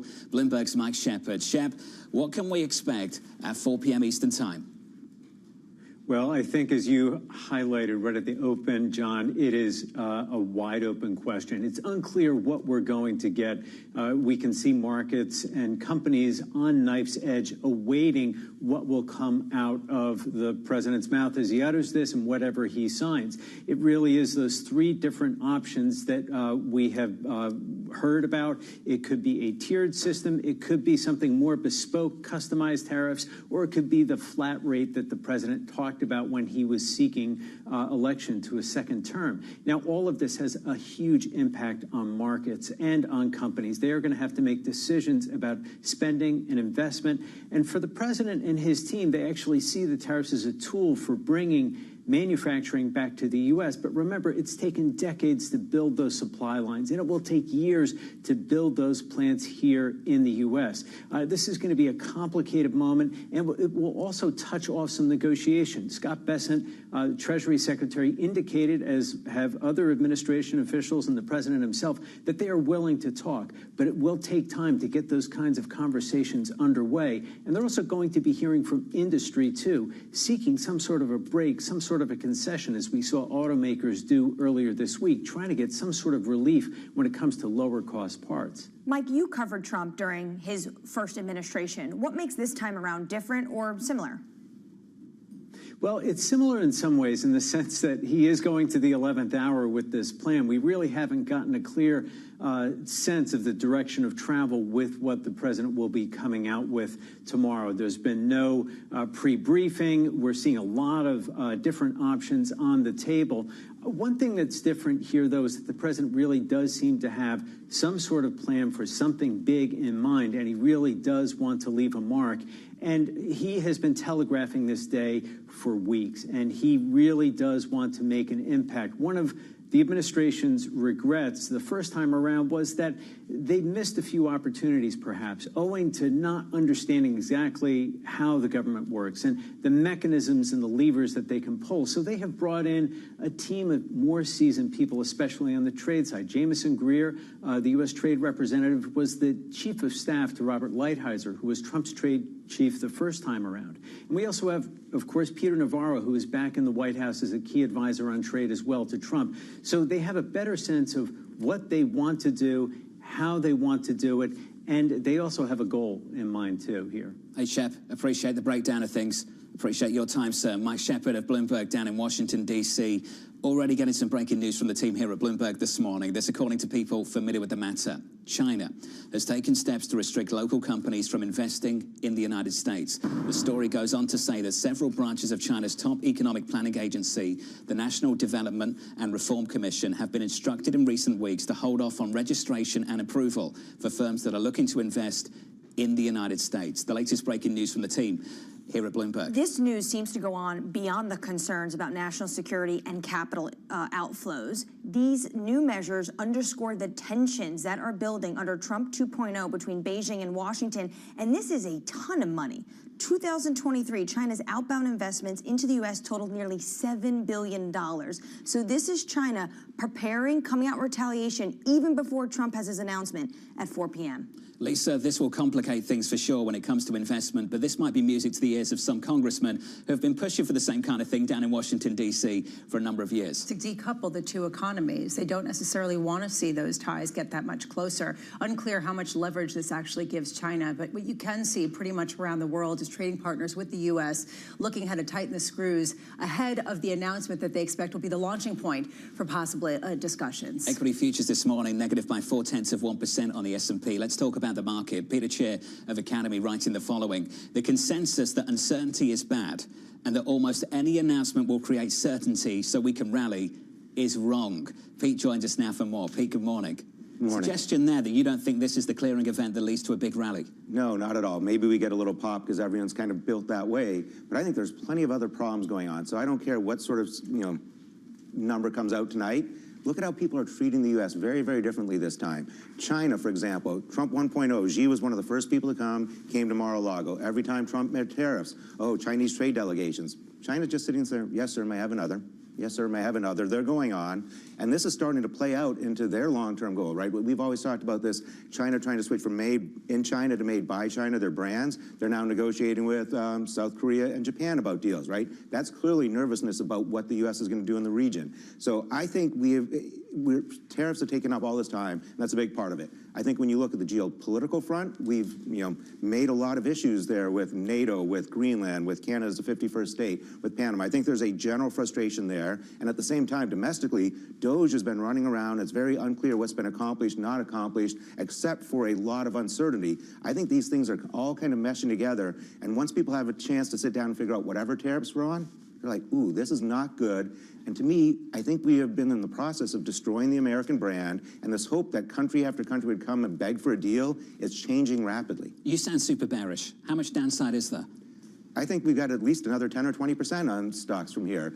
Again, you start looking at the mistakes we've made. As far as I can tell, nothing about tariffs so far would have stopped American farmers from selling their produce just like they did last year. Yet we're now talking about bailouts for farmers. Why? Because a lot of the input, nitrogen, fertilizer, potash, comes from Canada, and we slap 25% tariffs. So I think the rest of the world's watching mistake after mistake be made. They're trying to figure out what it means in Greenland, right? We used to have 3 military bases there. Why not ask for 3 again? There are all sorts of ways this could have been played, and yet we keep going down this path that seems to work. Annex. You talk about Canada as the 51st state. There was a while, okay, maybe Trump can say it and it's kind of cute or it's Trump, but he went on, and then Howard Lutnick started talking about that. Now you have a relative, senior within the U.S. world, but not global stage. I think the world is taking a look at this and saying, do we want to deal with the U.S. if we can avoid it? There's going to be some things that near term they have to. You're going to see a lot of trading relationships change, right? Canada and Mexico had a bilateral call the other day, supposedly, right? People are saying, we do not trust the approach. We do not like the approach.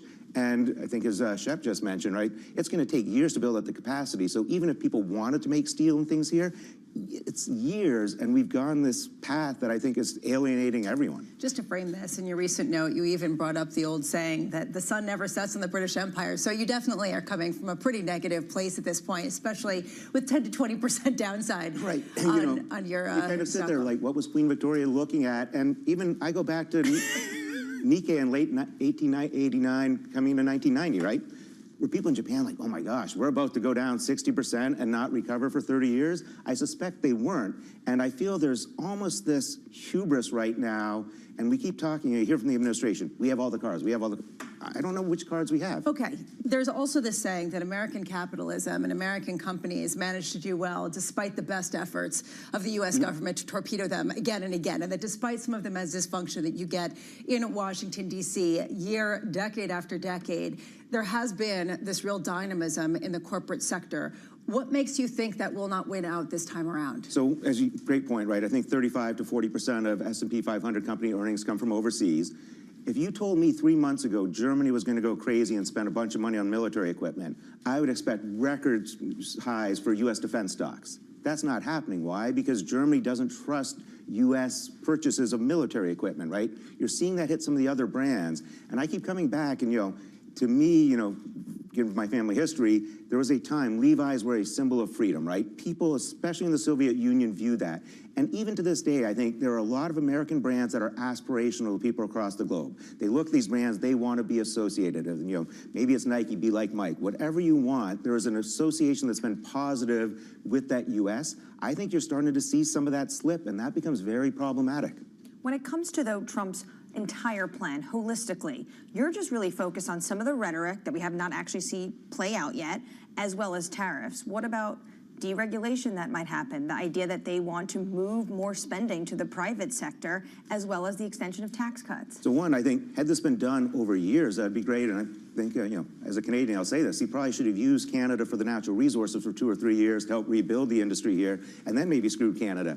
Again, Canada is a net importer of U.S. manufactured goods. Canada just exports mostly energy to the U.S. So there's not been a clear path. The other problem is, everything's been executive order. We haven't even got good executive orders yet on deregulation. This has to go through and get passed by the legislation. Otherwise, are you really going to come to the U.S. and decide you're going to make a chemical plant somewhere? It's going to take you 2 years to get approvals, this, that, and the other thing. You're probably not going to break ground for 3 or 4 years.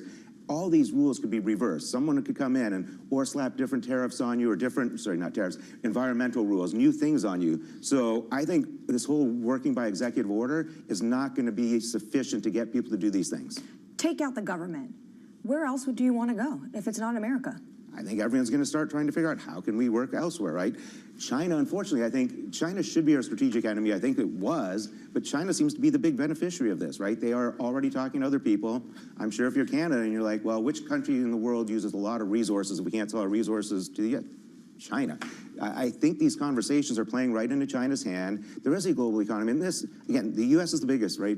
30 trillion, call it GDP. The rest of the world's 80 trillion. I'm not sure why we picked 30 trillion versus 80 trillion fight, right? In military terms, right, one of the first things you probably learn is divide and conquer. Well, we've done the opposite of divide and conquer, right? We've pushed everyone into a corner. We've been erratic. I think people are trying to figure out where we're headed, and it's no longer as clear what's happening here. And the other part, even on these tariffs, I'll harp on that. Every single country is probably looking at every single tariff they have and analyzing, okay, we can give on this one because it doesn't make a difference. We'll fight on this one because it makes a difference. There is no way the U.S. is spending line item by line item time, given our resources, so we are going to get probably picked off in any negotiation. Just briefly, what's your base case for 4 p.m.? What do you expect to hear? I expect something moderate in that 15%. I don't think he can back all the way off, because then his base, it would look like a loss for Trump, right? He's been talking such big thing about tariffs. I think he has to go kind of middle of the range. He might go full in. That does tend to be his tendency. I think maybe you get a brief pop because, oh, we got the certainty. And then I think over the coming weeks, we realize we have done so much damage to the global economy, to supply chains, that we continue to sell off, and all the buy the dippers get hurt really badly. I keep watching as my probably biggest tell is TQQQ, which is a triple leveraged, ETF. It has had mostly inflows. I want to see that thing kind of get annihilated, true capitulation there. Then I can get comfortable that the worst is behind us. Peter Chair of Academy Securities. Couldn't get much more bearish. It's good to see you, Pete. As always, thanks for breaking it down. If you want an equity bull, Binky Charter joins us later at Deutsche Bank. Still got a price tag on the S&P of 7K for year end. We'll catch up with him a little bit later. Equity futures at the moment pulling back by 0.4% with an update on stories elsewhere. With your Bloomberg brief, here's Yahara Hacker. Say Yahara. Hi, John. President Donald Trump set to make his tariff announcement at the 4 p.m. Eastern in the Rose Garden. Several proposals are still set to be under consideration, including a tiered system with a set of flat rates for countries, as well as a more customized so-called reciprocal plan. White House Press Secretary Caroline Leavitt saying the tariffs will take effect immediately.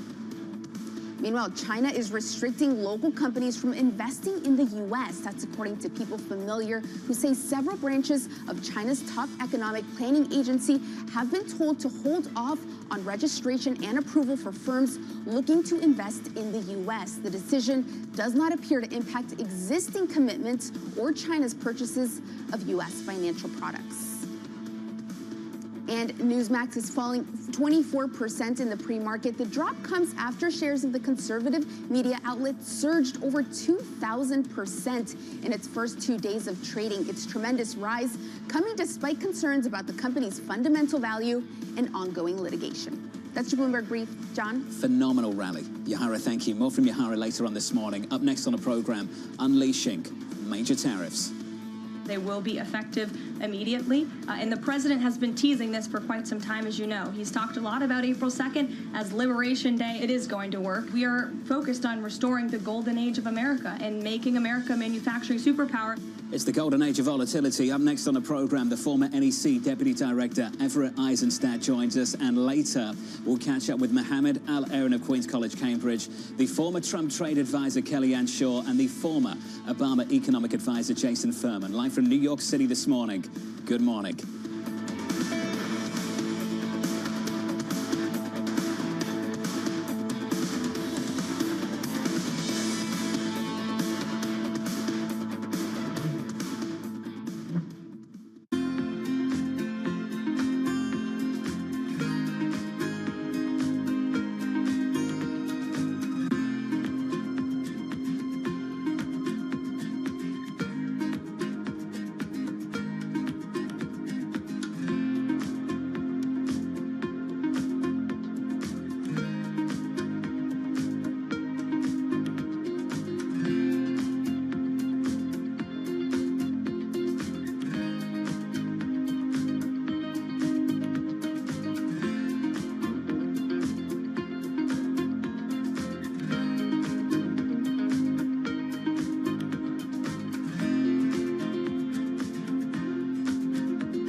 Good morning. This is Bloomberg Surveillance. Welcome back to the opening trade.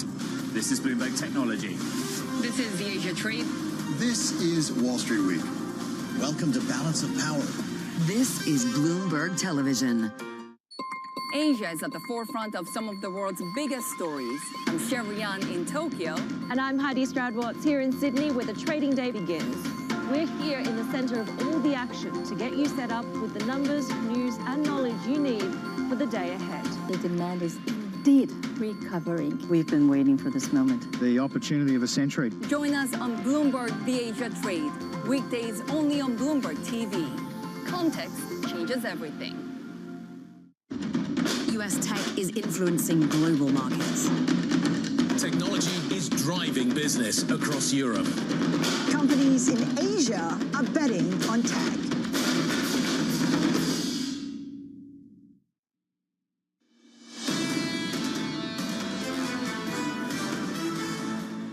Just about putting together 2 days of gains on the S&P 500, taking some of it back this morning. We're negative 0.4% on the S&P. On the Nasdaq, we're down by 0.5. Under surveillance this morning, unleashing the major tariffs. They will be effective immediately. And the president has been teasing this for quite some time, as you know. He's talked a lot about April 2nd as Liberation Day, but tomorrow will be the day, and he's been talking about it for a while. It is going to work. And the president has a brilliant team of advisors who have been studying these issues for decades. And we are focused on restoring the golden age of America and making America a manufacturing superpower. So here's the latest this morning. President Donald Trump's big tariff day arrives. Economies around the world bracing for so-called reciprocal tariffs, set to go into effect immediately after this afternoon's announcement. Joining us now to discuss, the former NEC Deputy Director, Everett Eisenstadt. Everett, welcome back to the program, sir. From your standpoint, from your perspective, do you believe this is the starting gun for a new round of negotiations, or do you believe this administration is willing to tolerate some pain to rebalance the global economy? I actually think it's both. I mean, he said repeatedly that tariffs have different purposes. I still think he would like to fulfill all those purposes, both reshoring manufacturing back to the United States, but also getting countries to alleviate some of the unfair trading practices. Tariffs are certainly part of that, and so I think there's going to be a combination of both. But at the end of the day, I think the tariffs will be in place for quite some time. Everett, how do you do both? How do you gain enough revenues to offset the tax agenda the administration wants, but at the same time negotiate better deals for lower tariff rates? There's definitely a little bit of a contradiction there, and I don't believe that anyone thinks that the tariffs in of themselves can replace the income tax, for example. So they could be a partial way to offset some of the tax cuts and other government expenditures. And at the same time, there may be economies where we're able to get significant gains through negotiating on diminishment of unfair trading practices. So I do think you can do both. I could see a scenario where we have a baseline tariff, I just make a number, say 10%, and then perhaps you have higher tariffs on some countries that are seen as bad actors, and perhaps even tariffs on certain sectors that rise above that baseline tariff. So I think it's possible to do both. It's complex, but it's not something that couldn't be done. We've been discussing all morning these three potential approaches we're going to hear from the president today. A universal tariff, a more customized reciprocal tariff, or a tiered approach. What you just said right there is potentially the president's going to come out with a little bit for everyone. Is that accurate? We'll see. We'll see. It's certainly possible. I think there's a way to formulate these where you could achieve all three outcomes. Now, none of them are going to be exactly targeted perfection. But this, again, this is a bit of a moving target, as we've seen. And I think the president and some of his advisors have said they want to use these for many purposes. They want to use them to raise revenue. They want to use them to alleviate unfair trading practices. And I think they will continue to use tariffs in that way. It enables them to have a lot of flexibility to respond to situations and take advantage of opportunities. We've already seen that some countries are coming to the table and asking what they can do to get a better deal. And I think that's part of the president's strategy. If you were still in the National Economic Council and you just heard the likes of Peter Scheer of Academy Securities talking about the damage already being done, whether it's business confidence, whether it's the American brand, whether it's just generally consumers feeling a bit lost and concerned about inflation, how concerned would you be that the process of this whole tariff negotiation is doing more harm than good in the way that it's being rolled out? Well, you've made a really good point. I mean, a good idea is a good idea, but execution is key. And the execution, the more predictable it is, the more transparent it is, the more people feel they've had an opportunity to have input and understand what's coming, I think the better outcomes you're going to get. Now, the president has been projecting that this has been coming for quite some time. They've floated out different ideas. And one of the, I think, hallmarks of this presidency is putting out feelers, getting a sense of where companies and governments are going to land. And I'm sure that they've had a lot of discussions with many, many stakeholders leading up to this date that have impacted what they're going to do and how they're going to do it today. But for businesses, predictability is key, and hopefully today will be the beginning of some clarity and predictability on how these tariffs will be rolled out and how long they'll be in place, and of course at what rate they will be. We all hope you're right, sir. That's for sure. The former NEC Deputy Director, Everett Eisenstadt, joining us live from Washington, D.C. Will we get that much-needed clarity? So something Everett said there is something actually I heard from someone as well. You could have a mix of these scenarios and proposals. A lower universal tariff plan, which would basically assuage all the concerns, especially of the president's base that he promised to do. And then a more customizable approach for some of what the president would deem the worst actors when it comes to trade. It also seems clear that he wants to start negotiations. So if he wants to start negotiations, how much clarity can you get? I love Jordan Rochester of Mizuho coming out and giving a prescription, 10% risk rallies, anything closer to 20%, forget about it. And that seems to be how people are thinking about it. Equity futures right now in the S&P negative by 0.5%. Up next on a program, Terry Wiseman of Macquarie, as the president is set to make a major tariff push, looking for a major realignment of the global economy. From New York City, this is Bloomberg.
Today's CFOs are reshaping the C-suite. Bloomberg's chief future officer shines a spotlight on these dynamic leaders. What's the hardest part of being a CFO? It's hard to come up with that. It's the vast responsibilities, the need to be engaged in different topics. It's remembering which audience I'm speaking to and what I can say in that context. The job is not just being the executive of the finance function, it's being an executive for the company. I would say it's prioritization. Complete the sentence. The hardest part of being the CFO is telling people no. It's hard. It's the right thing to do, but it's always hard. So being just like a touch of a heartbreaker, basically. Yeah. We have a plethora of good opportunities. Some are really, really good, but as we strive for the great ones, sometimes those really, really good ones have to be left behind. New episode premieres April 23rd, only on Bloomberg.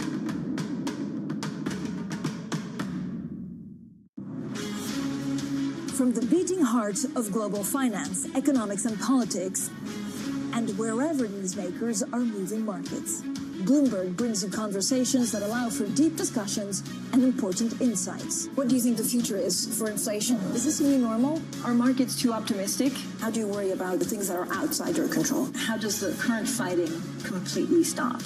I'm Francine Lacqua, and this is The Pulse, every weekday only on Bloomberg.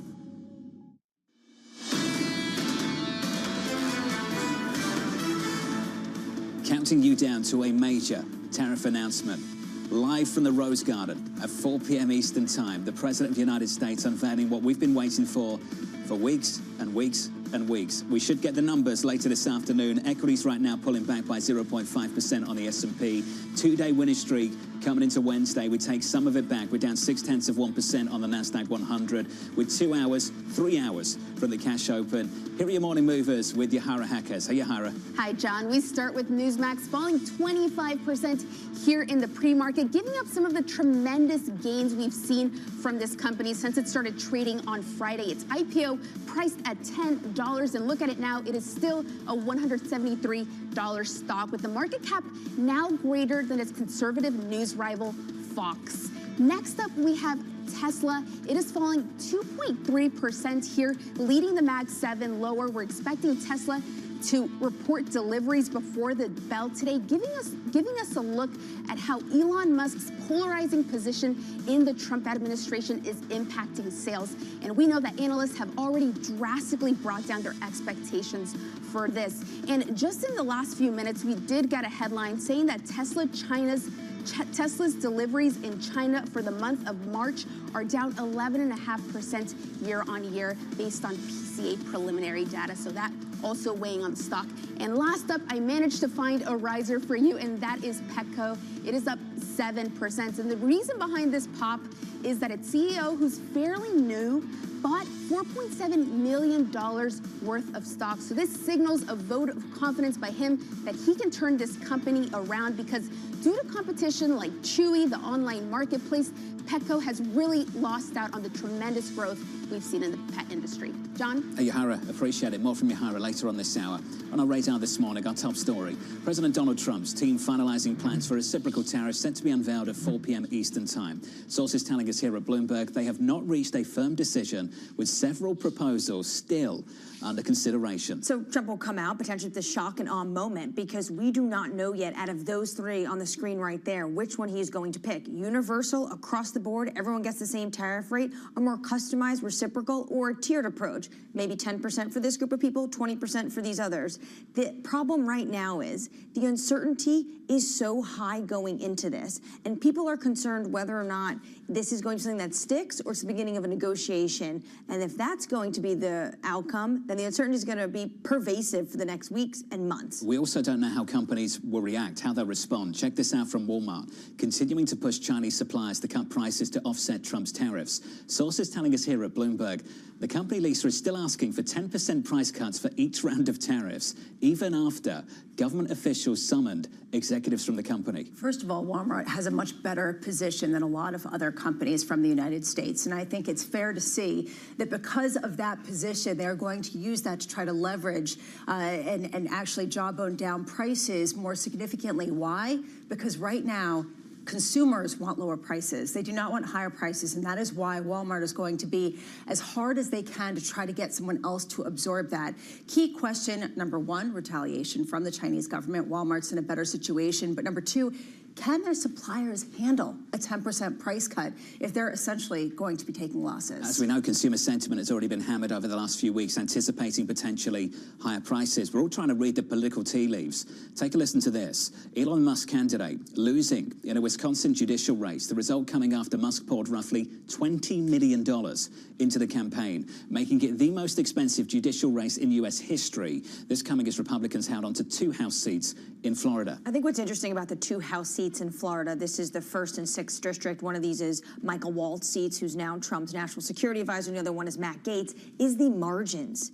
The margins were much tighter with the Democratic opponent than many were expecting. And these are very red districts that Trump won by large margins. So I think when you put this all together, a bit of a litmus test in potentially how Americans are feeling with what has been going on in the first 10 weeks of the Trump administration. 18 months away from the midterms as well, something to consider. Equities right now, if you're just joining us, and welcome to the program, negative by 0.5%. Let's turn to Europe, the continent bracing for President Trump's tariff announcement, with European Commission President Ursula von der Leyen saying the bloc has a strong plan to retaliate and will use it if necessary. Joining us us now from Berlin, Bloomberg's Ollie Krug. Ollie, how is Europe preparing for this moment?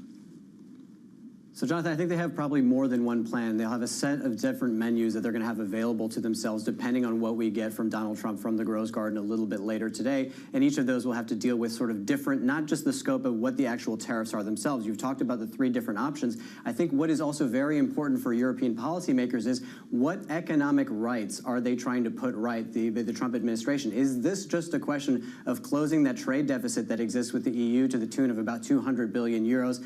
That is a $1 trillion relationship, or is this about trying to achieve other economic aims? This is also potentially aimed at getting rid of the value-added tax within the EU. Is this potentially going to look at sort of regulation, at digital taxation, all of these sorts of things?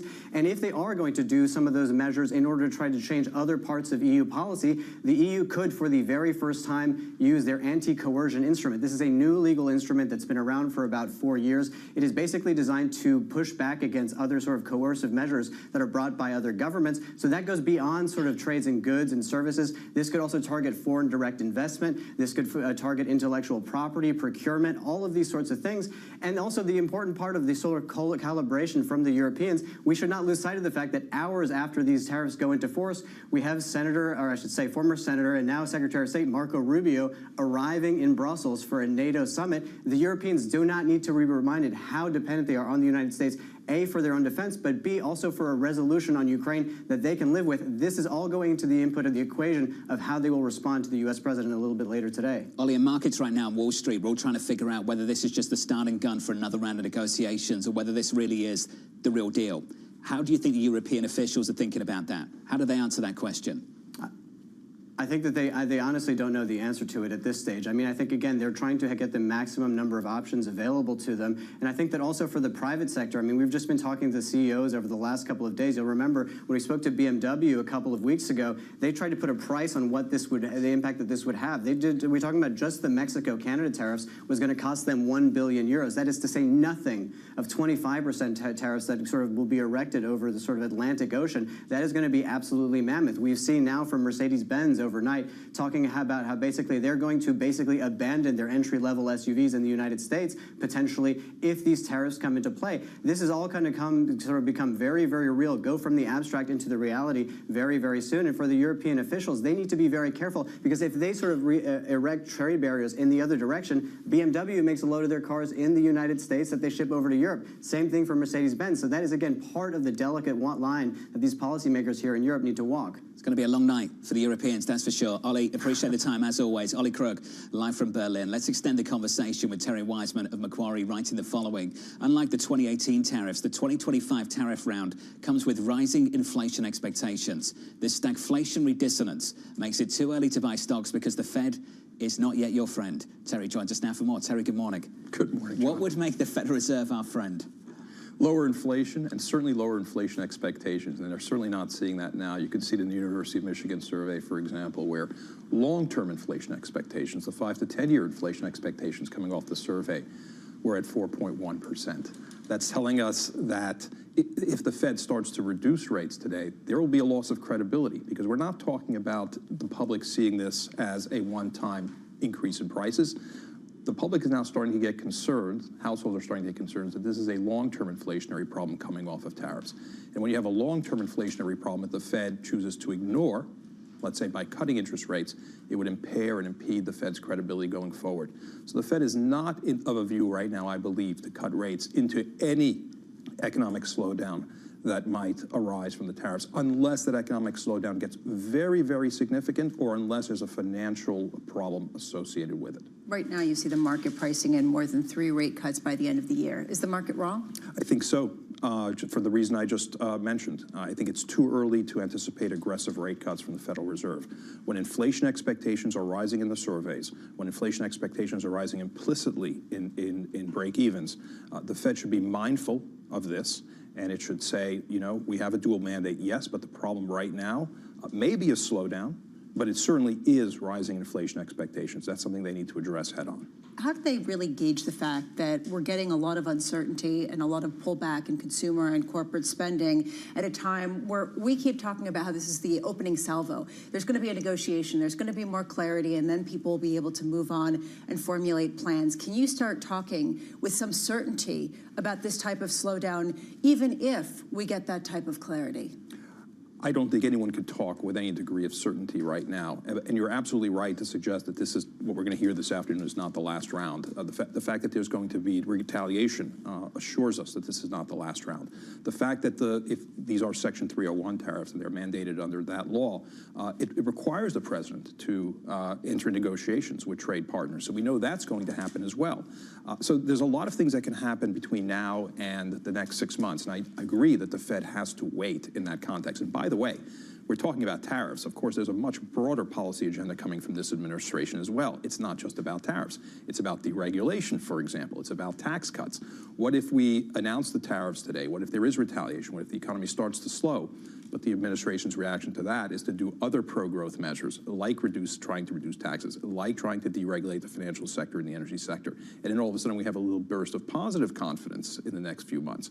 That's something else that the Federal Reserve needs to consider when it determines what to do. But I think in the context of this, a wide range of possible outcomes, the best things for central bankers to do is not to overreact. But it doesn't sound like you think tariffs are transitory in terms of their effect on inflation. Oh, if there's a trade war and there's a back and forth, right, where I do some tariffs and you do some tariffs and I do some tariffs against that, then they're certainly not transitory. They're certainly not one-off. There could be an extended round of tariff impulses and inflation impulses that come off of a trade war. That's altogether possible as well. It depends on how things are going to be conducted in diplomatic halls more than it's going to be about what the Federal Reserve does at this point. What is your base case going into 4 p.m.? There's 3 proposals sitting on the president's desk. I'm told it's a close hold, and there's really no decision just yet. I can tell you what I'd like to see. I'd like to see a more differentiated, discriminatory approach to tariffs on your trade partners, because what that means is that not everyone is treated equally.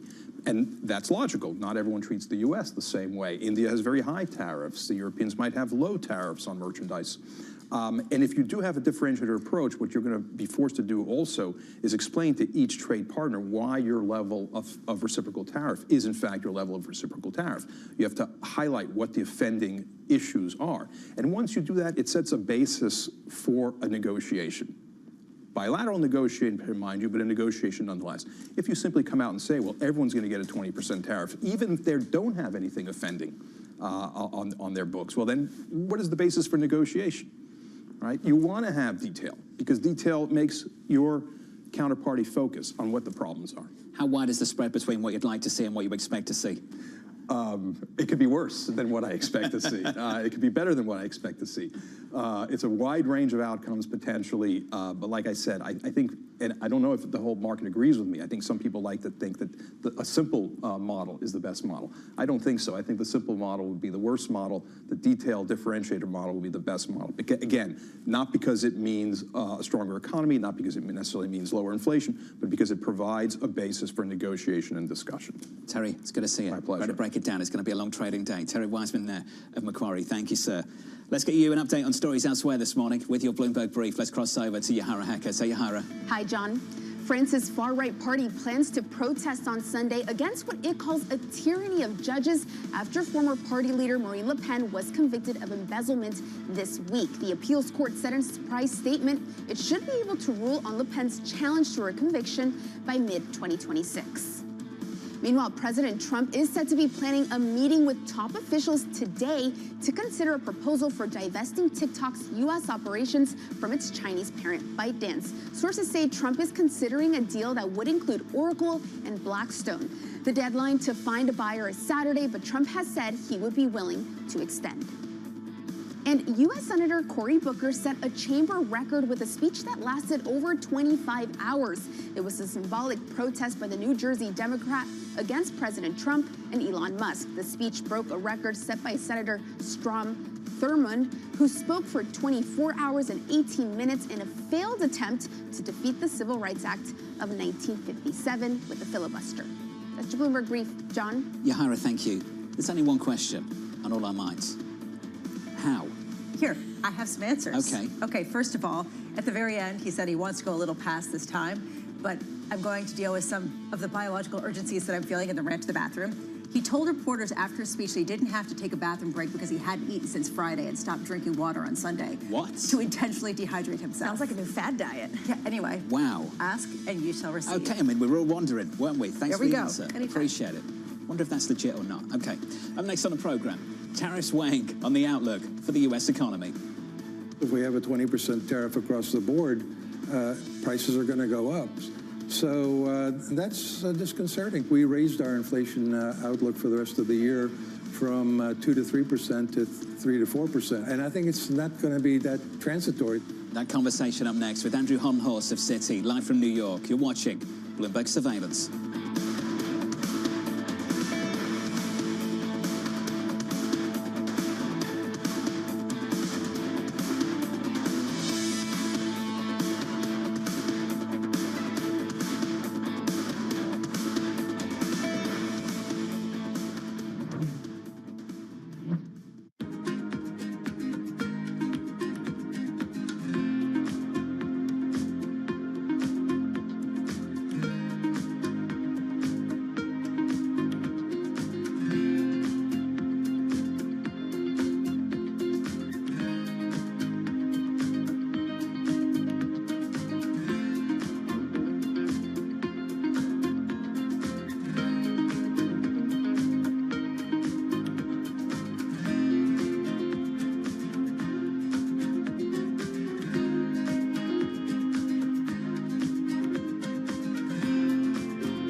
Incidence of cancer, which is to say people getting it, is higher than it was 20 or 30 or 40 years ago. Is that because detection is better than it used to be? All right, so the dirty secret is we have no idea.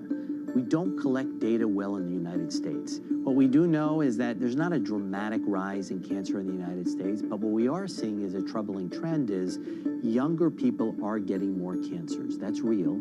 We have no idea why, but we are seeing younger people, more colon cancer, more breast cancer, and other cancers in younger individuals, 20, 30, 40-year-olds, that we never used to see. What do you think could possibly be the cause?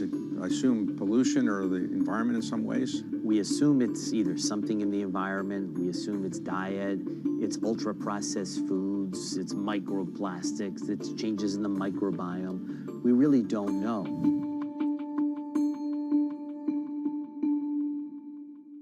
Listen carefully. Can you hear the rhythm in the markets? Not just in the syncopations triggered by inflation, but in the preludes leading to global elections, in the dissonance that moves the Nikkei, and the rising course conducted by AI. There's music in the markets, and if you want to learn to listen for it, we'll show you how. From the world of politics to the world of business, Joe Matthew and Kaylee Lines deliver news, insight, and analysis live 2 times a day, every trading day. Balance of Power at 1 and 5 Eastern, only on Bloomberg. Bringing you the latest in tech and AI news whenever and wherever it happens. I'm Tom McKenzie in Paris, and this is Bloomberg.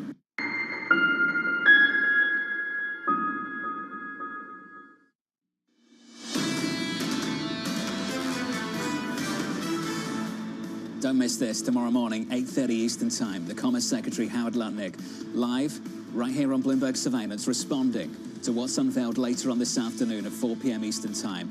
A major tariff push set to come from the White House. Live from New York City this morning, good morning to you all. Equity futures on the S&P 500, negative by 0.5%, a little bit softer across the board. On the NASDAQ 100, negative also. On the NASDAQ, we're down by, let's call it 0.6. Under surveillance this morning, tariffs weighing on the outlook for the U.S. economy. If we have a 20% tariff across the board, prices are going to go up. So that's disconcerting. We raised our inflation outlook for the rest of the year from 2 to 3% to 3 to 4%. I think it's going to show up that quickly. And I think it's not going to be that transitory. It's not going to be 1 or 2 months. It's going to last for several months. So here's the latest this morning. Uncertainty around President Trump's tariff agenda putting outlooks for the U.S. economy at risk and leading to downgrades across Wall Street. Andrew Honhorst of Citi joins us now for more. Andrew, good morning. Morning, John. Let's start with this first question, just to frame things. First cut from the Fed. What are you expecting?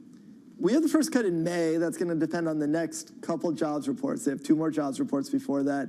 If they don't see enough weakness by May, then I think they're cutting in June. Interest in your response. The next couple of jobs reports. I thought you were going to say it depends on 4 p.m. Eastern time this afternoon. How important is that?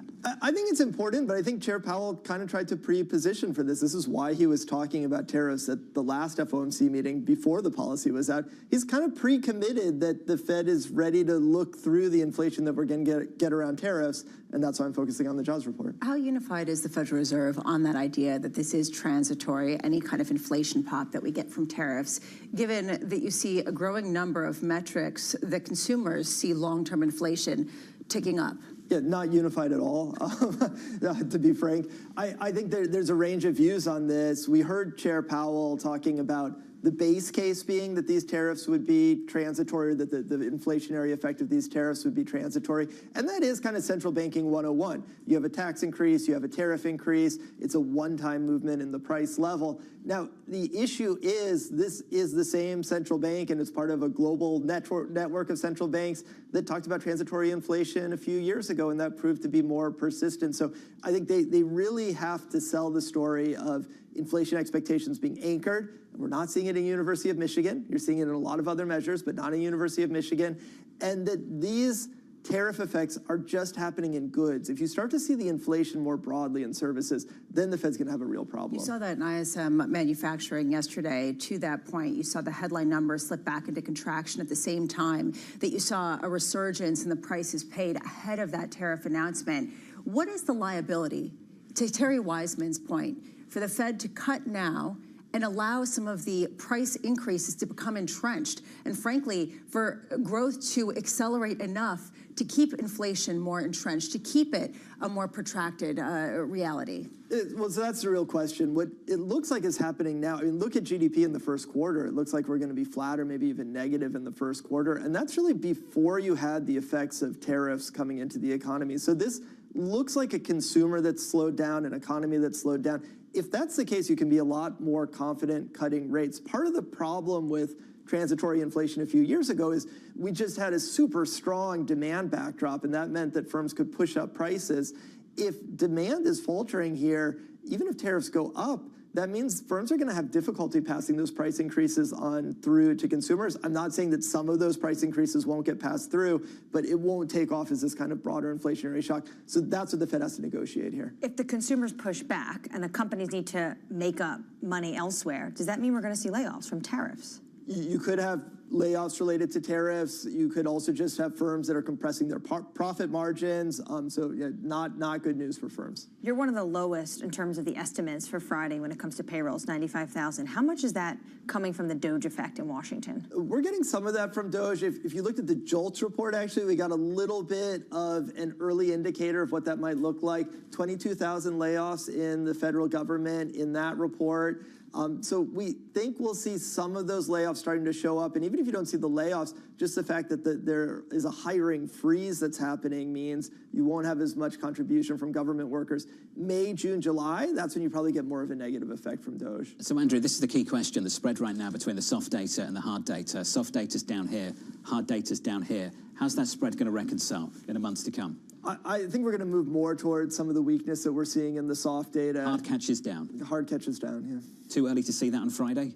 I think it's probably early. We may see a little of it. We are below consensus on the jobs number, but I'd wait for these upcoming jobs reports. What would you circle on the calendar as the key week, the key date where you may see this show up in a more profound way? I'm really looking at the next jobs report. That's when we should see more of the Doge layoffs coming up. And also just remembering, that's when the economy is supposed to be hiring a lot of workers, and it's still a low hiring rate economy. The firm DataTrack came out and said this last night, that the fundamental strength of the U.S. economy over the last 4 years is largely due to employers being unwilling to let go of workers in the post-pandemic reality. They still see that being in effect today. Do you agree with that? I think that still is in effect. Again, you can go back to that JOLTS report and you see a low hiring rate. So it's not that firms are excited about hiring people, but a low layoff rate. Firms have been reluctant to part with their workers. The concern is that that is a fragile situation. If that layoff rate starts rising, well, then those workers are entering a labor force where there's not a lot of hiring going on. And we know the layoff rate is going to rise because some of those government workers are going to be laid off. So we are expecting to get, at least according to the Atlanta GDP Now forecasts, it's actually negative for the first time going back to July of 2022, even when you take out the gold distortions. If we get another negative quarter, that is a technical recession. Could you get that type of scenario in economic growth in the U.S. without some sort of increase in layoffs, in unemployment? Well, and this goes back to some of the soft data where you already see consumers, individuals that are becoming more concerned about getting a job, more concerned about losing a job. If that's already increasing and we're not seeing those layoffs yet, if you start to see those layoffs tick up, then you'll see more consumer concern, people pulling back more on spending. So I think it's very correlated. If the economy slows down, the unemployment rate will go up. It's incredible to see this anxiety around unemployment in the sentiment surveys, with unemployment still around 4%. You can see, though, the stagnancy that people have. You can see the fact that those who are touched in some capacity by the layoffs in Washington, D.C. are contractors with the government. It feeds to this narrative, at least, if not reality, that there is a job insecurity prospect that is different than the last few years. Something Amanda Liner of BlackRock has been thinking about, the interaction between tariffs, margins, and the labour market, the three things to watch in the coming weeks and months. Andrew, it's good to see you, sir, as always. Thank you. Andrew Honhorst there of Citi. Up next on the programme, here's the lineup for you. Mohammed Al-Erin of Queen's College, Cambridge, the former Trump trade advisor Kellyanne Shaw. We'll catch up with Seth Carpenter of Morgan Stanley and the former Obama economic advisor Jason Furman. The second hour of Bloomberg Surveillance is up next.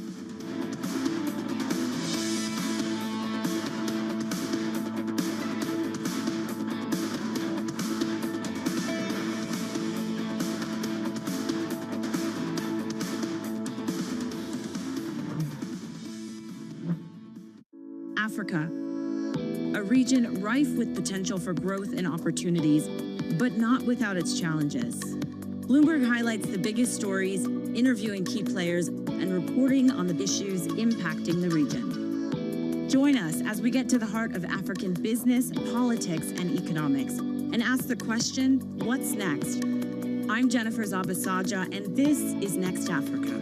New episodes every month, only on Bloomberg. What would it mean for India to host the Olympics? Linda, I don't think it's my dream alone. I think it's a dream of 1.4 billion Indians to see the Olympics being held in India. I think once sport takes over, the transformation will be seen, not only in the lives of the youths, but in the economy of our country. India is one of the biggest centers for digital usage, and 1/3 of the viewership of the Olympic channel comes from India. So India as a sporting market is huge. Countries which have hosted the Olympics have always grappled with the issue of infrastructure, for instance. Building it is one thing, maintaining it is another. How can India do it differently if it were to host the Olympics? So I think we're talking about innovation and sustainability. And I think the same holds for holding the Olympics. What if you look at a sustainable model? What if you look at refurbishing old stadiums, reusing what we have?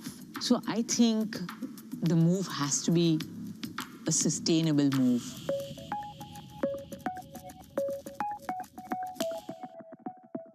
From our studios in New York and San Francisco, our expert hosts have the data and analysis from the companies you know and the startups to watch, plus the interviews you don't want to miss.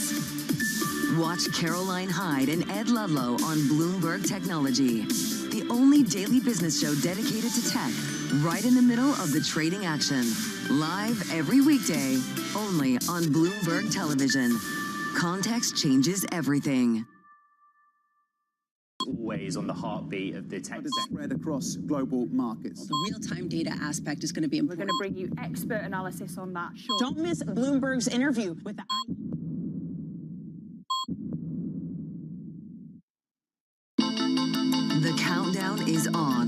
everything you need to get the edge at the end of the market day. Big tech earnings kick off later this afternoon. Gilead is coming out right now. We have take two numbers. Back to the markets, right? Our bread and butter. NVIDIA is one of the best stories in the tech space. That actually matters a whole lot more. It might shock some of your viewers. You're watching The Close. Get ahead of tomorrow's trading with The Close. Weekdays on Bloomberg. Context changes everything.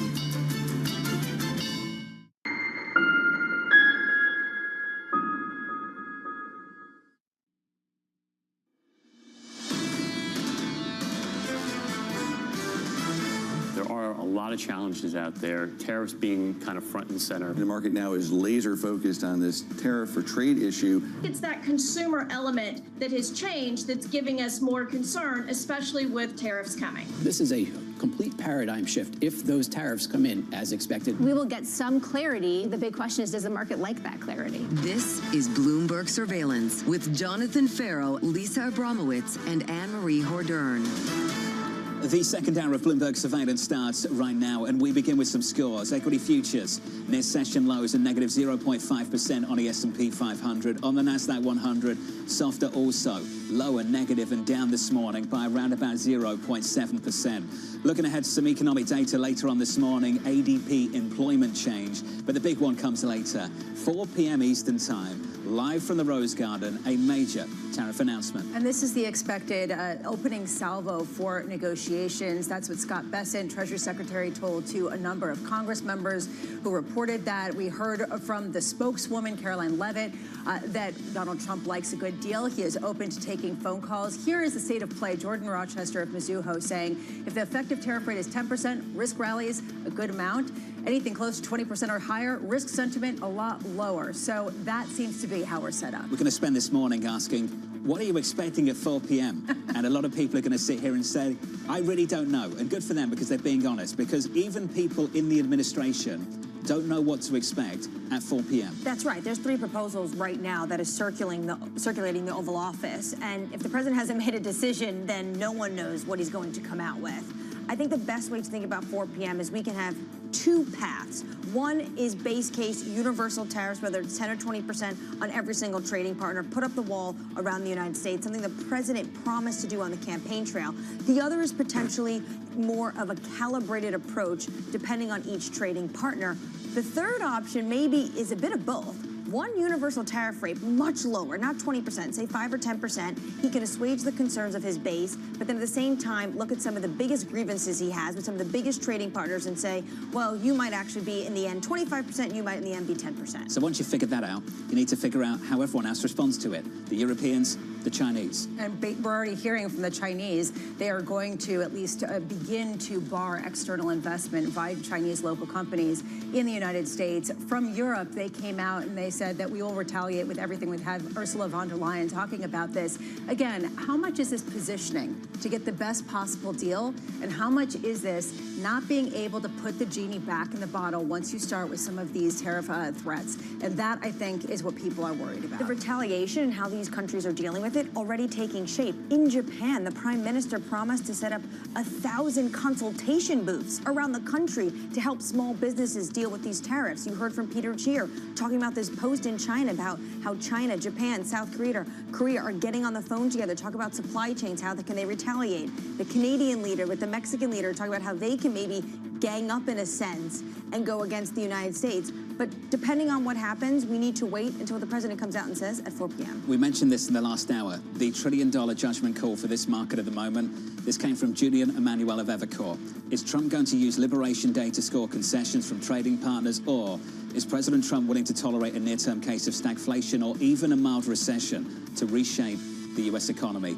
That's the call this morning, and maybe for the rest of 2025 and beyond. Equity futures right now in the S&P pulling back by 0.6%. Your lineup looks like this. Mohammed Al-Erin of Queen's College, Cambridge on President Trump's major tariff push. The former Trump trade advisor Kellyanne Shaw on the president's ultimate objective. And the former Obama economic advisor Jason Furman on why the big bet on U.S. levies, quote, makes no sense. We begin this hour with our top story, the world awaiting President Trump's incoming tariff announcement. Bloomberg's Mike Shepard joins us now with the latest from Washington. Shep, that's what's amazing about this moment. We don't know, and apparently, Mike, based on our reporting, they don't know either.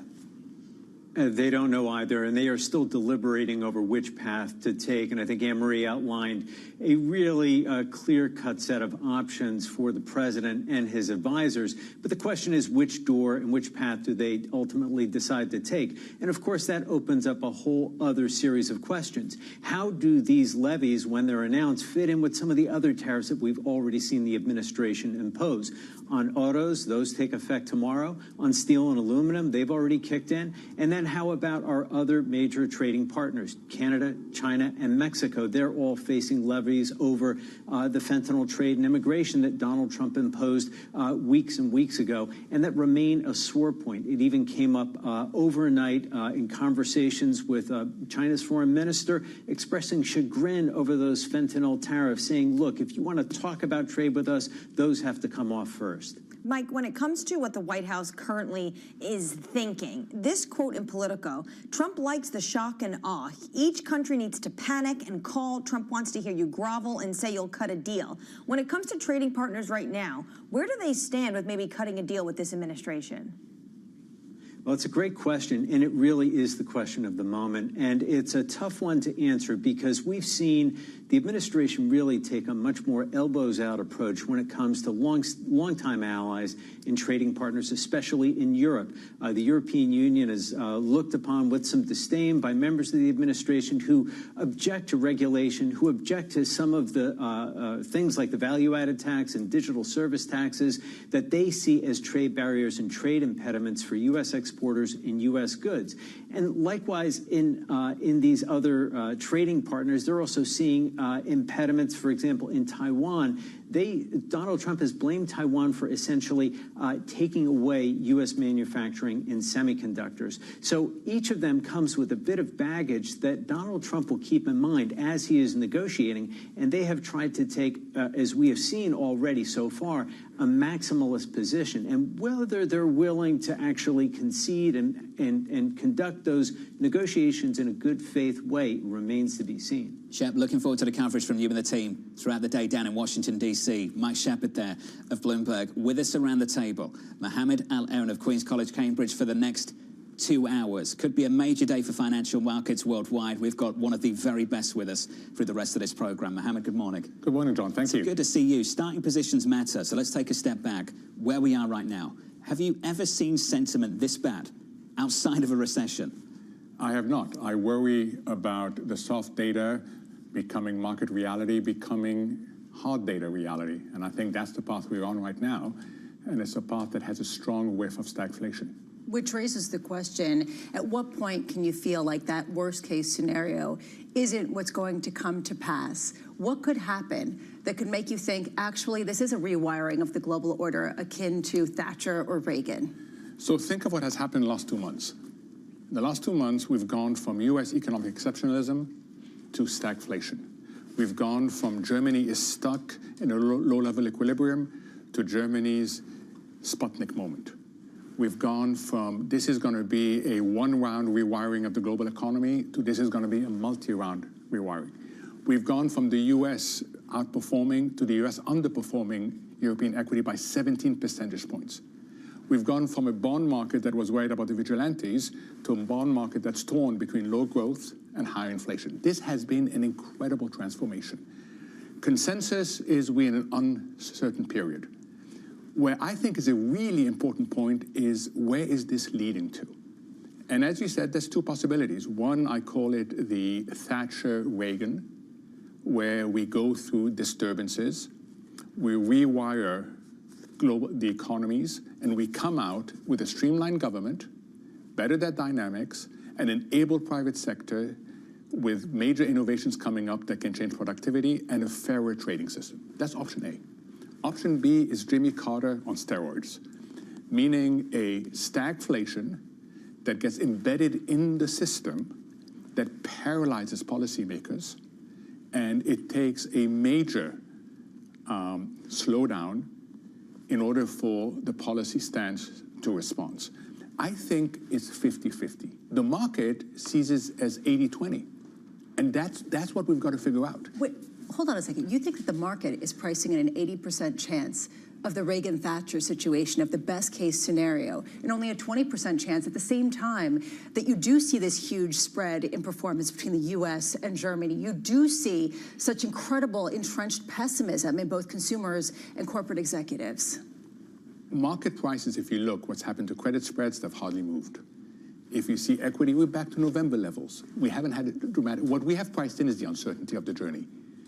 What we haven't priced in is what I think is a 50-50 destination.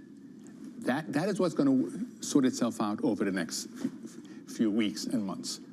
And I worry when I hear the Fed, when I hear Chair Powell at his last press conference dismiss the soft data as, oh, it's soft data, it's not going to get translated into anything worse. Bring in again the word transitory on tariffs. You've spent the whole morning saying the right thing. We don't know how other countries are going to respond.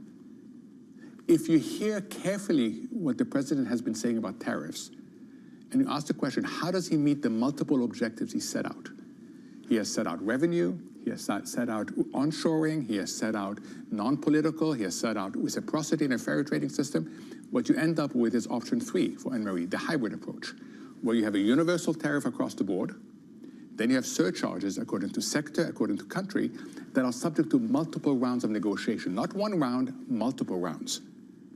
If that happens, then the notion that the inflationary effects are transitory would be really good news, because we have a recent history of inflation, and people will not dismiss it as quickly as the Fed seems confident that they will.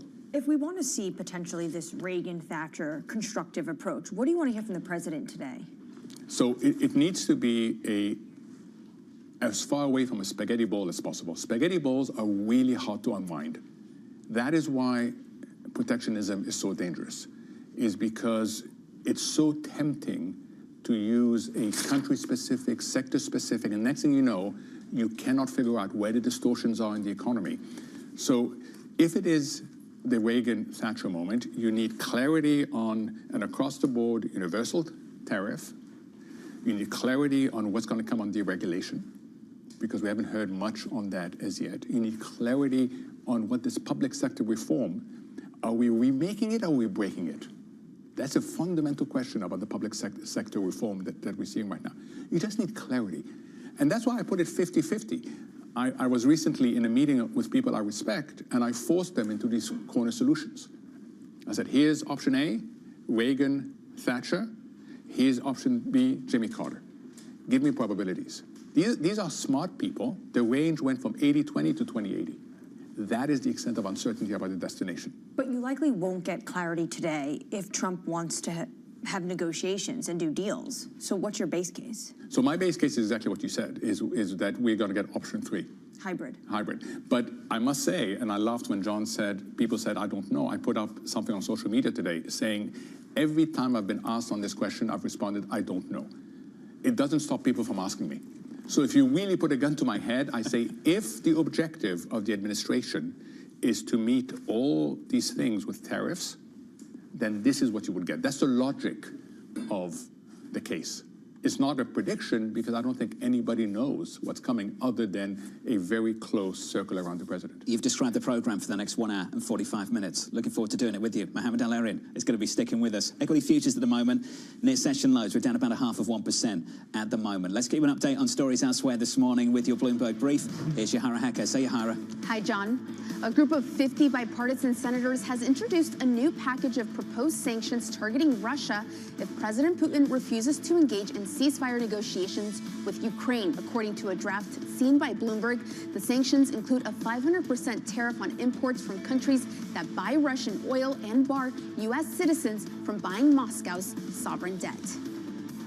Meanwhile, Republican lawmakers are in the process of drafting a tax bill that includes raising the state and local tax deduction, known as SALT, to as high as $25,000. The cap applies to individuals and is currently at $10,000. The plan is being negotiated behind closed doors and is still being drafted. And RFK Jr. is making major changes at the Department of Health and Human Services. He cut 10,000 people from the organization, including those overseeing vaccine reviews, drug approvals, and tobacco regulation. Some entire divisions were gutted, including those working on sexually transmitted diseases, environmental health, and global health. That's your Bloomberg Brief. John? Hey, Yahara, thank you. Appreciate it. More from Yahara later on this hour. Up next on the program, tariffs incoming. They will be effective immediately. And the president has been teasing this for quite some time, as you know. He's talked a lot about April 2nd as Liberation Day. It is going to work. We are focused on restoring the golden age of America and making America a manufacturing superpower. So-called Liberation Day. Is it going to work? Up next on the program, the former senior Trump trade advisor, Kellyanne Shaw, live from New York City this morning. Good morning.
Bloomberg brings you breaking news 24 hours a day.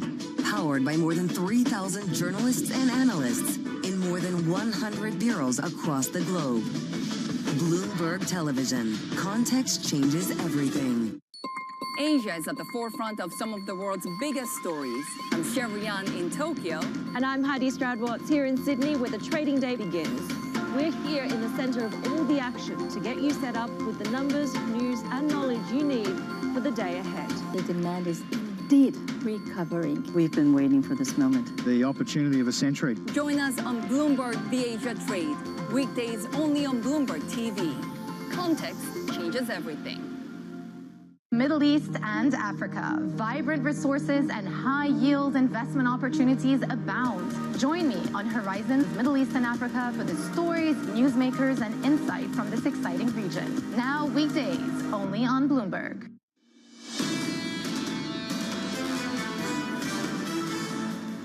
Two days of gains coming into Wednesday. Equities lower this morning by 0.6% on the S&P. We're down by 0.75% on the Nasdaq 100. Under surveillance this morning, tariffs incoming. They will be effective immediately. And the president has been teasing this for quite some time, as you know. He's talked a lot about April 2nd as Liberation Day, but tomorrow will be the day, and he's been talking about it for a while. It is going to work. And the president has a brilliant team of advisors who have been studying these issues for decades. And we are focused on restoring the golden age of America and making America a manufacturing superpower. So here's the latest this morning. President Trump's sweeping tariffs taking immediate effect after his 4 p.m. Eastern rollout from the Rose Garden. Today serving as the centerpiece of Trump's effort to bring manufacturing back to the United States and upend the global trade system. Joining us now, the former senior Trump trade advisor, Kellyanne Shaw. Kellyanne, welcome back to the program. The press secretary says it will work. Our question is, what will work? What is the ultimate objective? Well, good morning. As I'm saying to most of my clients, happy Liberation Day to those who observe. The truth is we don't know, and I heard your last guest say that he has said, I don't know, 17 times, and I think that's where most advisors are at the moment. It could be a number of actions. It could be anything from reciprocal tariffs, where a series of countries have a number that's assigned to them that represents their tariff and non-tariff barriers. It could be a global sweeping tariff, or it could be some mix in between. Kellyanne, what is the goal of these tariffs? What is the president leaning on at the moment? Because we heard that they're supposed to be revenue raisers, and at the same time, in the next breath, we hear people from the administration say that he wants to cut deals with some trading partners. Yeah, from my perspective, I think the president has two primary objectives. So first is to address the longstanding trade deficit, that $1 trillion trade deficit that the United States has with a number of countries around the world and predominantly coupled in about 15 economies. The second goal is really about just this uneven playing field. And when I was in the first Trump administration, I heard him talk about this all the time, the fact that it was just fundamentally unfair that other countries had higher tariffs than the United States. And so I think he's looking to level the playing field. Now, he does talk about revenue as well, but to my mind, that really is a secondary concern.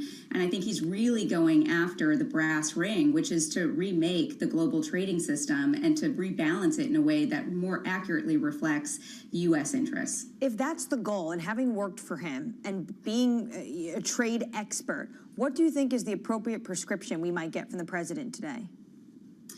Yeah, I think that the president is likely, and again, I heavily caveat this with nothing is final until the president says it so. I think he is likely to target those countries that are the worst offenders in terms of tariff and non-tariff barriers. We may see a more global measure applied to the rest of the economy, but I think he's going to be focused on those handful of countries. And to my mind, this kicks off a negotiation. This is not the end. This is not the certainty that I know a number of businesses and the markets are looking for. I think this gives other countries an opportunity to come to the table and say, look, we hear your concerns. We will cut some of these barriers too, and that the United States and those trading partners on a bilateral basis would begin to reciprocally lower their barriers. Kellyanne, one of the questions I get asked a lot outside the U.S. is how many rounds is this going to be, and at what point do we know that whatever we offer sticks? How should we answer those two questions? Yeah, I mean, one of the features of President Trump's negotiating strategy and his style is ambiguity, and it is very rare to get that kind of certainty. But what we did see play out during Trump 1 were a number of deals that were cut and inked, including the NAFTA renegotiation, which became the USMCA. We saw the Chorus agreement renegotiated. There was a deal with Japan. There was a deal with China. So I do think that there is precedent for having that certainty at the end of what will be a rocky negotiation period. But I do think we're looking at the next several months to next couple of years with some of those trading partners before we actually get there. Kellyanne, this raises execution risk, and people have talked about this repeatedly, that confidence among CEOs, CFOs, consumers has been falling off a cliff amid the uncertainty that may be a feature and may be prolonged over the next months and years. How concerned are you about this execution risk? Yeah, I think two things are happening at the same time, and they're really in opposition to one another. On the one hand, the president is looking to reshape the global trading system, which requires breaking a lot of glass and not giving his bottom line. On the other hand, he's trying to attract investment from businesses around the world. And those two goals really require different strategies. So the administration is trying to land the plane on both. I think in terms of execution, the administration has an uphill battle. They're trying to do something that's never been done before. They're also trying to message this to the American people. And I think that whatever President Trump says at 4 p.m. today will be one of the most consequential speeches of his presidency, because he's effectively going to ask the American people for a long leash to allow him to negotiate some of these deals and fix some of these systemic issues. So we'll have to see how this plays out. The press secretary said that some of these tariffs will be effective immediately. So do you expect tariffs using IEEPA or Section 338 to come out today and begin tomorrow? Yeah, I think there are three types of legal authorities the president can use to impose tariffs effectively immediately. So IEEPA is one, Section 338 of the Trade Act of 1930 is another, and then there's also Section 122 of the Trade Act of 1974, which is about balance of payments. So he'll certainly have to rely on one of those. I don't know which one the president is going to use. I tend to think it might be IEEPA, but any one of those authorities would give him the ability to impose tariffs right away. Now, I will be looking to see what the executive order actually says and whether by immediately that means exactly at 12:01 on April 3rd, or whether there are a couple of days to give importers some grace or even a ship on the water exception, which is what we saw on the fentanyl tariffs. I'm just pleased the announcement comes after the close now and not the original 3 p.m. that Secretary Besson guided us towards. Kellyanne, appreciate your time, as always. The former senior Trump trade advisor, Kellyanne Shaw. By definition, and we've said this a million times, by definition, the importer pays the tariff. How the cost is distributed is going to be up for debate, not just today, but for months and years to come. Mohammed, some things can guide us towards an understanding of how the cost will be distributed. One is where margins are right now. Another dimension of this conversation would be, what is the consumer price tolerance right now for higher prices? How is that guiding you and your thoughts about how those costs will be divvied up amongst this economy? I suspect it's going to be sequential, John. Round one is going to be try to pass as much as possible to the consumer, and not just on new inventory, but on existing inventory. Ask the question, if you are running the BMW dealership, how are you going to differentiate between a car that's come in after the tariffs are implemented or before? You will somehow average it out and change the pricing for your whole stock. So we're going to see some reactive price adjustment. We're going to see some preemptive price adjustment. That's round one. Then round two will be, can demand support this? And that's where it gets really interesting. It's where it gets really tricky. And the response we've had, Lisa, over the past few weeks is, perhaps not. Well, and this to me is the key question also. How much does it consolidate power among some of the biggest companies out there? I'm thinking of the Walmarts and some of the ones that have the power to negotiate lower prices and jawbone that down. Smaller businesses, how much do they get hit even harder if they are unable to pass along those price increases? We've already seen that to some capacity, but that to me is what I'm watching. Walmart's a great example. What Walmart is doing is what the president wants to see, which is go back to the exporter, go back to the supplier and renegotiate. Not everyone's Walmart. Not only is not everyone Walmart in terms of size, but not everyone's Walmart in terms of the leverage that they hold in China, where they have Sam's Club, which has great meats, I hear, and lots of different produce that a lot of people love. So they have that clout to be able to not be as worried about the retaliation on the mainland to a possible negotiation. Who's told you that? Where are those reviews from? I've seen multiple. This is with my also Cory Booker bathroom experience. Okay. I have all sorts of news you need. Don't want to see what's on your dashboard. Coming up on the program, Seth Carpenter of Morgan Stanley. As uncertainty is weighing on global growth, just what is on the Lisa Abramowitz Bloomberg Launchpad? Who knows? Futures negative by 0.5% on the S&P from New York. This is Bloomberg.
From the beating heart of global finance, economics and politics, and wherever newsmakers are moving markets, Bloomberg brings you conversations that allow for deep discussions and important insights. What do you think the future is for inflation? Is this a new normal? Are markets too optimistic? How do you worry about the things that are outside your control? How does the current fighting completely stop? I'm Francine Lacroix, and this is The Pulse, every weekday only on Bloomberg. He investors, top executives, global innovators. Join me for in-depth conversations with the biggest newsmakers on the day's top stories. Insight with Haslinda Anand, only on Bloomberg. Get your fixed income fix. Watch Bloomberg Real Yield around the world right here on Bloomberg. Context changes everything. Listen carefully. Can you hear the rhythm in the markets? Not just in the syncopations triggered by inflation, but in the preludes leading to global elections, in the dissonance that moves the Nikkei, and the rising course conducted by AI. There's music in the markets, and if you want to learn to listen for it, we'll show you how.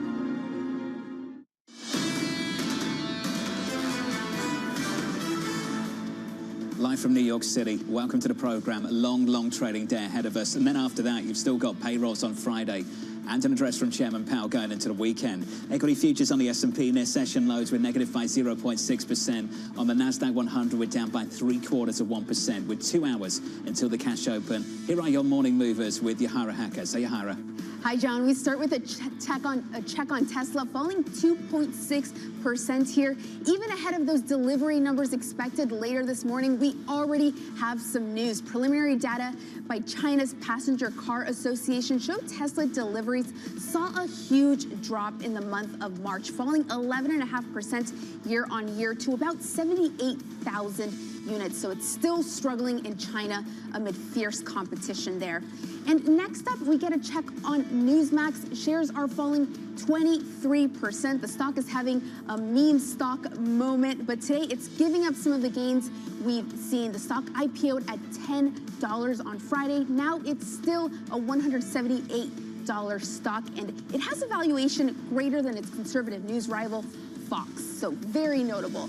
Next up, we have Hims and Hers. That stock is falling 5% after initially popping on the news that it would begin offering access to brand name weight loss shots like Zepbound. But analysts say they don't think this is going to get a lot of traction because the cost is just too high. Hear this. A monthly prescription for Zepbound on Hims will cost $1,899 a month, which is $800 more than what Eli Lilly charges. John?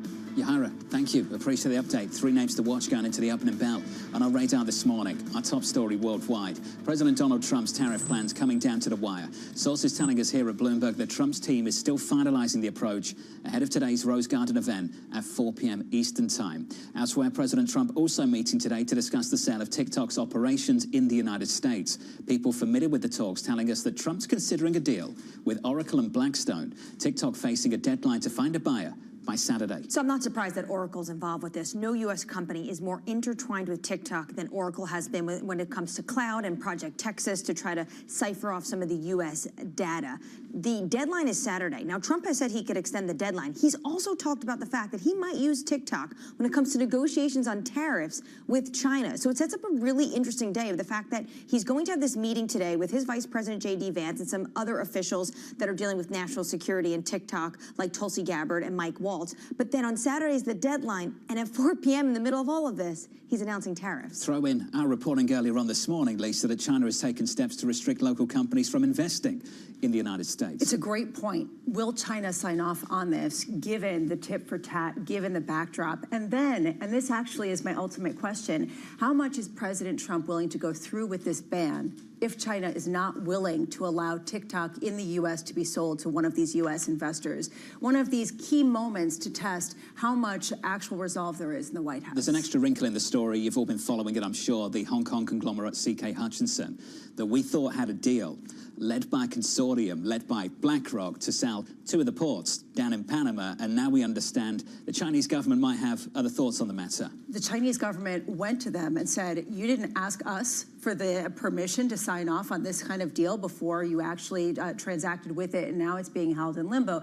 Again, it raises the question, what incentives does the Chinese government have to allow some of these sales to go through at the same time that there's been some pretty harsh rhetoric from the White House? How does that get executed in terms of action? Beijing is going to use the leverage they have right now, especially when, remember, when it comes to tariffs that are in place since Trump walked into the Oval Office, we're seeing an additional tariffs on China that actually stuck. One thing when it comes to TikTok, and you talk about potentially how this dance will go with China, Oracle would provide security assurances, according to our reporting, while potentially leaving the app's valuable algorithm in Chinese hands. Now, will that satisfy the law that Congress talked about, the fact this was a national security concern, but that's potentially one way they could get an end to this deal and keep TikTok in the United States operating while still getting around the fact that ByteDance needs to maintain control? I can think of 3 deals right now that have massive national security elements to them and huge government involvement. One is TikTok, the other is this one with CK Hutchinson, and the third is Nippon Steel. The Commerce Secretary, Howard Lutnick, fielding rival offers for U.S. Steel. People familiar with the matter telling Bloomberg that Lutnick held back-to-back meetings with Nippon Steel, an activist shareholder, and Cora Holdings. So I guess if you up the ante on the price, maybe it's more acceptable. Nippon Steel, we are reporting now, is willing to invest an additional $7 billion to complete the $14 billion takeover. I am old enough to remember when the President of the United States was campaigning and said, I am, quote, totally against the once great and powerful U.S. Steel being bought by a foreign company, in this case, Nippon Steel of Japan. Well, maybe now he's in office, there's not an election, Pennsylvania's one and done, they can move on. Things can change in Washington, D.C., which makes this afternoon rather complex at 4 p.m. Eastern Time, because things can change in the hours, the days, the weeks, the months, and the years after that. If you are just joining us, welcome to the program. Equity futures here down by 0.6%. Markets speculating on the details of President Trump's tariff plan. Seth Carpenter of Morgan Stanley writing, our base case remains that the focus of U.S. tariffs will be on China. But if trade tensions escalate beyond our base case, the drag on corporate confidence, on CapEx, and the business cycle will intensify. Seth joins us now for more. Seth, welcome to the program. It's been too long, my friend. Let's talk about later at 4 p.m. Eastern Time. And I think more importantly for a lot of people in this market, how is the Federal Reserve going to navigate this moment? It's great set of questions, Jonathan. And it's, I think, the set of questions that just about everyone in markets is asking. First, the uncertainty here is huge. We've heard some more commentary out of the White House where they're clearly still resetting what they're going to do with tariffs. And so I think even inside the administration, there's some uncertainty yet. The Fed is left in this truly difficult circumstance where tariffs very clearly seem to push up price levels, which should boost inflation as reported in the CPI, all the regular data. My base case, as is the Fed's, is that that inflationary boost is going to be temporary and should fade over time, but I don't think is going to be good enough for the Federal Reserve. I think it will be very hard for them to say, wow, this inflation will go away. I know because of my models that growth is going to take a big hit in 2 quarters or maybe into next year. So let me cut interest rates now despite inflation heading back up towards 3%. I just don't see them doing that. And so I think they're going to have to wait. Once we see inflation from tariffs start to kick in, they're going to wait on the sidelines with policy in their minds in restrictive territory and see how the tariffs play out through the economy. They're going to believe they'll be temporary on inflation.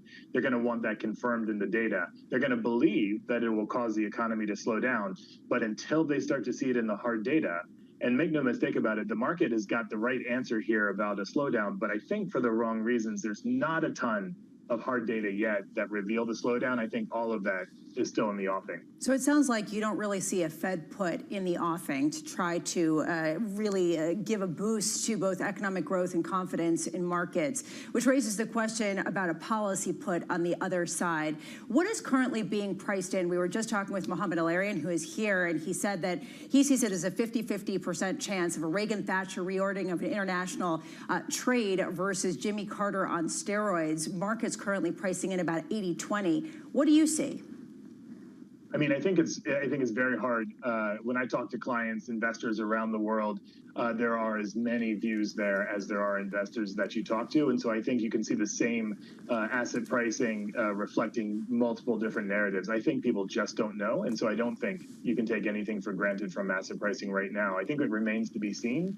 I think the escalation scenario where the U.S. imposes some tariffs and then other governments impose retaliatory tariffs, and then we escalate from there, that really is a potential massive shift. And I don't think, as some people have said, it's just a question of near-term pain versus longer-term gain. I think if you get that escalation scenario, then you're just talking about fundamentally less productive economies around the world. It's not a zero-sum game. It could actually be a net loss for the whole global order. Seth, let me put you on the spot, if I may. On Sunday, one of your competitors came out, and they had three elements to their new forecast. One, PCE inflation from 3 to 3.5% for the year. Two, fourth quarter on fourth quarter growth down to 1%. Three, the Fed cuts not twice, but 3 times this year. What do you agree with? What do you disagree with on those three elements?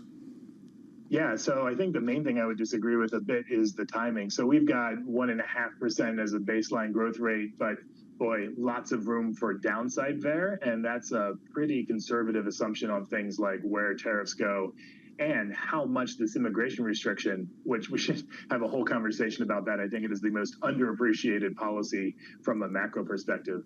But so 1.5%, 1%, I think both of those are very, very plausible. Direction of travel is just down for growth. Inflation higher from here, I think that's right. Our point forecast is a bit below 3%, but I can't rule out the higher number you cited. And for all the same reasons, tariffs could be stronger than we think. We could get more immigration restriction. I think the key difference for us is the Fed is in a very difficult situation. Data for U.S. economic activity lag. The Fed is going to have to pay attention to both inflation and growth. And before they start to cut in response to the slowing growth, they're going to have to accumulate enough information that says very clearly growth is a much bigger problem than inflation.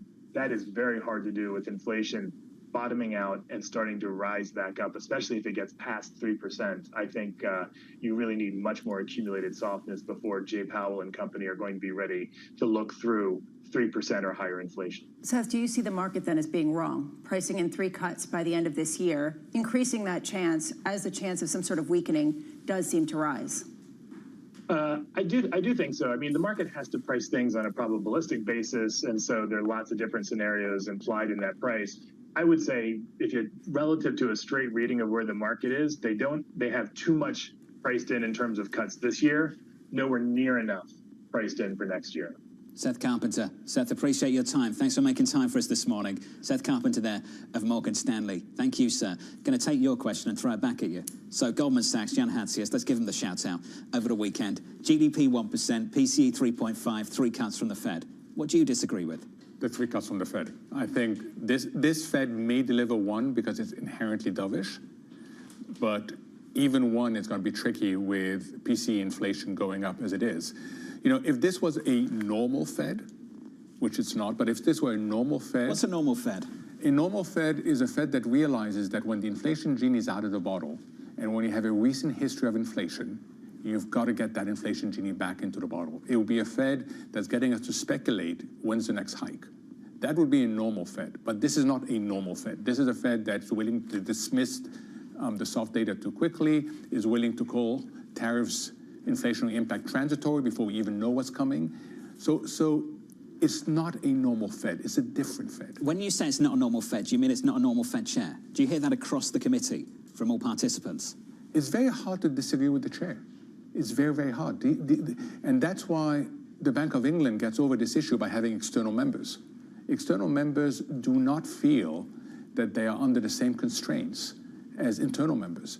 So it is very, very hard to disagree with your chair on a consistent basis. There also seems to be a shift in mentality, and I've spoken to a number of Fed members who are very concerned about the entrenched and long-lasting effects of an unemployment rate that rises significantly.